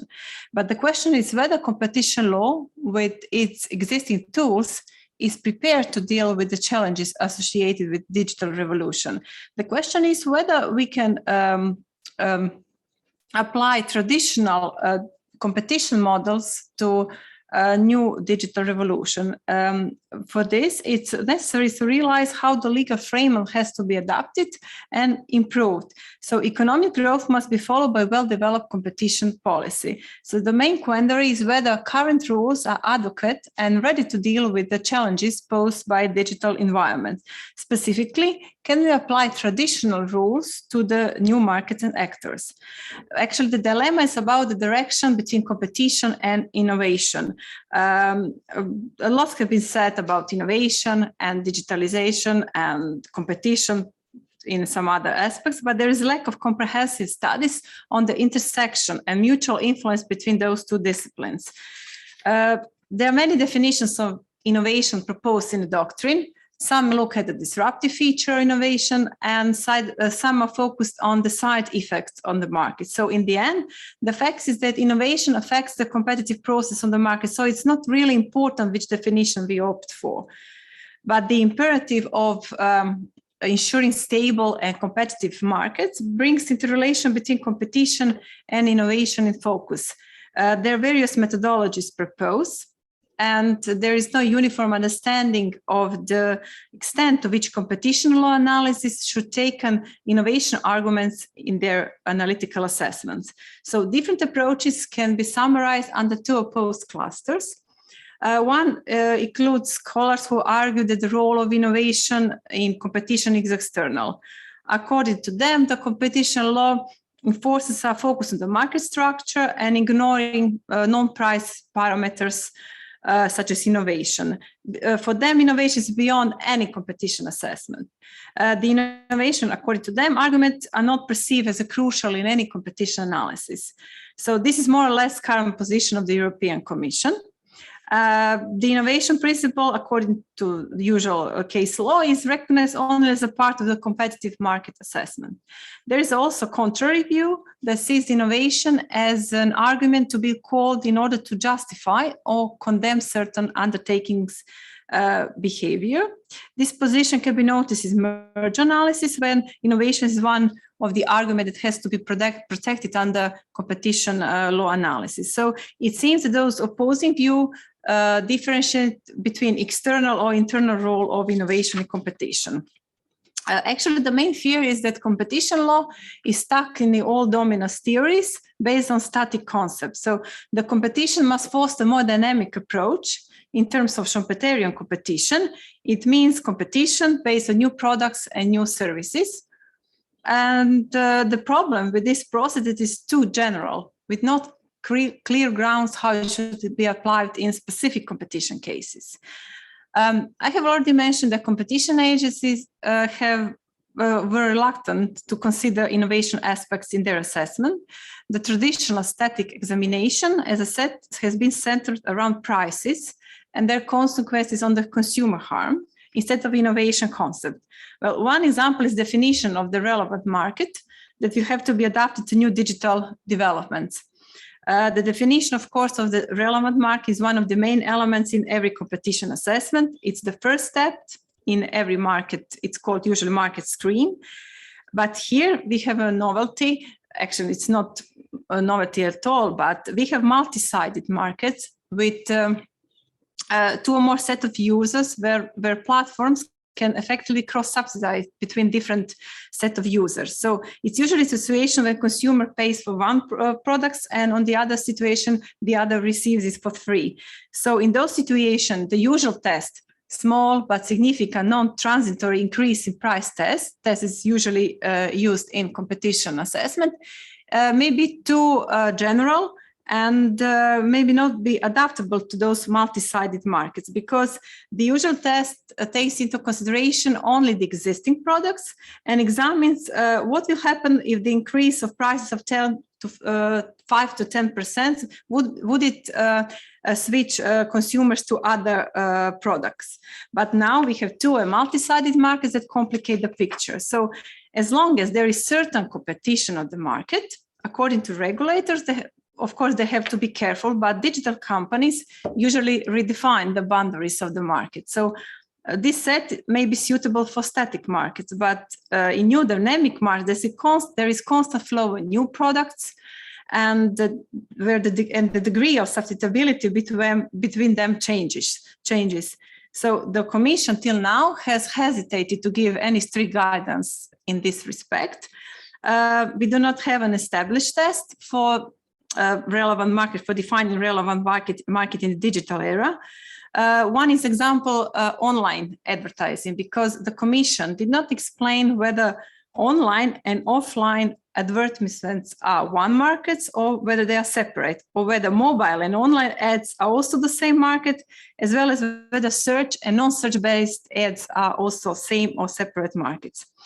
One decision that might suggest shift in slowly taking other parameters into consideration is the famous Google shopping case.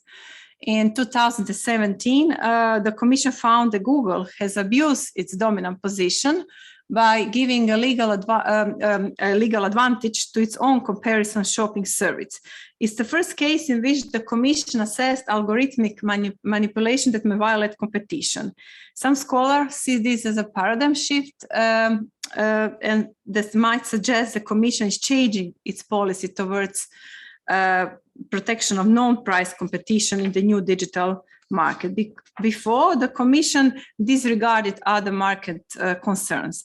For our part of assessment, it's interesting to see the way the Commission defined the relevant market as the one that encompasses general search services. So it's market where users do not pay for their services, but pay with their data. Before, the Commission did not take free markets into consideration at all. So here we have exchange of service for data. And the Commission distinguished two separate markets, the general search market and social networking. But this decision is really problematic. At least Commission did not explain two issues. First, the Commission did not fail to identify advertising markets as those affected by the discriminatory abuses. And the second issue concerns the lack of explaining precise explanation of taking free products into consideration. So there are many open questions concerning this decision. And the market definition, of course, is not the end, it's the first step in any market assessment. So the future will be to use more innovation, specific assessment approach. In other words, tests that takes into consideration research and development. Another example is also market power that in digital environment might prove to be different than in traditional markets, because digital markets, as we all know, have some peculiarities that distinguish them from traditional ones. And one is, of course, large amount of data. Possessing and controlling large amount of data may be one of the key components in determining firms' market power. Although I'm not convinced that Commission is taking also this aspect into consideration. Of course, before mentioned, Google Shopping case is one that might suggest that Commission are taking also those parameters into consideration, because one of the criteria that was used in determining Google dominant position was that consumers trust, of course, the relevance of results provided by Google, and they are unlikely to multi-home in situation if the Google were to degrade the quality of such services. So maybe it's one of the evidence showing the Commission is taking other aspects other than price, such as quality-related concerns in assessment, in its assessment. So the term that is more and more used is data innovation, of course. Besides data, there are a lot of other factors that Commission and other regulators we have to take into consideration. For example, such as network effects, market tip in favor of one firm, high quality data, and predictive modeling tools.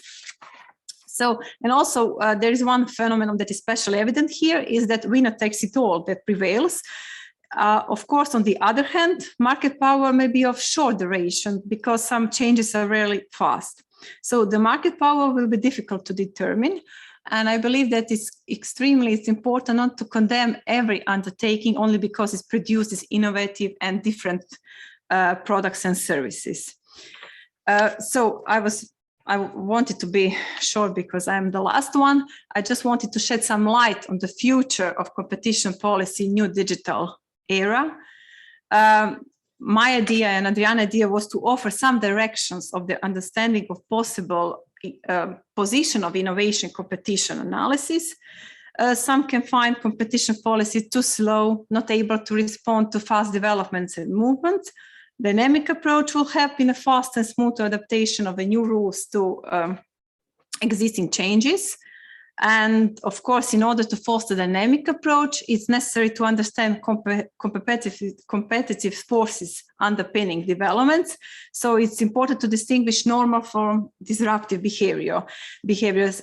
But as we all mentioned, too much regulation can be problematic, as it might stifle new ideas. But also, there's another aspect, self-adaptation of new rules that should not be underestimated. So, of course, it's important to insist on clarity.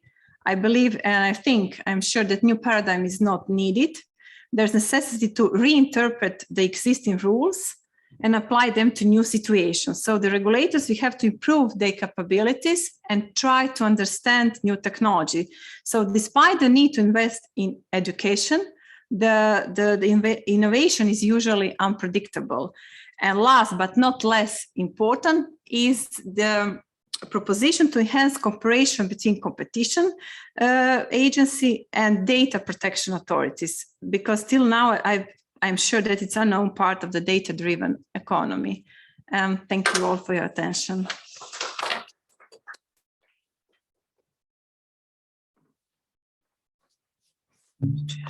Thank you, Anna. Innovation and competition is certainly a hot topic that will keep us preoccupied in the years to come. So we are running behind schedule, so I will open the floor for quick questions and comments, if there are any, from the online world as well as on site. Yes, please. Okay. Just a comment. I would like to thank Martina and Emilia to bring up. I would like to thank Emilia and Martina for bringing up this issue of translating legal documents, because I think it is a long-term going on problem, or all my academic life problem that I'm looking at. But I'm just not sure. We have office for legal translating in within the EU, isn't it? So I usually, when I am in doubt, I always check the terms in German, because that's the most likely to be correct. And then I know what is going on, just to check myself. But I'm not, I'm really, I don't know why we from the academia that we are researching, looking into, maybe in everyday life, some law doesn't look such deeply into the text and see those so important differences, which can even lead to the misleading judgment.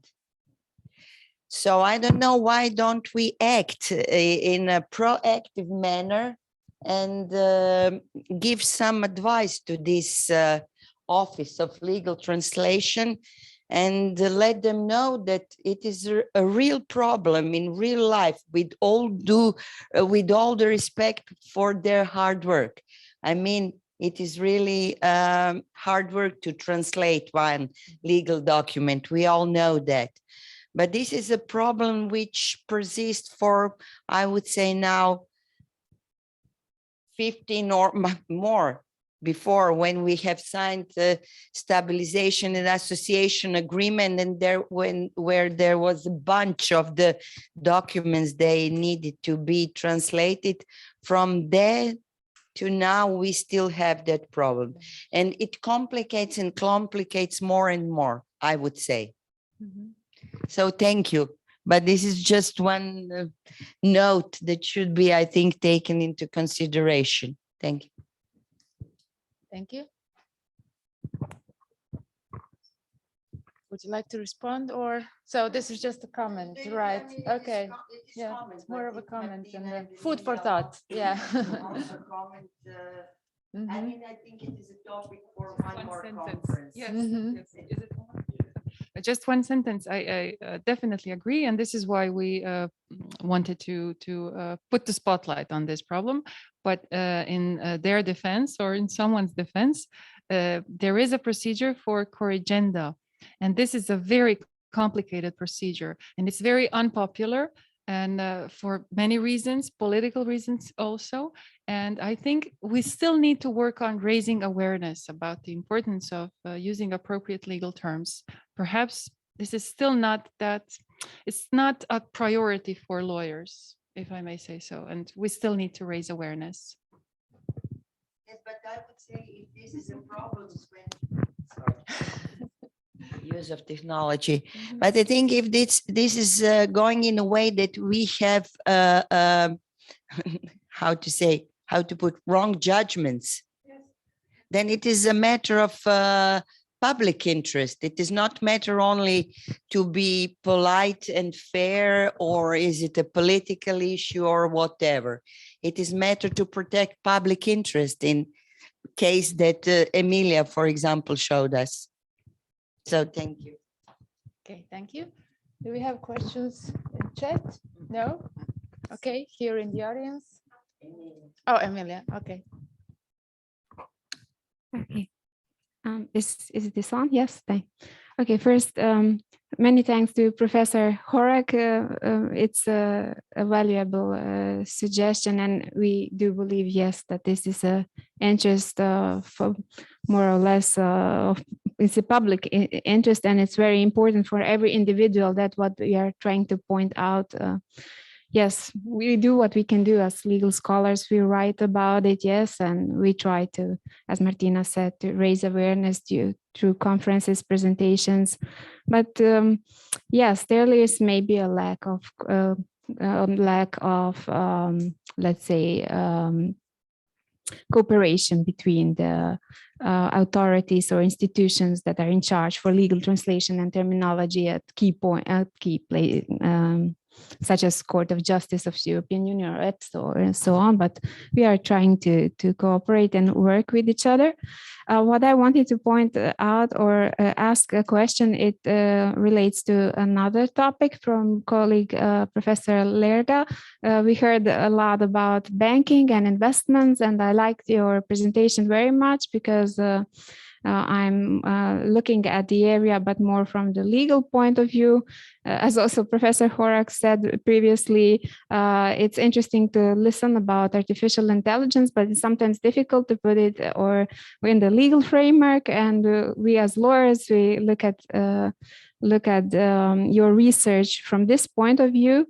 And so I must say, as also Adriana commented, I was struck by many numbers and information that I wasn't aware about, but basically we are all aware that this is happening. This is here when it comes to artificial intelligence developing the financial sector, banking sector, and so on. But I wonder, on the one hand, I'm aware of the fact that artificial intelligence can contribute when it comes to more information or raising transparency. On the other hand, when I look at it from the customers or consumers perspective, I have serious doubts when it comes to transparency. I mean, artificial intelligence, as you were pointing out in this sector, is focused on lowering the costs and lowering the other sort of possible, I mean, probably in making it faster, the development of the business. On the other side, we should maybe be more focused on consumers' interest, on clients' interest, and raise the question whether this acceleration of business on the one hand is good for consumers and client interest on the other hand. So you pointed at several things as credit scoring or risk assessment and so on. On the other hand, we have current legal framework directives on the EU level that are regulating these issues and are requiring pre-contractual informations, also creditworthiness assessment and explanation of every detail and possible information. So you said there will be robots explaining it. On the end of the day, I ask myself, who is then to blame when something goes wrong? I mean, is it a program? Is it an artificial intelligence? Or is it the bank that employed this program? Because what we had, today we were discussing transparency from many angles. But for instance, in Croatian situation and banking sector, also at the level of EU, the biggest problems are actually in the area of transparency. So will the artificial intelligence actually help the consumers to, to have more transparency in these relationships, or it will actually be the other way around, with all this clicking and making it faster? So yes, sorry, I was long, but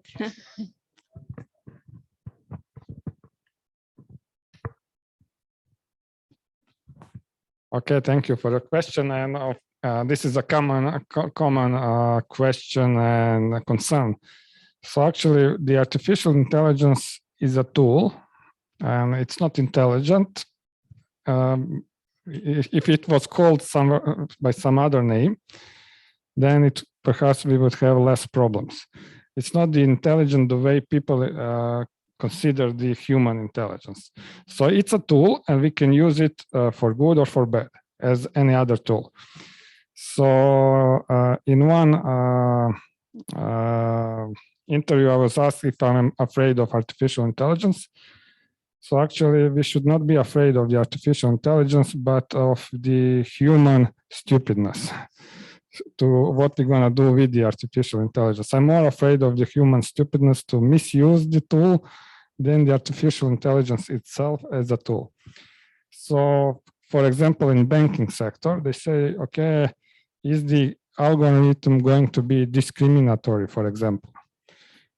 Should it, for example, women or races or some other discriminatory practice be implemented by the algorithms, and then to choose whom to give the loan and whom not to? But also we have the same problem with today with the human being the one who is going to decide. And if we train the model with the right data, if we don't bias the data, and then we can have the more optimal decisions made by the software or by the trained software based on data. So actually the artificial intelligence is not going to become wild. We control it by the data we feed it. So if we train or if we purposely train it with a bad or biased data, we'll get biased decision, but also the same is or similar problems we have with the humans. So if you're gonna go to bank and ask for a loan, for example, they're gonna decide by their own rules, and you can't argue about that. They're a private company. So actually, if they find out that they can use the algorithm to be better in predicting who's gonna return their loan, and this way they can have a lower interest, then it can be helpful for everybody. They'll have less losses and make the loans more available to everyone. So it has plus and minus, it has pro and cons. So it's not, we should not be afraid it as an intelligence. It's not, it's a software, it's a mathematics. We feed it with the data and we get some results, and we can control it still by the data we feed the algorithm with. So basically same as the self-driving cars. We are afraid of self-driving cars and who's going to be responsible.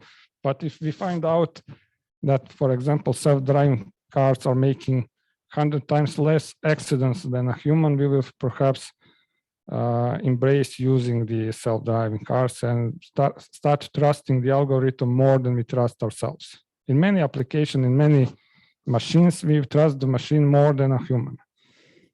And so that's actually just to maybe to give a long answer to your long question. Okay, thank you. Okay, thank you. If there are no more questions, then Anna will say a few closing remarks.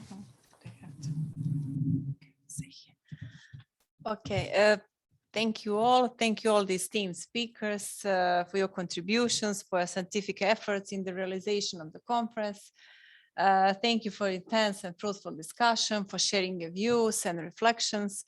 Well, our idea was to open new directions for investigation and search in this digital innovative environment. So I really hope that we accomplish it at least in some part.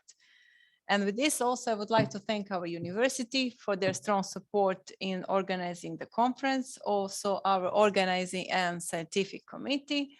Many special thanks goes to our co-organizers of the conference, and also many thanks to our technical support.